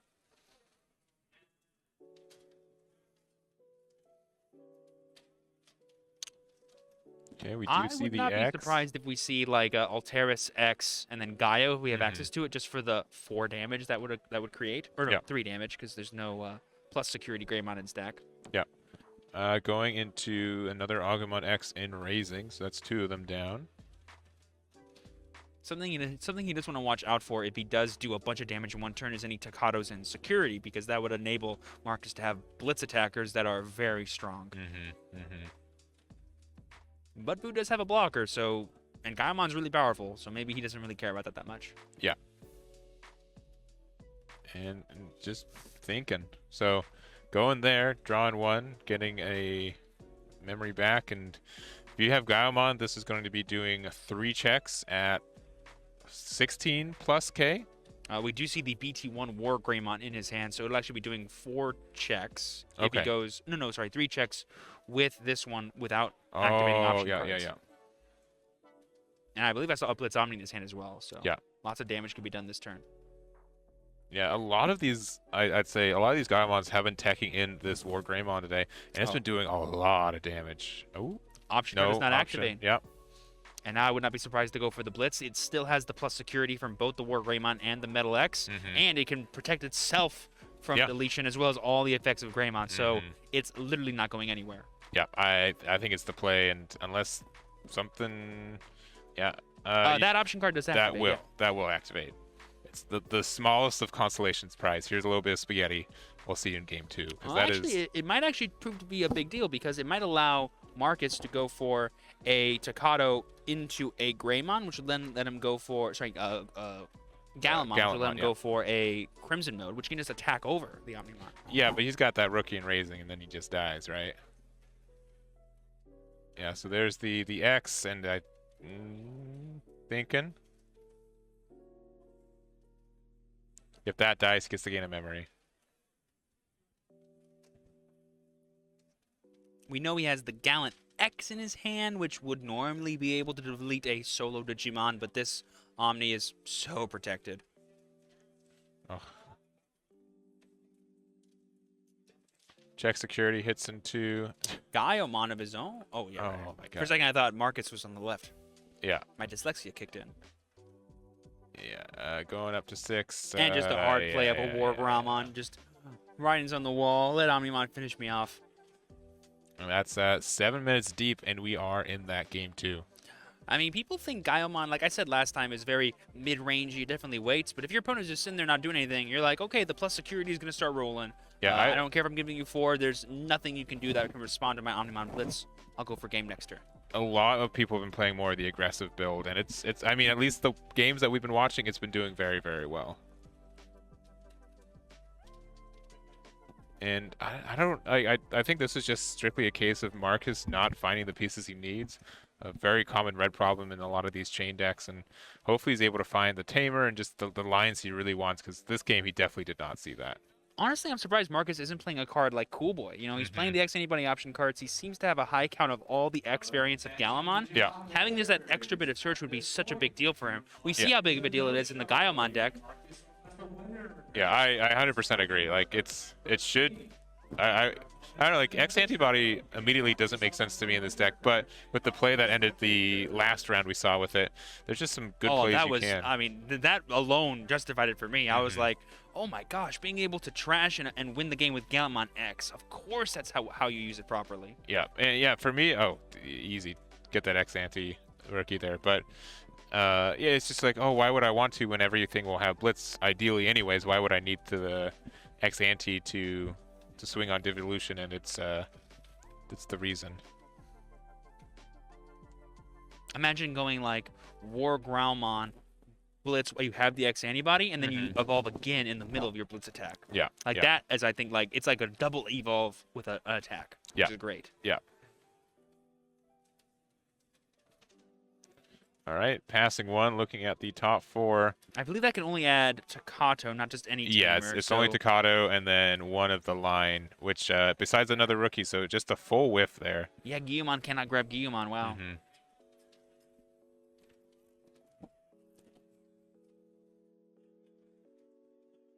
Bit of a slower start for Vu here, just something super simple, going up into the Greymon after going for the Agumon that the cool boy grabbed. But he's in no rush because Marcus is starting just as slow. And I saw the cards in his hand, and they're quite good. Like, you do have the Metal Greymon here, which means there's a lot of good plays that next turn if Marcus doesn't just continue to just brick as it seems like he's doing. That, I mean, like, it's not too surprising for that rookie to die, but like, it's just Marcus has never lived a security check. Yeah, he's had some of the worst security luck I think of anyone on this stream.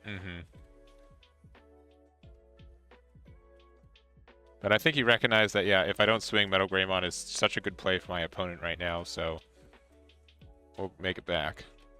Really heads up play by Vu here. He has access to the Greymon X antibody in hand, but he's choosing to commit the cool boy first. So on the next turn, when he chooses to commit it while promoting, he'll gain an extra 2 memory and 2 cards in hand. For sure, yeah, because with the WarGrey X, you can definitely, you just get a lot of cycle and a lot of memory, which Red doesn't get a lot of, and would love.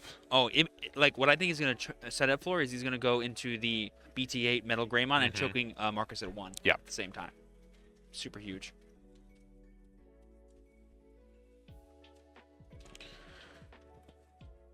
Yeah, Marcus's like body language is showing he's not having a great time here. He is very scared. He's like, I can't give him too much memory because then the cool boys are going to go crazy, but I have to do something during my turn. Yeah.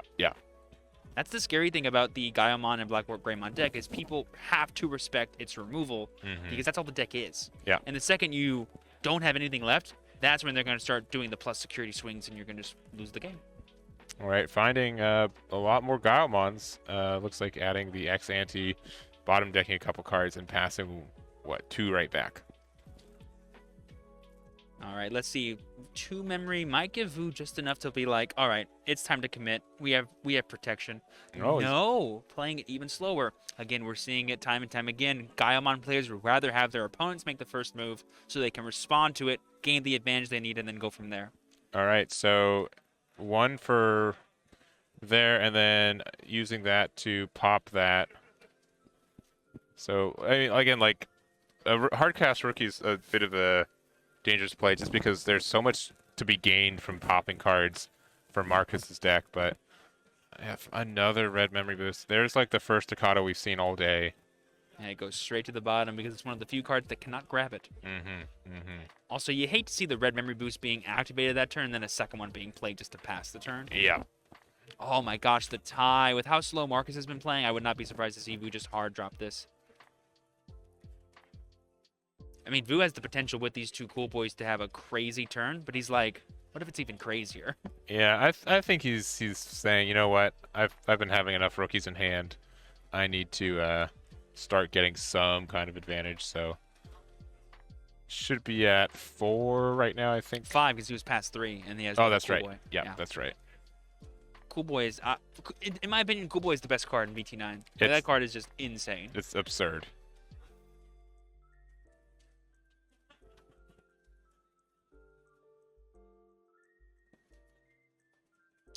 I don't know if he has any other megas available to him in hand besides the BT1 WarGreymon. Oh no, I see a Gaiomon in hand, so I wouldn't be surprised to go for the patent pending dual color Metal Greymon, Alteris, and then end it with a Gaio for that big blitz and reboot with blocker at hopefully 16k. But that's going to be passing a lot of memory.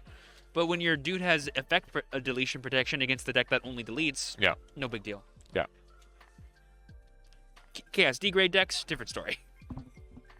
All right, so... Yeah, the D-Digivolve happens, but either way, it still dies. Yeah. So They just were like, oh, it's Stabilizing at 0. Actually, I think he's at 1. Because he was at 5. This costs 4. So he's going to go for, like, Alteris mode. And then if he has the X, he'll go for it.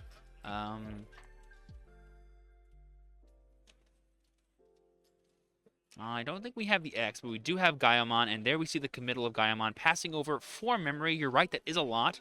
Doing 2 damage this turn with a currently 14k blocker. Crimson mode could kill this, though. Yeah, it sure could. But it, I mean... Never punished. Never mind. Yeah, like we're not Marcus. Yeah. We're Vu. Yeah.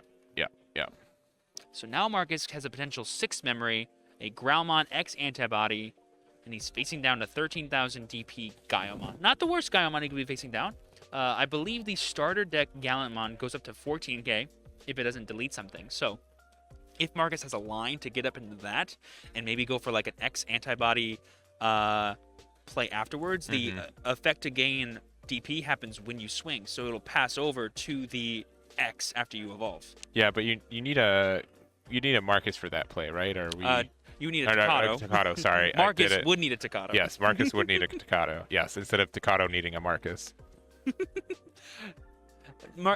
Marcus may as well just be Tocadoing cosplaying with how crazy he's playing the Gallant deck. I have determined that is his name. Like that is.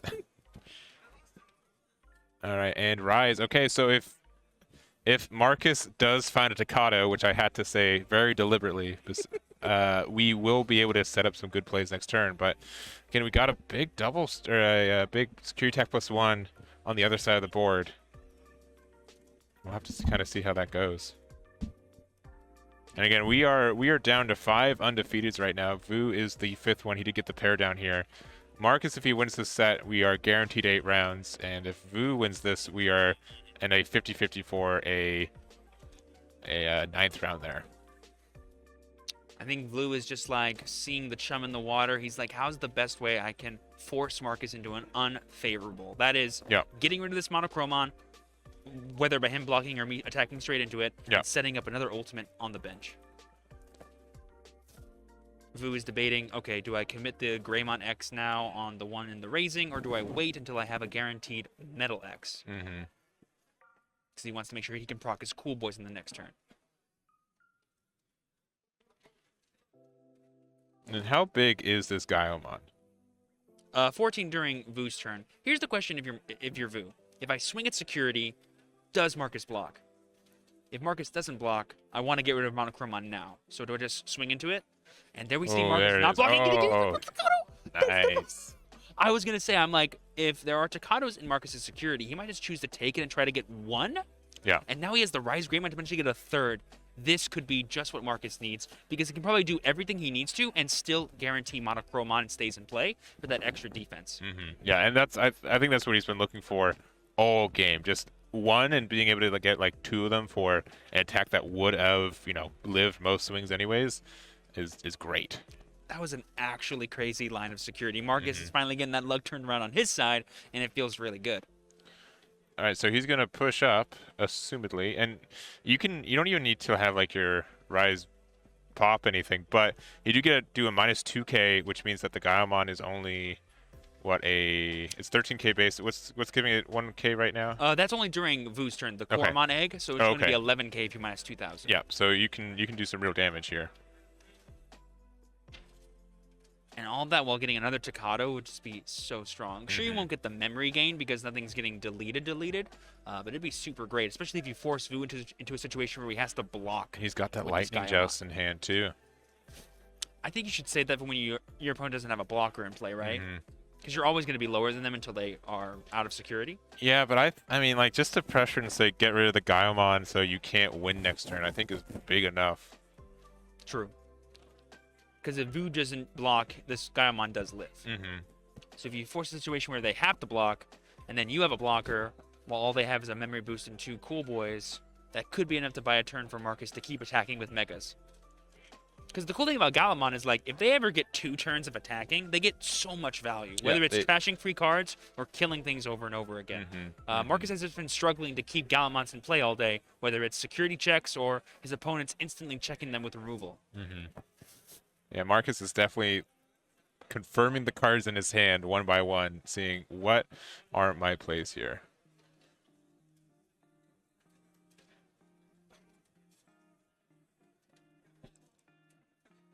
Marcus is definitely in the think tank here. The last time we saw him do this, he won the game. He did. He sure did. This is definitely time that he is more than happy to take, because it usually leads to him winning the game. So he's just making sure he dots his T's and crosses his I's. Okay. And the boost here. The cards in his hand look red from the back of it. Is it just me? Next time he fans his hand, don't they look red? I think the sleeves are red. No, but they're orange. No, I just think the camera's playing tricks on us. Yes. No Takado off Rise Greymon's effect, but he gets to keep his cool inheritables, so that's nice. There we see the Gallant X. Nothing gets deleted. Okay. And he's swinging. Is it with Blitz or not? I believe it is. I believe he's at 1. He passed 1 over. Interesting. Oh, yeah, he was at 2. No, was he at 1 then boost to 3? Or was he at 2 and boost to 4? I think he was at 2 and boosted to 4, and then he lightning boost joust. To end last turn. And then he lightning joust. That's right. It's like, where'd the other 1 memory come from? Oh, he had the X ante in hand too, so he could have. I don't know. The X ante wouldn't have done anything because he can't delete anything on board right now. So he gets to decide, right? If he wants the chaos to delete, so that he gets rid of the Alteris. Doesn't He's choosing delete. Not to block. So it restands, and then 2 checks. But because something got deleted, he can't continue his turn of attacking. Yeah. And then he just swings twice. So we have the blocker that's from true. Monochromon. That's true. So you could go like, if you go X, you go to 3.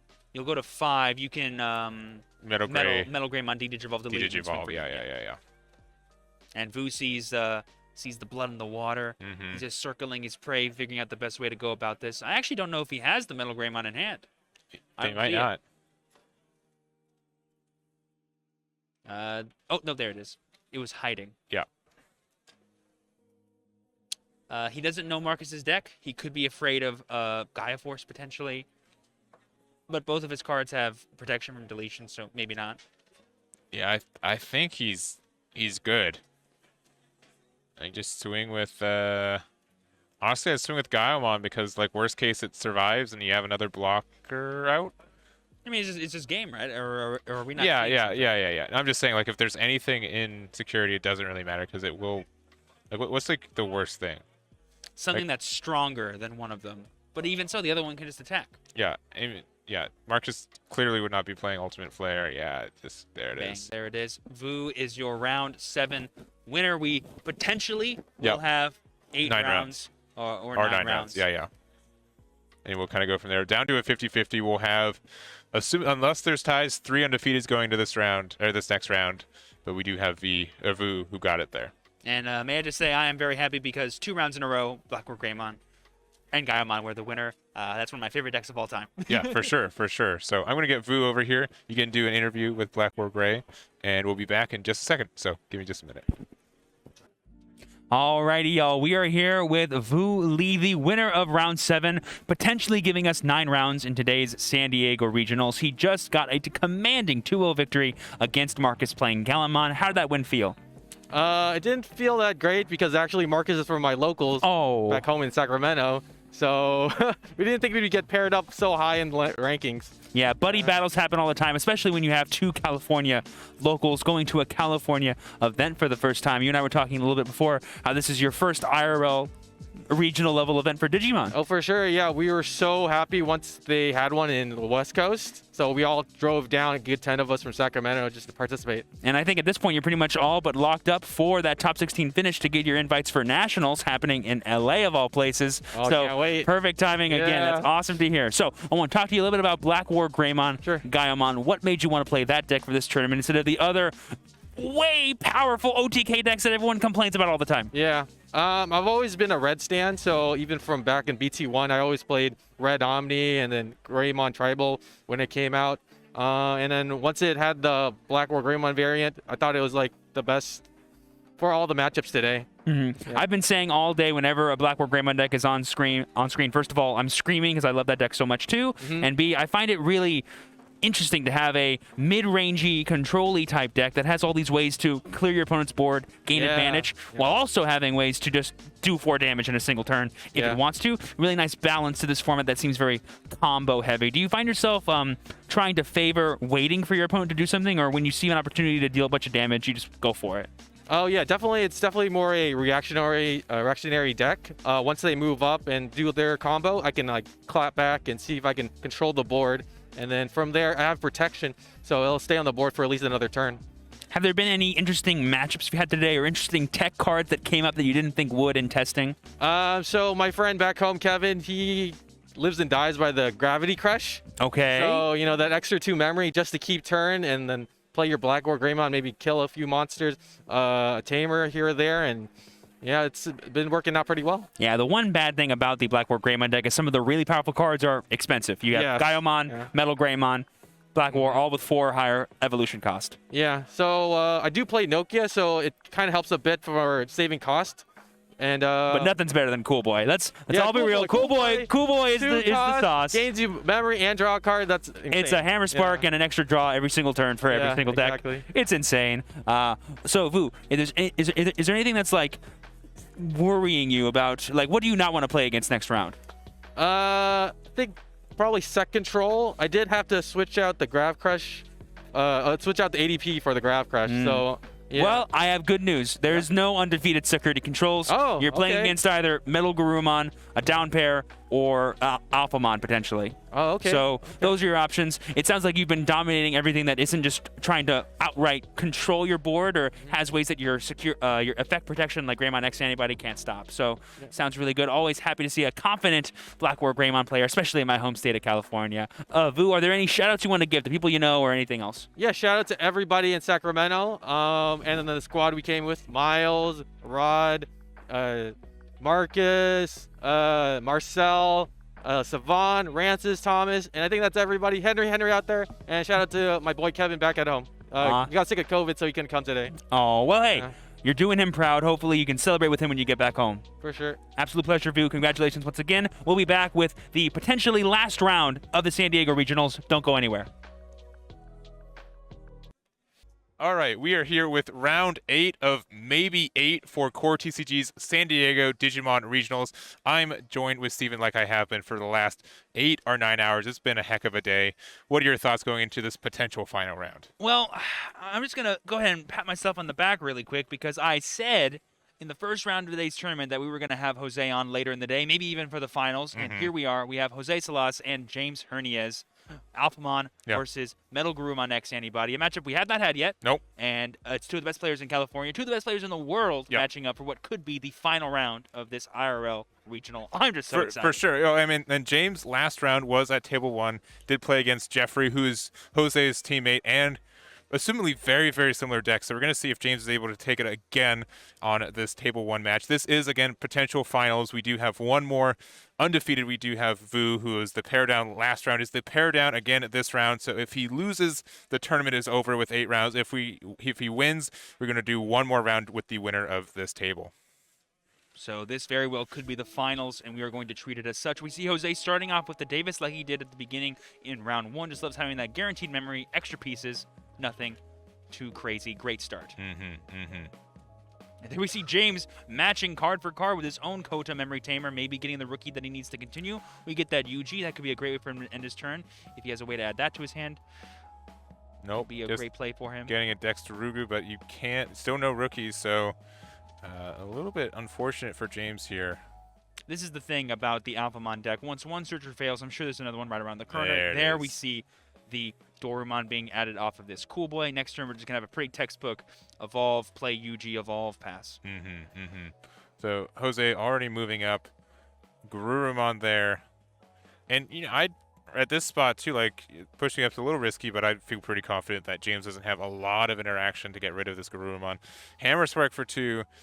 Another 2 play for Cool Boy. Yep, sure is. Looking at top 3 themselves, finding nothing. Just a bunch of regular doggos, no special doggos. Getting the draw 1 and memory +1 off the X there.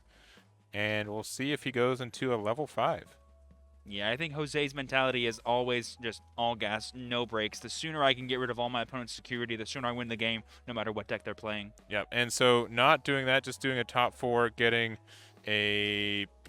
I think that was the WarGrey, not X antibody. I think Jose, you saw him taking a double take there because I think he has 2 promos at the bottom as well as now a Wear X. So he's definitely thirsty for ultimates. Definitely needs to be a bit more conservative with how he chooses to use these cards. Yeah. We see James doing what I said, evolve. Wouldn't be surprised to see the UG come down here. Yep. There it is. You know, Jose has a ton of ways to interact with the board, whether it's Wear X, whether it's Metal X, but he can't really interact with Tamers at all. So having those just guaranteed resources is going to be super nice for James to have some pretty powerful combos. All right, so here's the play we've been seeing with MetalGaruru on pretty much all format. We do have this stack that we love to see. We can swing here, unfortunately. Okay, and just the safety Gaiomon in case we hit like an X antibody or something like that, insecurity. Memory boost to just super duper make sure that won't happen. Unless you hit 3. Right. Swinging first time getting the card draw, just 1 check at, I believe, 8K. Yeah, 7K because he doesn't have the starter deck Gabu in source. Oh, that is correct, yes. Still reasonably big, bigger than that Dexter or Gumon. By 1. Bigger is bigger. That's what can we say? Cool Boy whiffing 2 times in a row. It's not James's deck. It's MetalGarurumon. There are whiffs in there. Not having access to the X antibody option plus Wear X play is going to be super bad for Jose here to not get enough damage he needs to truly pressure. James could very well just pop off next turn. Yeah, it looks like they will be doing the X, so you do get the 2 memory back, 2 more card draw, and the restand. I mean, we could see Jose try to go for some EX1 MetalGarurumon shenanigans into like a Blitz Omni, but that would be asking for a lot, and he hasn't seen that many cards yet. For sure. Jose now is taking stock of, okay, I don't think I have the gas. How do I actually survive through James's inevitable Alphamon shenanigans next turn? Yeah, and I mean, I still think you swing, if you get 2 damage in, it's very easy to get 2 more with a rookie and raising, and maybe a Lobomon. I'm not sure if we've seen Jose play it, but no, going for the MetalGaruru for 2. I mean, he has the math. Does he have the Hammer Spark to give him the 1 more memory he needs to go for a Metal X and then go for a Blitz Omni for game? That's what has to happen. He has to go swing, evolve for 1, restand, swing again, and then go Blitz. So, yep, swinging. You do not get the card draw because you do get rid of the Garurumon. It's an X antibody. Oh, no. And passing 2, then 3. The X goes to hand, and now it's James's turn. And the 1 security might be just enough for James to survive, even though Jose has a Digimon on the bench. Because even though Jose is guaranteed 3 memory, without a buku amount of Hammer Sparks, there's no way that single Gabu can get 2 damage worth of swings. Especially through a blocker Retaliator. Yeah.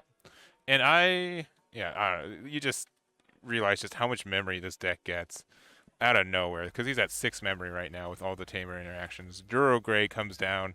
Love to see that guy. It's crazy that we have a blue deck on the board and we're talking about how much a black deck can gain memory. Like, that's how just crazy the amount of extension Alphamon has access to. Yeah, if someone hadn't played for a year, came into this, they probably think we're talking about the blue deck on that corner. But no, it's the black deck that just gets so much extension.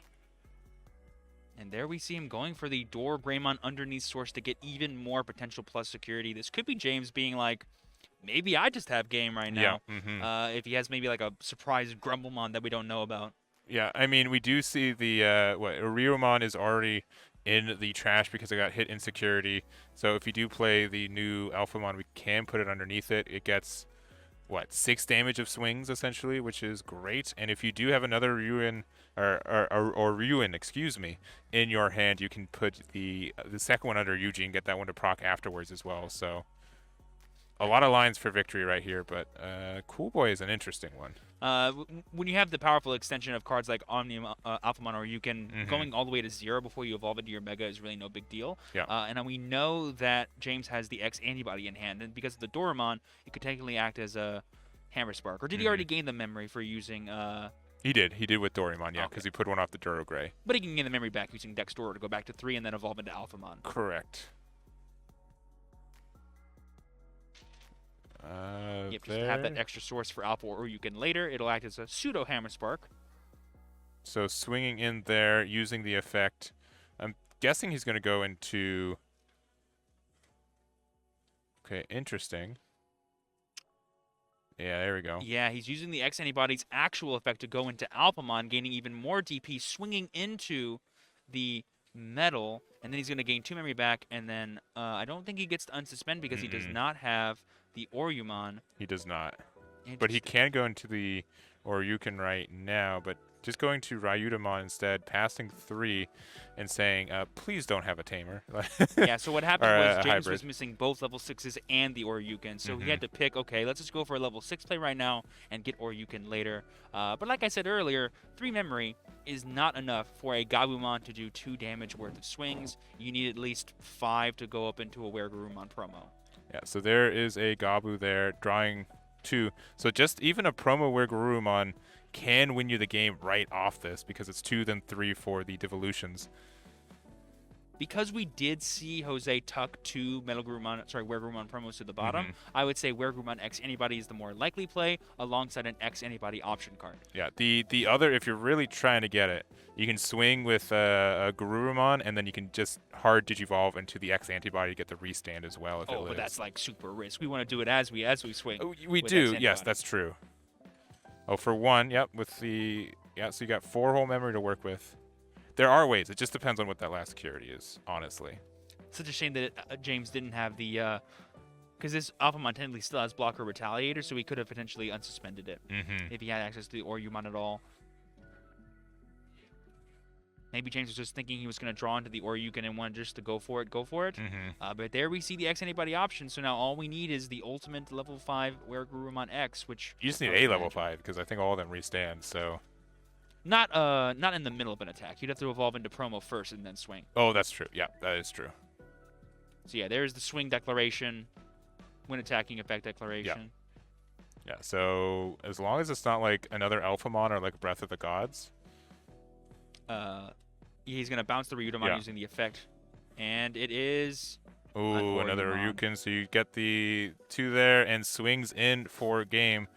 Jose's 1 game away from going EXO and potentially being the champion of this tournament today. And there you saw the power of just pure speed, which is what the MetalGaruru X deck is so good at doing. As soon as you hit level 5, you can deal 4+ security worth of damage if you want to. And James, even though he had all the tools he needed to go for a big blowout, didn't have every single piece. Because as consistent as Alphamon is, it is the one combo deck that requires the most amount of cards. Yeah, and I don't know. I feel there's a little something missing in that sauce from James. I'm not sure if it's just the sequence or just not finding the card that he really needed. But even if you did have Blocker Retaliation on your big boy stack, then unless he just didn't have a Ryuken in hand, I almost feel like going to that to pop the MetalGaruru was better than swinging into it. What I think happened was he had everything except for a level 6 and a level 7. He had neither, and so he had to go, okay, I need to take this level 6 instead of taking the Oryuken, so that way I can attack into the metal. And because he's not able to actually activate Alphamon's when attacking effect by using X Antibody, he's forced to put the Darugamon underneath to become strong enough to swing over it. Gotcha. Because I think like even if he had like BT9 Alphamon, which could get the Oryuken underneath to get another swing, that probably would have been better. Or again, going to Oryuken, either one have been I think a little bit superior than that. The one mistake might have been the discard of Oryumon earlier. It might have been more valuable to, instead of putting Greymon underneath using Greymon's effect, putting the Daruga or putting the Oryumon underneath. But how was James supposed to know, I'm going to draw 4 or 5 cards here, I'm going to search for the cool boy and not see any level 6s? For sure, yeah. He was playing to his outs, and he wanted to do the most he possibly could, not just try to play for what was a bit more like giving Jose an extra turn when he didn't have to. So it looks like James is going to let Jose go first. Jose does find a rookie. Honestly, I think MetalGaruru is just super happy going first a lot of the time, because they usually can't afford to run a lot of rookies, where Alpha is where James is seeing right now does not have that luxury sometimes. Yes, here we are seeing a very rare opening turn overcommit from James. We haven't seen anyone hard brick on turn 1 yet today. It was bound to happen at some point. And Jose was given 4 memory. Oh, he's going straight into the he's promo got the line. This is just textbook at this point. Like, okay, we're just going to swing in twice, get our draws, hopefully not die the first time we swing. This is going to be only 7k, I think, because he does not have 8 cards in hand. That is just 7, yeah.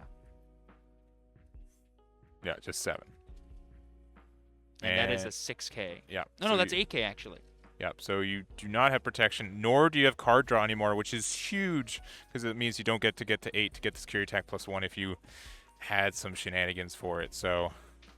And even though James did start off kind of weak, it looks like he has everything else in his hand, maybe barring an ultimate. Man, it's so tricky, because, like, if my opponent doesn't see a rookie, I'm less, oh, they must be in their security. I'm free to swing, and... So there's some chunky boys in there. And there we see the one of Madoki Betamon tech coming from Jose. Yeah. It's going to be super useful for him. I don't believe Dex is able to delete anything unless you evolve on Dex Dorugaemon specifically. Yeah. Agreed. And you can't even get the memory back with Betamon out unless the sequencing lets you pop the beta and then you get to gain the Yeah, memory. You can. I believe they're both windage evolving effects. Okay. So you can swing again with the Wear. I mean, at this point, I pretty much would. It can't restand because there's no Garurumon in source. That's actually the true. one condition. So attacking with it for just, I think, 7 is fine, but if it dies forever. There we see the Reupload, so it is definitely safe. I mean, you could Digivolve into... Oh, okay, there you go. And then you can Digivolve into WarGrey X, but I think you're going to have 7 cards in hand if my math is not incorrect there. And there we see the rare MetalGarurumon, no X antibody, no MetalGarurumon, just unsuspend, become a blocker play. Yep, and there's no, X antibody or MetalGaruru, so it doesn't get any of it doesn't get the popping effect, right? No, because he unsuspends, but he needs to have the MetalGarurumon or the X antibody option underneath. Yeah. We know that James has Oryumon in hand, and I kind of wouldn't hate to see him go for that just to delete the Madoki and then protect the stack. And then potentially have access to a powerful Alphamon play later. So yeah, there we do see him going for that Oryumon. It'll delete the Madoki after putting in the Dorugaemon. Wouldn't have hated to see him go for, I think, an Alphamon, because I believe if you have Oryumon... No, you have to evolve on Alphamon with Oryumon in source. It doesn't work with Oryumon into Alphamon. So Oryuken would still cost 7. Yeah. And I believe Oryumon only protects from deletion. It does not protect from bouncing. Bouncing, yeah, I believe that's correct. But Jose can't bounce anyway. Yeah. If only we had... The one thing I think Alphamon is missing, besides being a super consistent and powerful deck, is a X antibody inheritable that just gives you blocker. Like, if we had a Doru line... Oh, I guess we have Ginryumon. But people aren't playing him because you need to maximize your Dex Dorugaemon counts. Yeah. Imagine if you put the... Ginryumon underneath Oryumon here to become a blocker at, I think, 14,000, 15,000 DP. Super strong.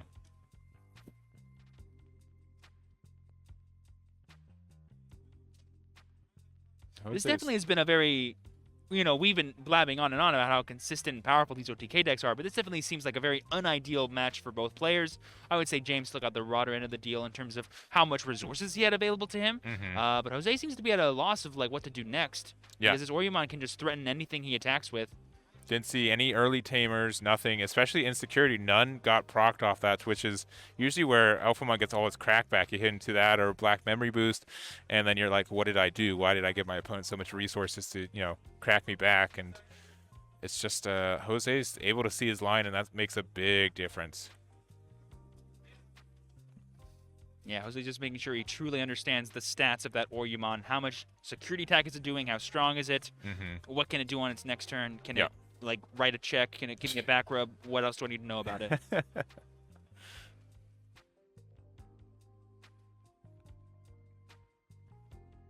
at 2 memory, just passing 1, making another one of your stacks there. And James is at 1. You can still, or you can here. It's still gonna cost 7. And then you can bounce back at least 4, making it cost 3. 3 and But all you're gonna do is delete the Melga X, which isn't even the active threat right now. That's true. Like, Jose didn't attack with Melga, so that way he didn't give Oyumon the chance and to it actually hit swing into into it. Blitz. And there we see the Blitz. Ooh. That Oyumon was only 13,000 DP. Mhm. I'm pretty sure Jose only plays a 1-up copy of Blitz, by the way. Yeah, I believe that is the case for most people. Just tech one coffee in, and man, look at across this board where your opponent immediately has 3 swings available to them, and Only needs 3 swings to win only the game. needs 3 swings, and the guy who swings twice has protection from battle.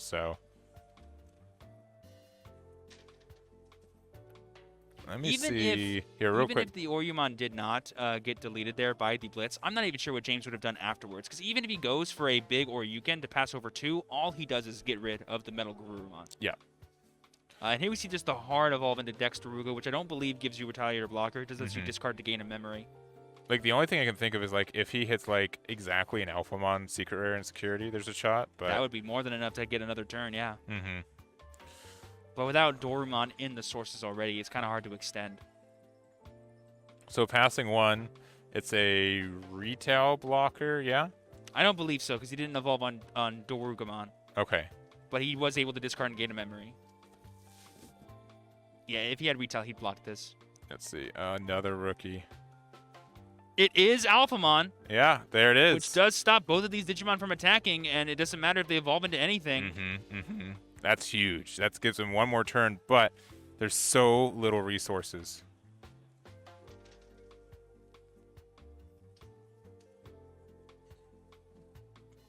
The MetalGarurumon X does not have retail, but you can bounce. Okay, yep. You do have X ante. You put that back in hand, and that is, I can't think of any save for James. I think this is just over.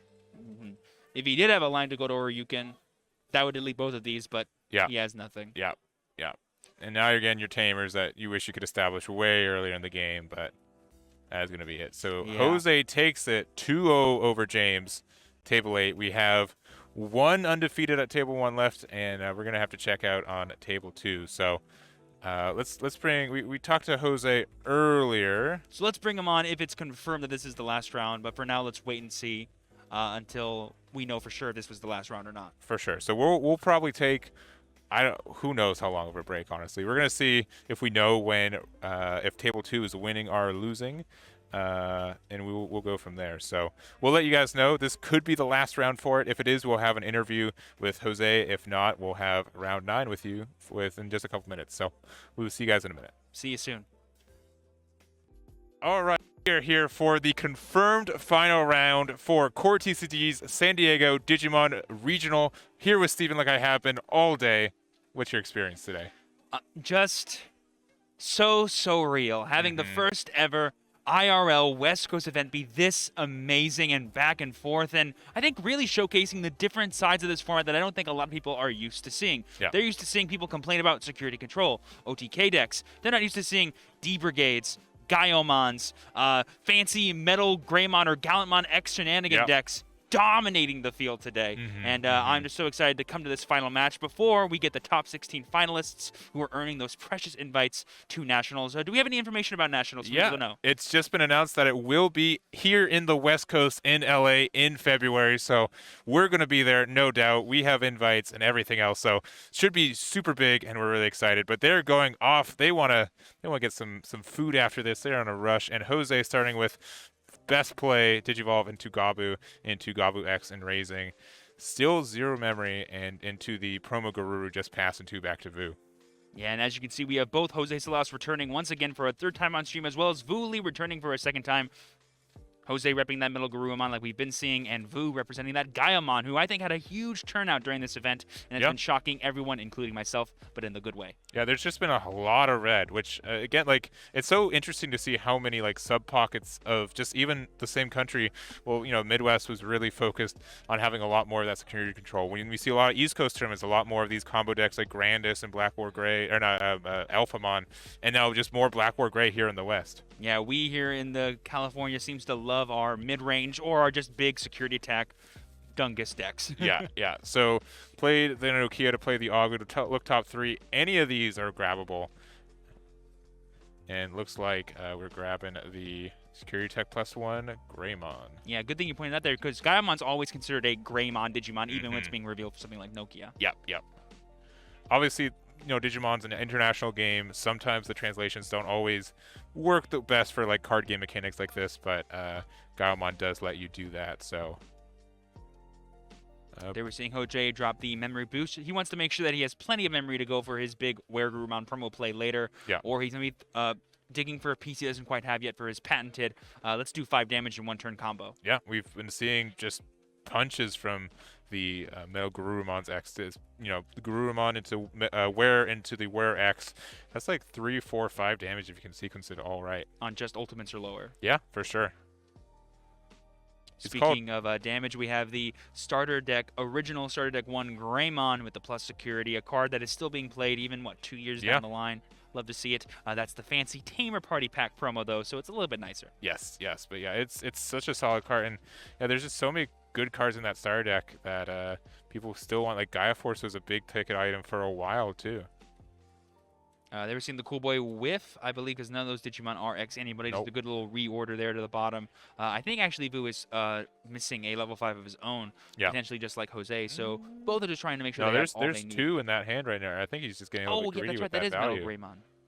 Again, he's just doing the thing that he told me he loves doing, which is being reactionary. Oh no, he's got 3 in hand. Yeah, there's 3. He just sent the 4th copy to the bottom. Look at that. And he has Black WarGreymon and Gaiomon. He basically has the entire stack he needs to just hard punish Jose whenever he decides to promote this Garurumon, which he's doing right now. And interesting, too, so we do have the Wear X there. Oh, no, sorry, just the Garuru X. Popping the boost, going into the promo, going to 1. Time to hit the races. Swinging in, getting the draw with the promo, and the first check in the game at a 1, 2, 3, 4. It is 8,000. Yeah, 8,000. Revealing 8,000. 8,000, yep. So taking off 2 of the rookies because you got the good stack. Still have protection on this second swing if you need it. That's the one thing about the Gaiomon deck that I don't think we've mentioned is sure, a lot of the cards have high costs, but they also have really higher than average DP values. Yeah, they do. Like Gaiomon's 13, Black WarGreymon's 12, all the ultimates are 8, or I think maybe Ultaris is 7. That's like a 1 or a 2 of. Yeah, so going into Sagittarius just to get a security attack +1 instead. And get some more DP. I believe the Sagittarius bounces, does not? If you have to have a Tamer, I believe, right? Oh, a Tamer in play, that's right, like Ultaris. Yes, yeah.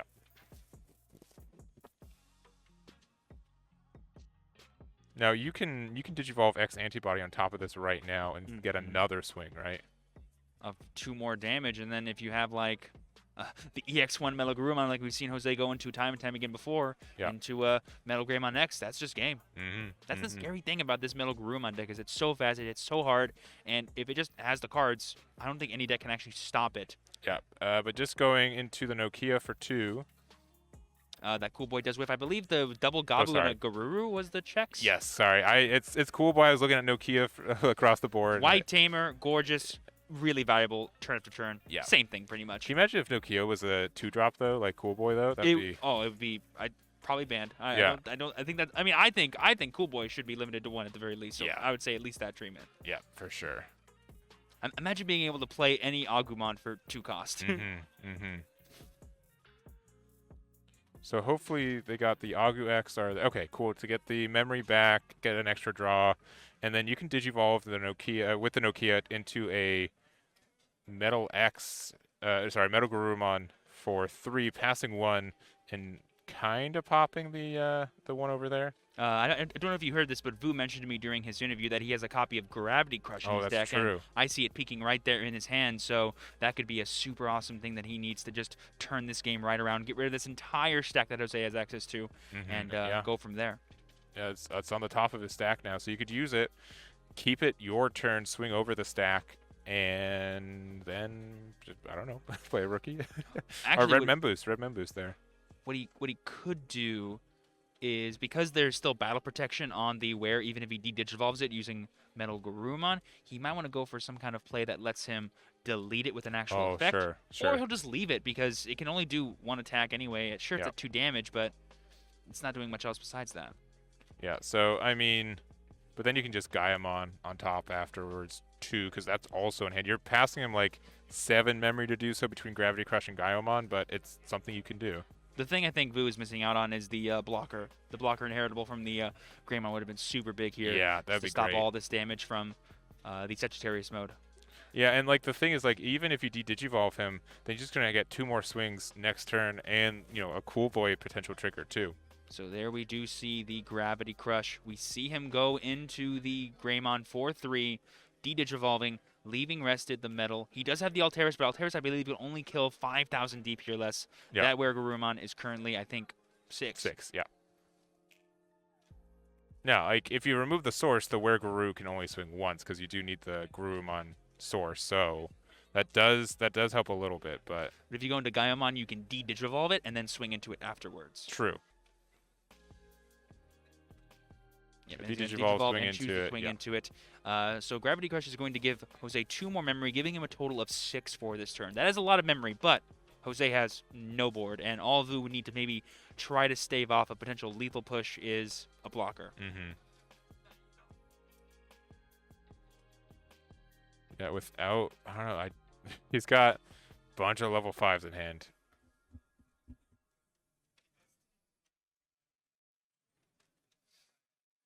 Also, a key thing to keep in mind is this Gaiomon can attack any Digimon Jose chooses to put into the battle area. And if it doesn't have battle protection, that means it's just gone. Yeah. So Jose kind of has to do all of his damage using a single Digimon with multi-attacks. And it shows here by going for this Gaiomon first, he does not have a full line already established in hand. And here we're revealing a WarGrey and a Garurumon, potentially both cards he actually needs. So choosing one or the other could be very detrimental to what he has available to him. We've been seeing this choice from a lot of people with these 3-card searchers in Digimon throughout the history of the game. Do you grab the thing that you know you have more copies of in your deck, or do you grab the thing you need right now? Yeah. Because there's so much draw power, you never know what the next couple of cards are going to be, if they're going to be the cards you need. But here we're seeing the Gabu X plus the Cool Boy. That's going to be some more dig for him just to make sure he has everything established. All right, top 3. Whiff in there. Yeah, it was a double Mem Boost and a Madoki Betamon, I believe. If I was Jose and I don't have a Garu X already in hand, I would stop committing to this Gabumon in the battle area and start setting up on the bench if I can. But we saw him take the level 5 and not the level 4, which could be what he still needs. And there we're seeing the blue boost. If this does not grab a level 4, I would assume that Jose does not have any, and there are none there. No, there's none. There's 2 of the X antibody level 5s, another Gabu, and a level 6. Grabbing the Wear X there just to have it. It might be the most useful piece out of all 4 of those cards. Mark yourself as the winner. I repeat, if you do not have an opponent, mark yourself as the winner. And I was gonna say, after last turn, Jose was in such a good spot, but like all of that steam that he got, he just, 7 memory went away so fast, and almost nothing's developed because of it. Yeah. A lot of people are afraid to do what is necessary to stop your opponent from getting lethal because they're like, they're going to get 7 memory anyway. They're just going to kill me with it anyway. You don't know what their hand is. Like, Jose has to commit a Davis. How many search and draw effects did he have to go for just to get this level 4 into his hand and have everything he needs for the next turn? And now Vu can just swing over this Gabu, maybe establish a blocker, or maybe just go, like, if he draws the blocker Greymon, he can just go blocker Greymon evolve on Agu X and end his turn with another Metal Greymon to delete the Skabu while having Gaiomon attack security. Yeah, but I don't think he's got that in hand. He looks like he he has got tons of ways to draw. A very chunky hand for Vu. So looks like Agu there. Okay, found a level. The wrong Greymon. Yeah, wrong Greymon, but still 1. This Gaiomon does swing for 3 damage, by the way. Yes, it does. And if he evolves into a Blitz, it only costs 3 with Nokia, and that also swings in for 2 damage. So, I mean, you could do even with that Greymon with Security Attack +1, you could do that into another Greymon X, and that will just get the inheritable, so that can do 2 damage as well. Does Vu attack the Gabu, or does he attack the security? Oh, sorry. How much does Jose? Does he have 4 or 5? That is definitely 5. Ooh, okay. There is the Kakata's Breath. We do not have any protection, and the Gaiomon goes away before dealing its 3rd check. That is the hugest of huge checks. And all of a sudden, again, Jose is back in the driver's seat. Yeah. We were saying for the longest time, oh, man, Jose's really struggling to use this memory properly during this turn. Oh, here's just a free 7 memory, I guess, from your security that you didn't have to spend. Let's remove your threat for free. Like, cool. Awesome. fantastic. Yeah, View was just missing out on a lot of the defensive pieces of this deck. He found plenty of the aggression, plenty of the consistency, but none of the actual ways to kind of stop Jose from doing damage. And there we see the Greymon as the next card after the first one. Oh, that's so frustrating. Yeah, you'd almost want to like just have done it in raising, I feel like. But I guess you can't use Nokia for that, right? You have to only do the one that's in. Yeah, interesting that Vu didn't use the Nokia on this Greymon Evo at all. Well, I think they're going to just, MetalGaruru, or not MetalGaruru, Metal Greymon, my goodness. D-Digivolve, pop it. And I guess it doesn't even matter to do the Nokia because they're going to get 3 memory from Davis anyways. Yeah, exactly.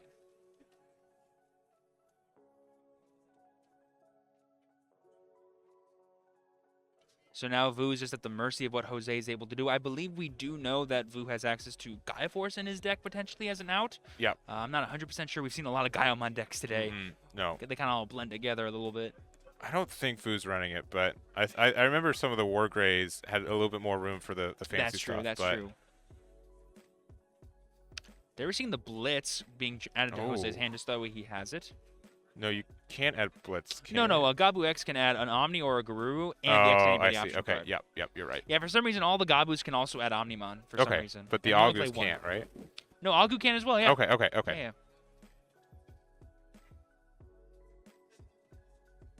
Yeah. Can you reduce it with Gabu X? He has the Gabu in source. Oh, it's okay in sources. That's right. Yeah, okay, it's yeah. not The one BT5 Gurumon only checks if there's one in the sources, not the immediate evolution. Gotcha. Okay. And there we're seeing the WarGrey come down with the battle protection. That's 2 attacks right there with no blockers in sight. Let's see what happens. And if you do have the X antibody level 5 or even blue mem boost, there are lines.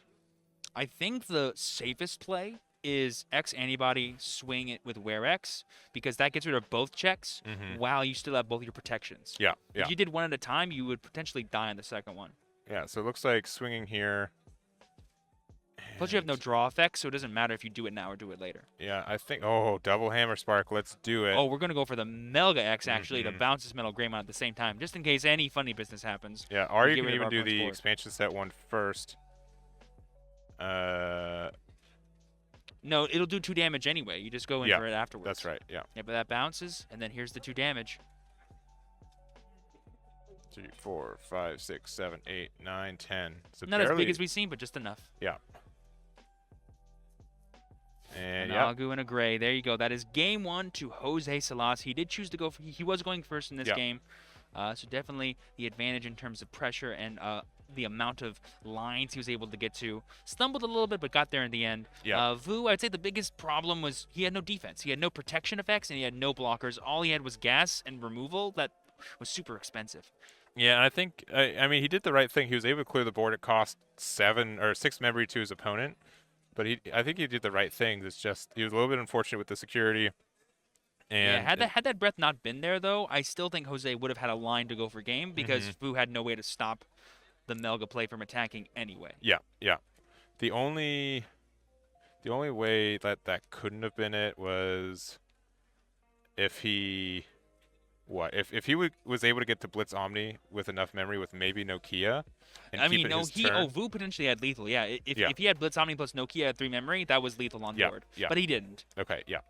It would have been funny though. Yeah. Because the grab crush would have come up. Yeah. All right. Let's see if Vu chooses to go first or second. I think going second is still correct for Vu because it gives him the best option of seeing the most cards.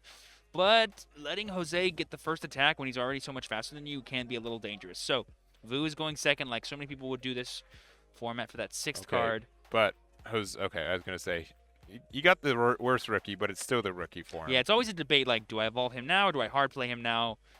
And for the chance to get as many sources as possible to maximize my battle protection. Yeah. So rookie on both sides though. So we got the Agu there. We have 2 black Agus, which are great searchers. The best searcher for the deck. Yeah. They're great if you have another rookie because then you don't have to worry about raising it. But I think we had Greymon here regular, so that way you can have the blocker. Alteris is valuable, but you want blocker as soon as possible. You already have Greymon X. This game is so much different than the last one with Vu's hand. It's almost perfect. I think. Oh, yeah, he does have the Gaiomon. I thought that was something else. I mean, Jose can, if he's got the level 5s, he can make the stack right now. Unless he wants to give me a double Hammer Spark and not have 8 cards in hand, I don't think it's worth it for Jose to commit to anything right now. Yeah, that's a wise call there. But if he doesn't have anything like Boost or Cool Boy, it's kind of tough to like set up right now. But there we do see the wear. I believe Jose has currently 7 cards in hand.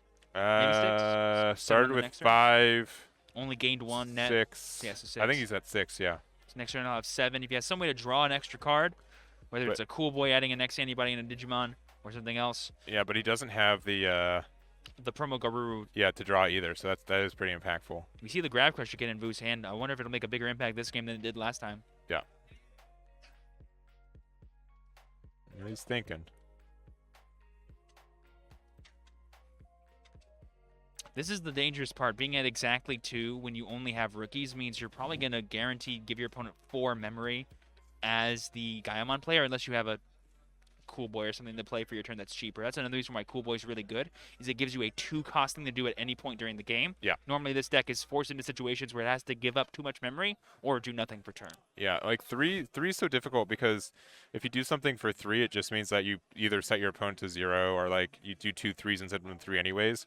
1 and 2 options just really help you just choke the memory as you want. Oh. And Vu was like, this Agumon isn't doing anything. We may as well just swing with it, and immediately gets punished by the Cool Boy. That's going to be a huge source of free resources for Jose every single turn. And the Agumon is just going to get bounced. Like, that's why you're doing it, because you're like, oh, WereX is going to bounce it anyway. I'm just going to get the value now. Super dangerous. I would have done the same thing. Yeah, I agree. I think it's the right play. It's just there's so many times in this game where you will play the right play and get punished for it. Ooh, I don't think you can add Omnimon with this, but you can add the Metal Greymon X. It has to be a Dragonkin. So that lets you find a level 6 and then any of the other things.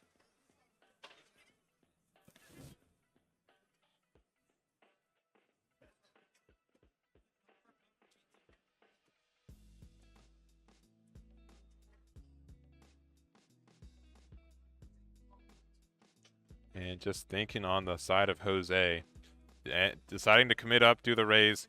If I guess that security let him draw 1 more card, so weirdly, I think that Cool Boy gave him the extra card he needed to get the, what is it? I think he's now at 8. I think he's at 8 if our math is correct. So did this let him get a free card draw?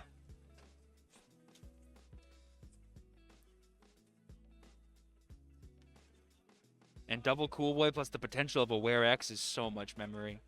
Indeed. This is swinging for 8 thanks to the BT5 Garu. Yep, and the egg. Yep. Important though that Jose, if he's at exactly 8, he can't go for a WereX play. Oh no, he can't because of the Cool Boys drawing him cards. That's right. Oh, that's right. Yeah. For a second, I was like, no overextension. He lost out. Yeah. I forgot Cool Boy's broken. Yeah. Yep, 3 cards on swing and bouncing the Agumon. Crazy. Restand 2 damage. Now all we need is Hammer Spark and Metal Greymon X antibody, and that could be the regionals. Yep, the winner of today. And good, just 2 Agumons. Swing number 3. Wants to wait and see what the security checks are before he commits to a Hammer Spark play. Okay. We do see the X antibody Omnimon, but all we need is Spark plus Melga. There's the Spark. And Melga, there is the Melga. And that will be the tournament. Jose Salas is your San Diego Digimon Regional Champion with Metal Garurumon X Antibody. Yes, crazy match. Just seeing all of his lines. Like, Jose is so good at seeing all those lines that he needs to do, and just to do exactly 5 damage plus that 1 extra 1 to get it. So, congratulations. Actually insane. I said at the beginning Jose would be the one of the players to watch out for. We saw him in round 1, we saw him in round 8, and we saw him in the final round, round 9. Excellent to see. Let's go ahead and get him in here for a player interview and winner interview, I suppose. Yeah, for sure. Winner interview champion. and end it. So we'll see you guys in just a minute with that interview. All right, I am here with the winner of the San Diego Regionals. How are you doing? I'm pretty exhausted. Yeah, I bet. Yeah, I didn't expect the event to go to 9 rounds today. I was hoping down pair would have lost. Of course, yeah, because you were winning undefeated at round 8. You're like, please get me out of this. But your deck was like, no, I got you. I make this easy. You got the lines that last match. Yeah. Just you got it. So really, really well done. Thank you. So yeah, I mean, it's hard to say if there's any differences, but do you feel really happy with your deck, your performance, and everything else today? Yeah. I was going back and forth yesterday, like we talked about in round 1, right, with the red package versus the pure blue. Yeah. I took my chances of not hitting set control, and luckily enough, I didn't hit set control today. So I'm lucky in that sense. Yeah. You know, I didn't hit my worst matchup, basically an auto loss. From there, it was like the deck does. I mean, we've seen it on stream, right? It does what it does. You get the lines, and security doesn't matter, basically. Sure. Most people aren't playing bombs or security bombs. Yeah. So, you know, 8K is a relatively easy threshold to survive through. Yeah, for sure. A lot of like, you know, 6K is I think like the sweet spot. So if you can get over that really consistently, you're in a really good spot. So, well, cool. And this is, what do you say? Is this the biggest accomplishment for you in this card game, or close there? Just no. I think my biggest one is still winning DigiFest Arlington. Oh yeah. That was, you know, 8. I think that was, they had top cut after. Yeah, that, 8 rounds of Swiss, and then the you know, day 2 top cut. So yeah. I'm a little disappointed that there wasn't a top cut today, but I mean I don't want to play anymore. So yeah, you're good. You're settled. So. And then this is my 3rd overall tournament win. So DigiFest, CoreTCG Online Regionals, like back in June, I think, when it was still Blue Hybrids. Yeah, and your team's doing really good on those CoreTCG online. Yeah, CoreTCG is your TO. Yeah. Your team's won 3, so. Yeah, and then this one now. So. Yeah, for sure. It is, you know, nice to have that sort of validation, I guess. Yeah, always. Yeah, for sure. Always, you know, grinding, playing the game as much as I can, and then, you know, seeing the fruits of the labor come through. For sure. And of course, we are going to be having nationals in February right here in your backyard too. So that's going to be a huge event. I know we're not even getting BT10, that got delayed, but like any thoughts for next set or what you're looking at immediately, or? I'm honestly still thinking that Melga is probably going to be the best deck. Everyone's looking forward to X-Cross. Sure. But Melga, you know, still slices through security. All I have to do is dodge the, you know, 1 or 2 of, maybe 3 of, forget what that option called. Sunrise Buster. Yeah. So otherwise, like it'll do what we saw today and just swing 5 checks and and honestly, for my testing, like I mean, I don't have the magic formula, but the stuff that's new is really cool. But yeah, Cross just bricks a lot too. Like there's a lot of pieces you have to see, and if you're missing, especially if you're missing Shoutmon, you can't get that. Yeah. You're just having a really tough go. So it's gonna be really interesting. I think the Japanese results were a little misleading because, you know, Garuru didn't have all his pieces like it does now. Yeah. At that time, so I still fully expect Garuru to be going forward best deck. Yeah, I think, like, you know, when you pilot it, or just, you know, your team in general, Medbay of course too, doing super well. You guys just make it look unbeatable. So yeah, for sure. Well, cool. That's going to be wrapped up. I think we're all exhausted here. Any shoutouts before I kick you out? Sorry. Any shoutouts? The team. Oh, here, wait. Let's wait for. You don't have to leave. You're good. You don't have to go to the lobby yet. You're good. Yeah. All right, go for it. Yeah. I'd like to shout out the team. Obviously, Medbay, Kyle Kemper. You know, even Thomas. We all played the same list for the most part, 1 or 2 cards off. And it was more, you know, who got the luckiest today, basically. Yeah, and all strong competitors for sure. Obviously, shout out my friends who are here. You know, we all came down for a weekend trip. We're gonna probably go to Nobu to celebrate right after. We'll see. And then lastly, you know, shout out to my wife. Who, you know, made sure I was hydrated and fed throughout this. 9 rounds is a mental challenge. It is. So 100%. Having that support, that, you know, that cheerleader, even with my, you know, my best friend's fiance cheerleading in the background too, just it gives you that extra little push. It does for sure. So cool. Well, congratulations. Thank you. And have fun tonight, and a safe drive home. Thank you. Of course. All right, we're going to take one more tiny break, and then we're going to do the final closing. So see you guys in just a minute.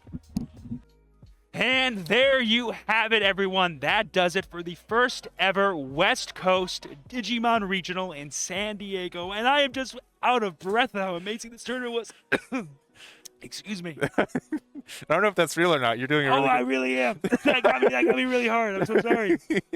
I don't know what just happened. I literally just had a frog in my throat with how happy I am because I just had so many friends come up to me. It was such a great time here today. Whew. Whew, sorry about that, everybody. That actually, I was real. I could not tell. So I was so like, scared. I think I swallowed like a puffball or something. It was Okay, oh, yeah, terrible. from But the- yeah. we're all good. We're and good. 466 players, 9 rounds down. We have a top 16 of people going to the Nationals later this year. Next year in February. Super exciting. Of course, yeah. So great event.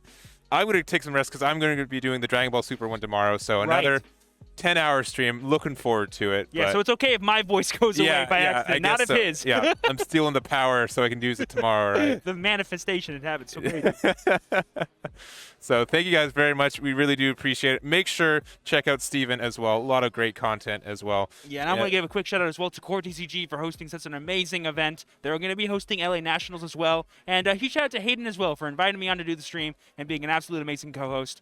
Couldn't have it any other way. And Brian, he's great. Woo! We love Brian in the chat. Let's do it. Yeah.